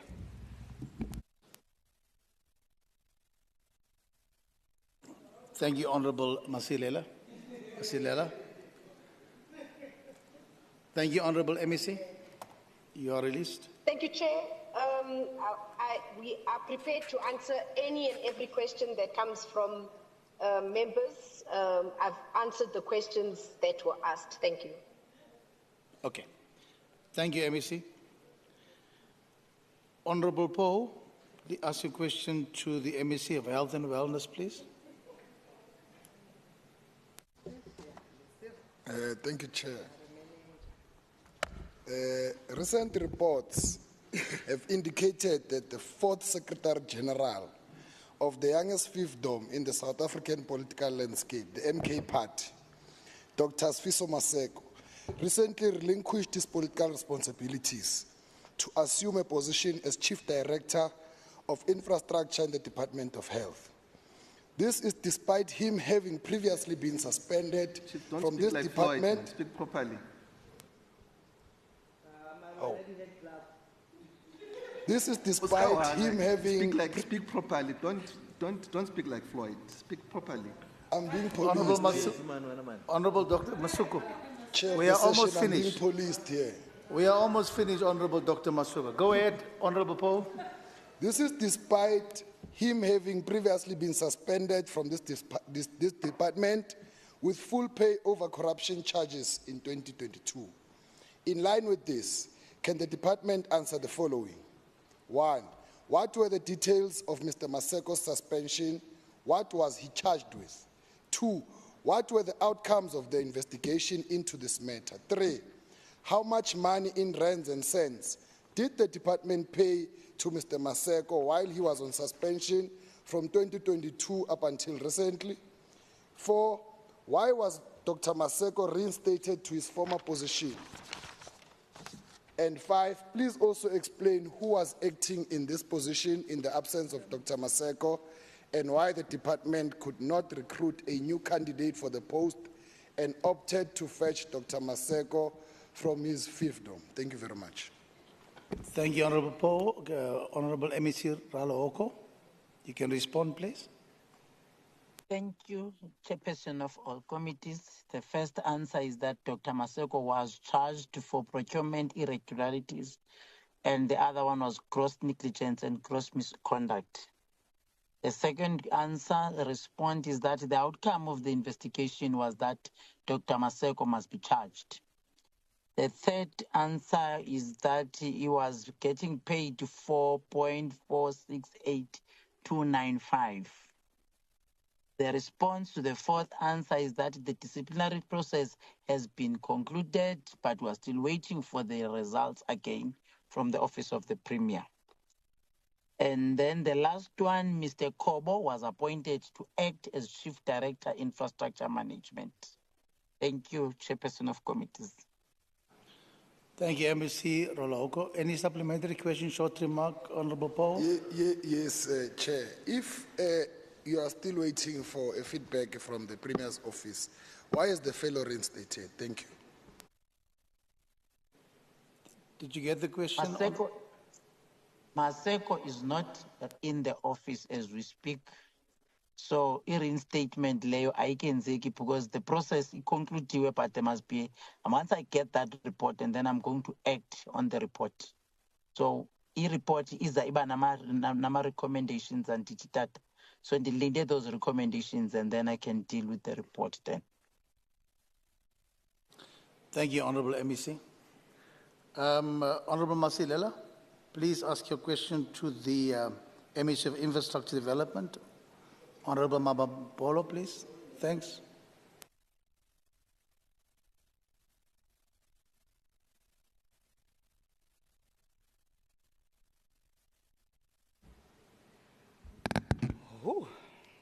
Thank you, Chair of Chairs. Yeah, the 2024 first quarter report of the Department of Infrastructure Development reported that the department has set meager target of completing the construction of one new education, health, and the STARS construction project. Could the MEC please answer the following? Provide details of the project completed as well as why did the department plan such an inadequate target considering that the department committed towards fast-tracking incomplete projects. Considering that a new academic year is fast approaching, how many schools remaining incomplete? Please also provide the names of these schools and what is the current status of Duzangendlela Special School, which regards is to the department undertaking the necessary refurbishment, and it was revealed during the NCOP oversight that the school which caters for learners with special needs lacks in basic amenities including a functional school structure, functional sewer pipes, and amenities needed to support learners with special needs. And also, MEC, the land is privately owned, and the department has not done any proclamation in that land. Thank you. Thank you, Honorable Masilela. Honorable MEC Mabapolo. Thank you very much, Honorable Chair of Chairs, honorable members. This is the last question of the day. Good afternoon to all of you. Let me take the reply to the first part of the question. Is that the total number of completed projects under quarter one is 38, which includes both capex and maintenance projects. For example, in the health projects, we have got 16 maintenance projects that were completed, 3 electromechanical projects that were completed and commissioned, and of course that makes it 19. STARS maintenance projects include 2 rehabilitation and refurbishment projects that were completed, and those are listed. 14 maintenance projects were completed, And of course, in education, 2 rehabilitation and refurbishment projects were completed. Those are also listed, Kokosi, Lotus Gardens. 1 upgrade project, which is in Pato Secondary School.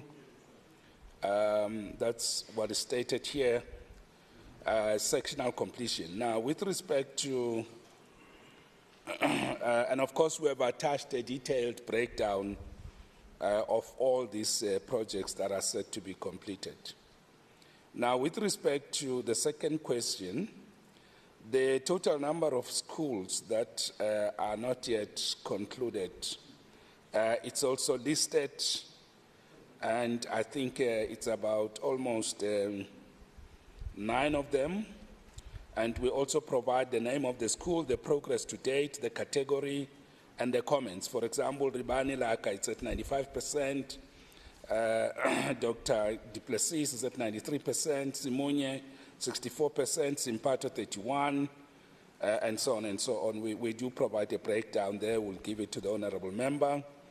The last part about the special school, let me just indicate that this one is not included in the portfolio of projects that we are running as DID, and this project information is sitting with the department, and I would like to refer the member to the Department of Education in the province on this one. Thank you very much. Thank you, Honorable MEC. Honorable Masinela, any supplementary question or short remark?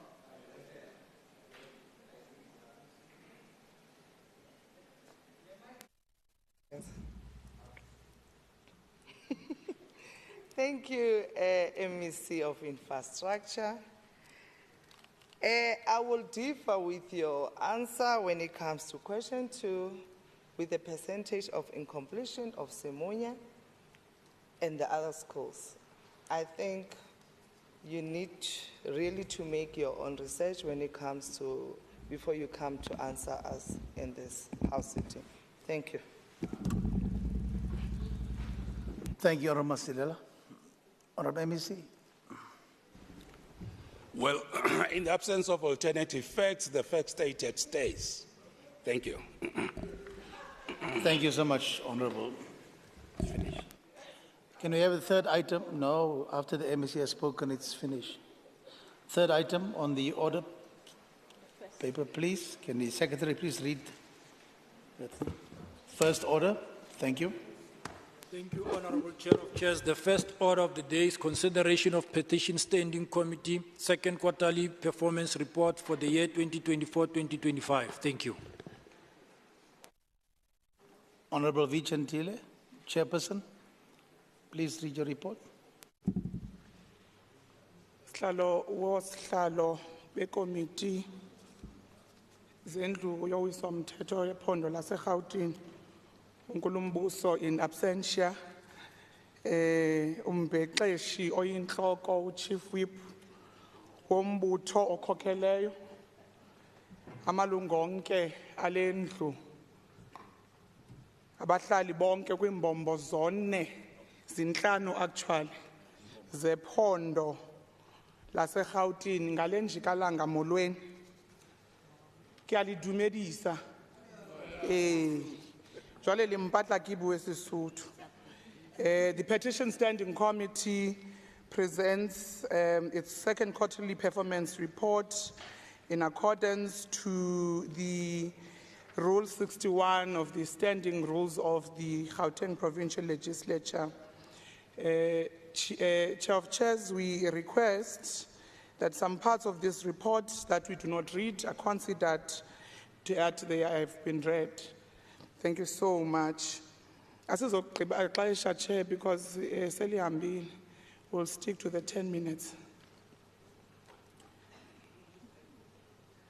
The quarterly performance report serves as an account of the committee's activities and performance for the second quarter, covering the 1st of July to the 30th of September 2024.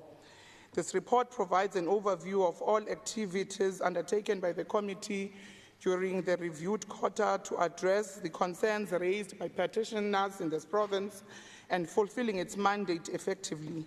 Additionally, it highlights a manner in which the committee handles the petitions and its interaction with the authorities and petitioners. During the second quarter, the committee adopted 16 petitions which were forwarded to relevant authorities for investigation and reporting. These new petitions have been added to the already existing 272 ongoing petitions.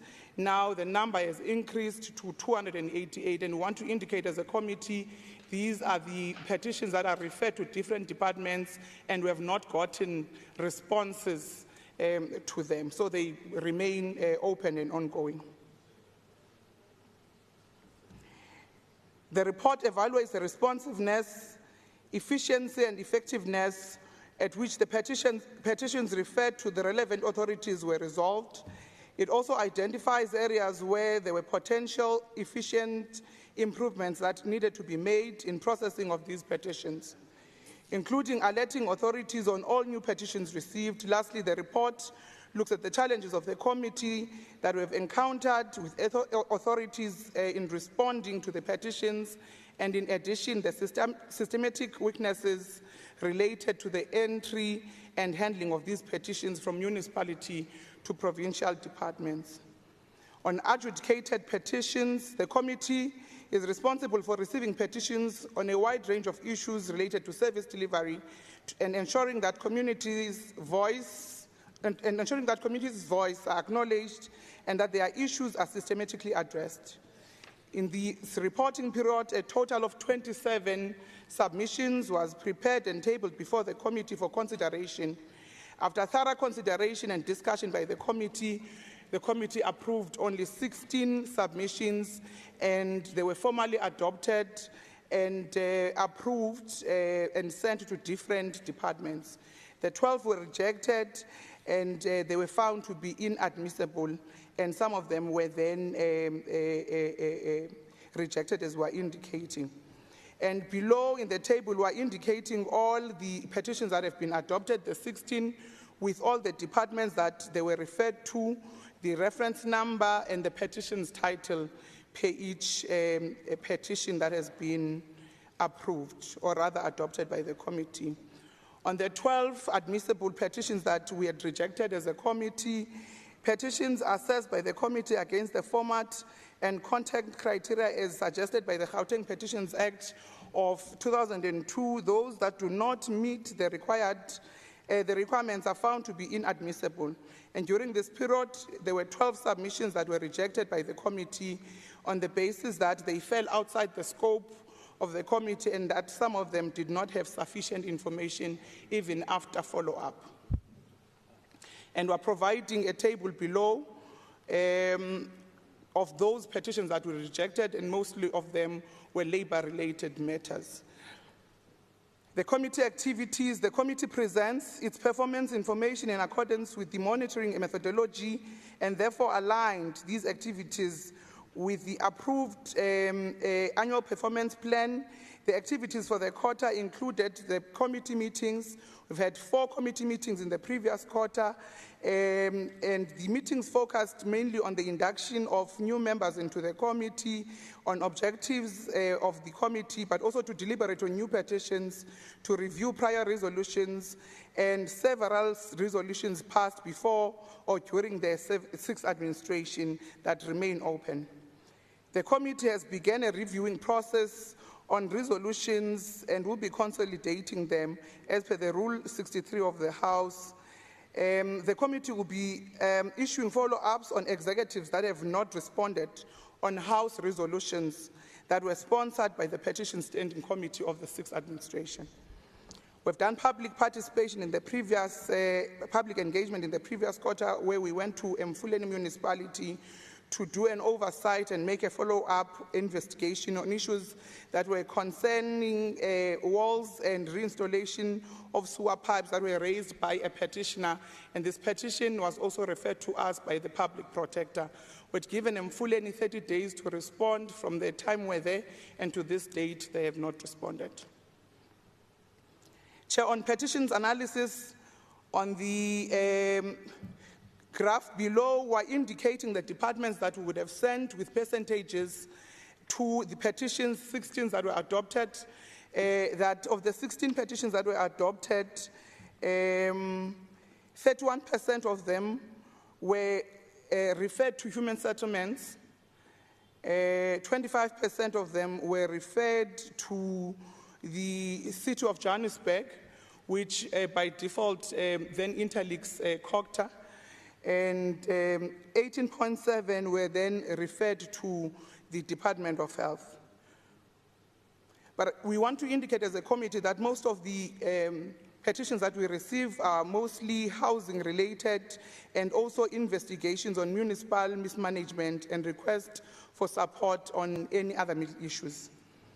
The table below indicates the regional and gender distribution of the 16 petitions that were submitted to the committee, and we're indicating that 68.7 of the petitions emanated from the city of Johannesburg, where 8 were males and 3 were females of those petitions submitted, whilst 25 emanated from the city of Ekurhuleni, where there were 2 females and 2 males.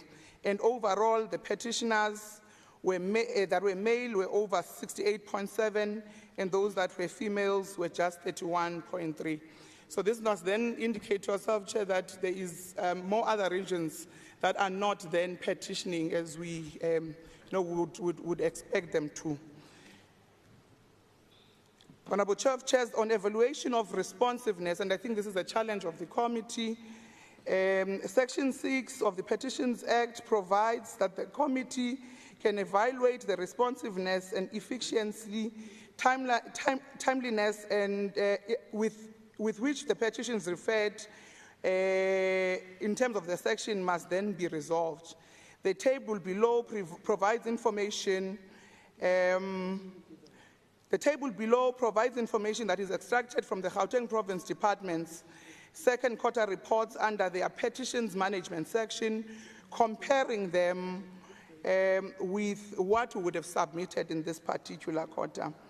And with the Department of Health, we had submitted 3 petitions, and they only populated 2 petitions, one which was on the current quarter and the other one which was on the previous quarter, and then they had left the 2, and there was no reasonable explanation to the committee.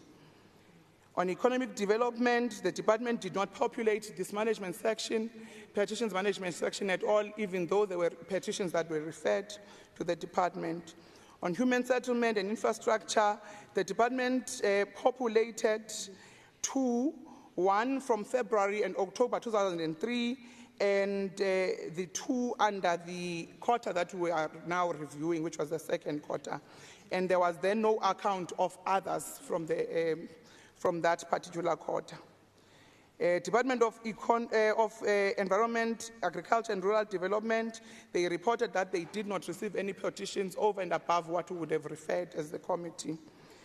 The Department of Education, there was 1 petition referred to them, and they only populated a petition from the 10th of August in 2003, not the petition that was referred in that quarter of review. The Department of Community Safety populated this section accurately in accordance to what was submitted. The City of Johannesburg, through COGTA as well, COGTA did not populate this section in their report. On committee concerns, the committee is gravely concerned on the regression when it comes to the department's completion of the petitions management section on their templated quarterly report. It is imperative that departments complete this section to their for their reporting to portfolio committees. By not doing this, they are advertently hampering the oversight work that must then be done by portfolio committees, and also creating gaps in our reporting as the committee.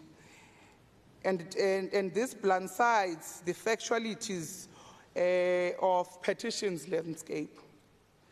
The committee wants to thank the Department of Community Safety for being the only department that accurately populated the petitions management section of their report. It is worrying, though, that there are certain departments that did not populate this section, and we would have indicated what those departments are. This is despite the petitions being referred to them during the quarter under review. The committee further implores the Department of Education, Youth, and Department of Health and Wellness and Department of Human Settlements to please report fully. On recommendations, Chair of Chairs, the committee recommends that the leader of government business takes proactive steps to ensure that all government departments prioritize the timely and accurate completion of the petitions management section in their quarterly report, noting that the regressive patterns that have been flagged in the committee's concerns in the previous section and the details tabled in the section 4 under evaluation and responsiveness. Can the leader of government business respond on these 4 issues? What measures will they put in place to ensure that the departments accurately populate their reports in the petitions management? What recourse measures will the leader of government business put in place for departments that do not adhere to measures which will ensure accurate and timely reporting in the petitions management section of their standardized oversight and accountability reporting? The leader of government business may also consider engaging in a discussion of MECs and HODs through internal forums to investigate a potentiality of formalizing petitions management as a performance indicator, which could also be assigned to a senior official. In light of this, it is required that the leader of government business prepares a report addressing the proposed solution and the feasibility of the committee's suggestion.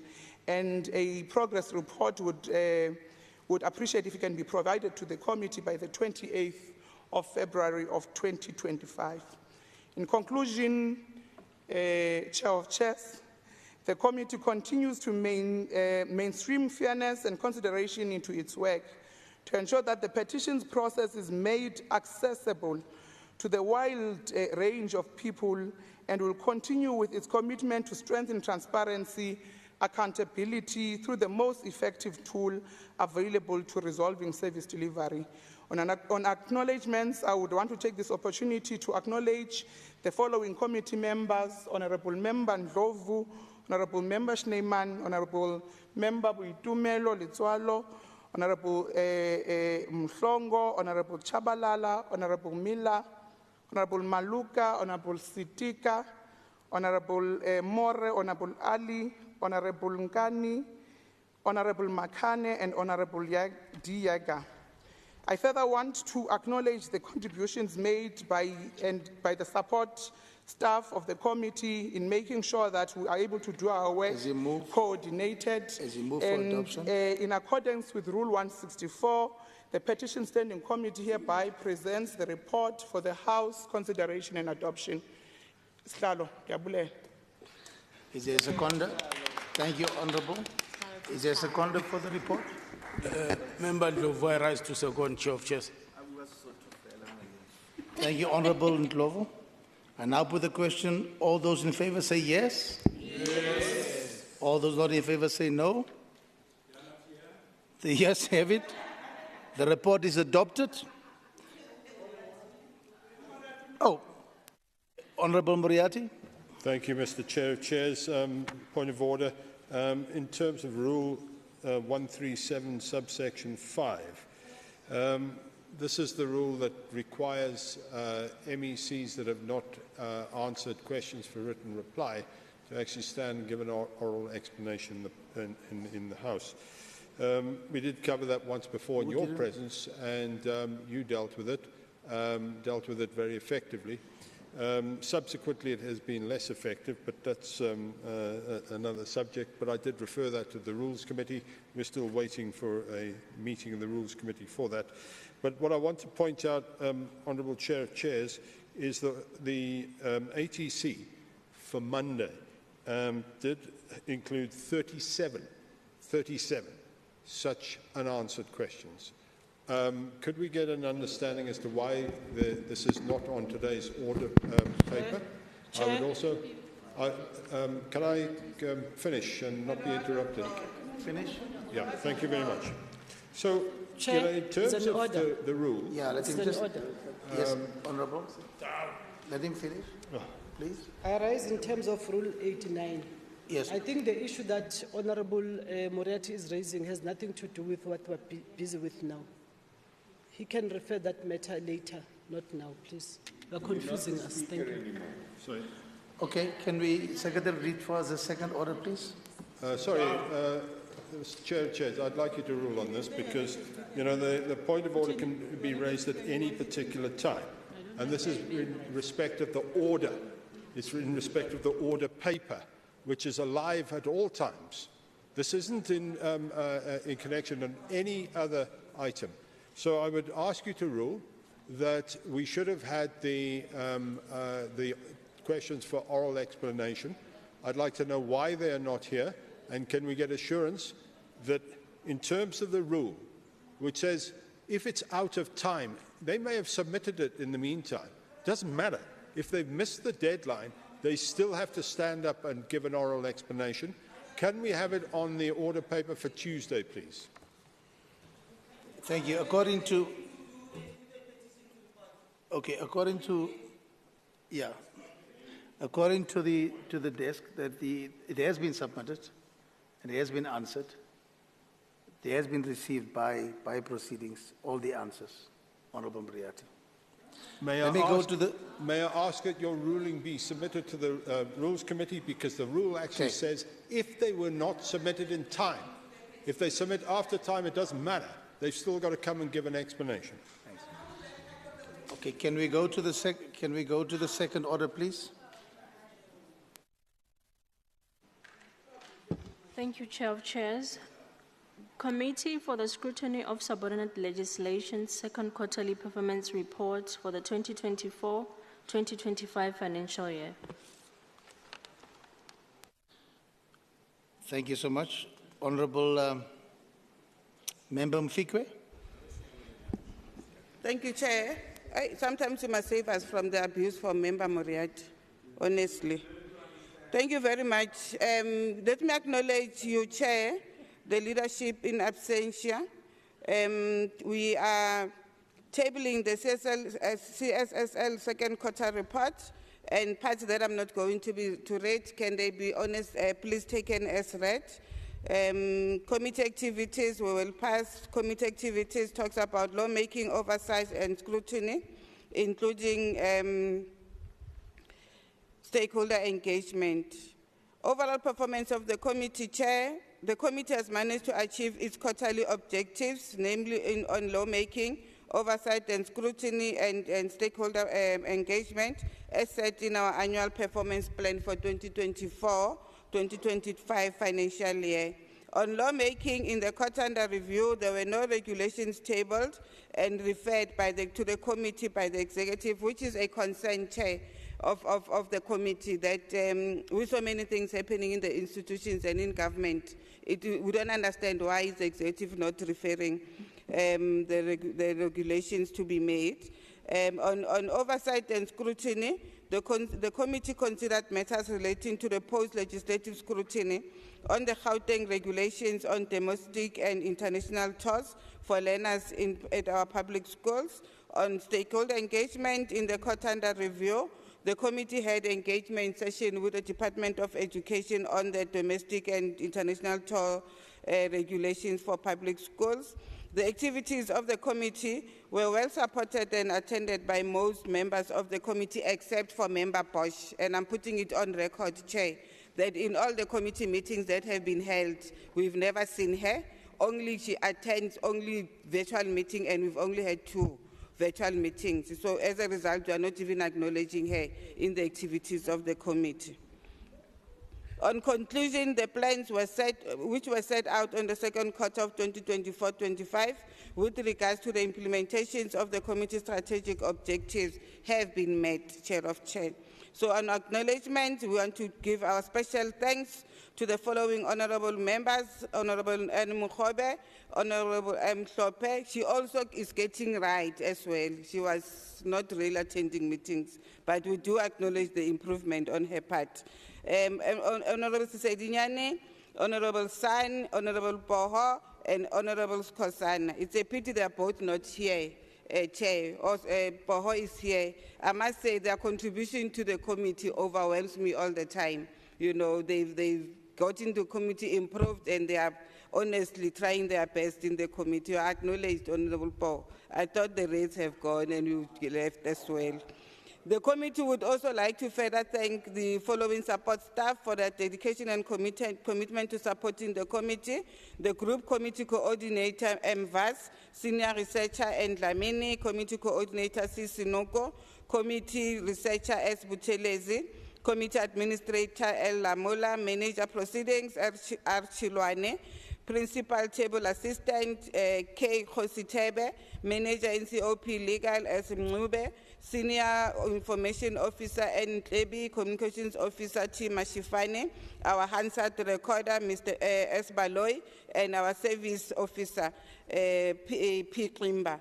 On the adoption, Chair of Chair, after due deliberations, the committee hereby tables the second quarterly performance report of CSSL for the 2024-25 financial year for adoption by this August House. In accordance with Rule 164, the committee presents the report to the House and recommends for its adoption. Thank you, Honourable Fikwe. Can I have a seconder, please, for the report? Honourable Masai. Honourable Masai. I rise to second, Chair. Thank you. Thank you, Honourable Masai. I now put the question. All those in favour say yes. Yes. All those not in favour say no. The yes, the report is adopted. Can the Secretary please read the third order? Thank you, Chair of Chairs. The last order of the day is the Social Development Portfolio Committee report on Senior Citizen Sector Parliament for 2024. Honourable Member T. Chokwe, can you do your report, please? Honourable Chair of Chair, the Chief Whip of the governing party, members of the Gauteng legislature here present, the people of Gauteng, good afternoon. Honourable Chair of Chair, may I request that the House should take other parts of the report as read. According to the United Nations and its member state, there has been acknowledgement of the fact that ageism as well as age discrimination are part of an ongoing struggle for human rights, and the fact that equal rights as well as dignity for older persons should be at the top of the agenda. This will include the civil, political, economical, social and cultural agenda of all countries. In our country, 30 years since the advent of democracy, injustice and inequality still exist and disproportionately affect among elderly people. Inasmuch as there are programs, institutions, and platforms where they are afforded the opportunity to address these challenges, there are still issues around socio-economic empowerment and human rights that need strategic focus. Chair of Chair, the objectives of the Senior Citizen Sector Parliament report for 2024 is to profile the constitutional mandate of the Gauteng Provincial Legislature, to provide a platform for the senior citizen to engage with the members of this Gauteng Provincial Legislature, to elicit views and challenges faced by senior citizens, to profile the plight and promote the rights of the elderly society. In this Senior Citizen Parliament report, we are told that in the brief summary, there were about 3 commissions. The first commission was on housing laws for elderly citizens. The second one was on eviction laws and abuse of elderly. The last one being the importance of drafting a will with elderly people. On Commission 1, that is on housing laws for elderly citizens, the following acts were visited: the Older Persons Act of 2006, the Housing Act of 1997, Prevention of Illegal Eviction from Unlawful Occupation of Land Act of 1998, and the last one being the Late Persons Estate Act. The challenges that were noted are that our older persons are not aware of their rights for applying for low-cost or RDP houses. The Department of Human Settlements lacks communication about the housing process to the elderly people. Many older persons have applied for RDP houses since 1994. To date, no houses were allocated to them. Worse, Honorable Chair of Chairs, is that older persons who applied for the RDP houses, when they pass on, their children are just put aside, experiencing challenges because they are informed that them as children are not entitled to receive an RDP houses, which is a big challenge. On the commission number 2, which is eviction laws and abuse of elderly people. There are laws intended to safeguard individuals as well as families from unlawful removal from their homes. These are laws like the Prevention of Illegal Eviction from Unlawful Occupation of the Land Act of that 1998. The law was put in place to protect the rights of property owners. This act forms the backbone of eviction law, especially if it is done the legal way. It stipulates the due processes and protects owners from unlawful eviction. It will, however, seem like there are instances that are not considered the eviction law put in place while the Older Persons Act seeks to protect, promote, and maintain the status, rights, well-being, and security of older persons. It is an act that aims to combat the abuse of older persons. It has become evident that in a lot of instances, economic abuse of elderly persons has become the daily bread due to evictions that occur all the time. This constitutes to the different forms of abuse, especially psychological abuse, which happens because of what the elderly goes through in the process. Chair of Chair, the challenges that were noted are senior citizens feels that the law is not on their side because with all the legislations that the country has, especially those that exist to safeguard the welfare of senior citizens, there seems to be a lot of loopholes with them because of the challenges that are in that act. The Master of High Court must also consider changing their policies to accommodate this older person. On the last commission, which was on the importance of drafting a will with the elderly, we'll say a will is just as important as funeral policy. So what is a will? A will is the final wishes of the deceased on how their estate or their assets are to be distributed. It is important to know that a will is not limited to the distribution of assets only. The challenges that we face in this commission, which were noted, were only 3. That is the affordability, cost and require a strong financial muscles. A will is not a secret document, but rather a content. And then death without a will dooms the distribution of the asset.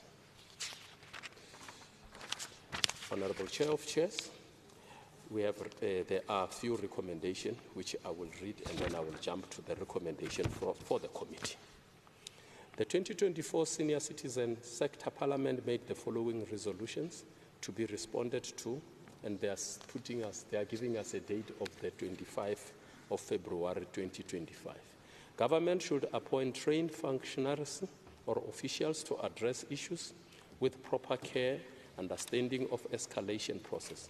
Government should allocate funding to address a resource deficit, particularly to the shortage of social workers, doctors, and law enforcement. Government should make sure that department and other state entities like SASA are visible in malls and then also at pension payout. Government should make sure that banks are helping older persons without charging equal rates for will services. Lastly, government should make sure that in areas where there are no title deeds, community members must elect a committee that will liaise directly with the government to avoid unnecessary evictions. The committee recommendation, Chair of Chair, that the committee recommended that the MEC for Social Development, Honorable Faith Mazibuko, should facilitate the response from the Executive Council on all the issues raised as their representatives in the Senior Sector Parliament. The Gauteng MEC for Social Development, Honorable Faith Mazibuko, should engage other MECs and the National Ministers for Social Development through ministers to make sure that those resolutions that are a national competency are implemented. I would like to express my appreciation to the MEC for Social Development for cooperation and support during the sector parliament. The leadership of Gauteng Legislature, led by our Honorable Speaker, Moshupi Murakan. I also wish to extend gratitude to the chairpersons of committees, Honorable Dalton, Chair of Chairs, Honorable Dalton Adams, and the Deputy Chair of Chair, Honorable Tshwane Kunene, in ensuring the successful hosting of the Senior Sector Parliament. My appreciation for diligence, dedication, and commitment goes to my members of the committee, Honorable Mehwe, Honorable Sesedinyani, Honorable Sharif, Honorable Nseke, Honorable Abrams, Honorable More, Honorable Smatla, Honorable Mkwanazi, Honorable Evans, Honorable Meso, for their dedication and support during this process. The committee will also like to thank our officials who have been involved in assisting the sector. Honorable Chair of Chair, after extensive deliberation, the Portfolio Committee on Social Development adopted the 2024 Senior Citizen Sector Parliament in terms of Rule 117, Section 2C, read together with Rule 164. The Social Department Committee present to this House and recommend the adoption of this 2024 Senior Citizen Sector Parliament. I thank you, Chair of Chair. Thank you, Honorable Chokwe. Is there a seconder for the report? Honorable Tlebere? I second, Chair. Thank you so much. I put the question to the House. All in favor say yes. Yes. All those not in favor say no. The report is adopted. Honorable members, can I just make a quick announcement before we adjourn? Chairpersons are reminded to submit all reports of their respective committees on time before the end of this week. Please, all reports must be in by the end of this week. Let me congratulate the three chairpersons. I have felt your report. I think the House has felt it, and the citizens of Gauteng. I think you have really done exceptionally well with your committees. Well done to you. Thank you so much.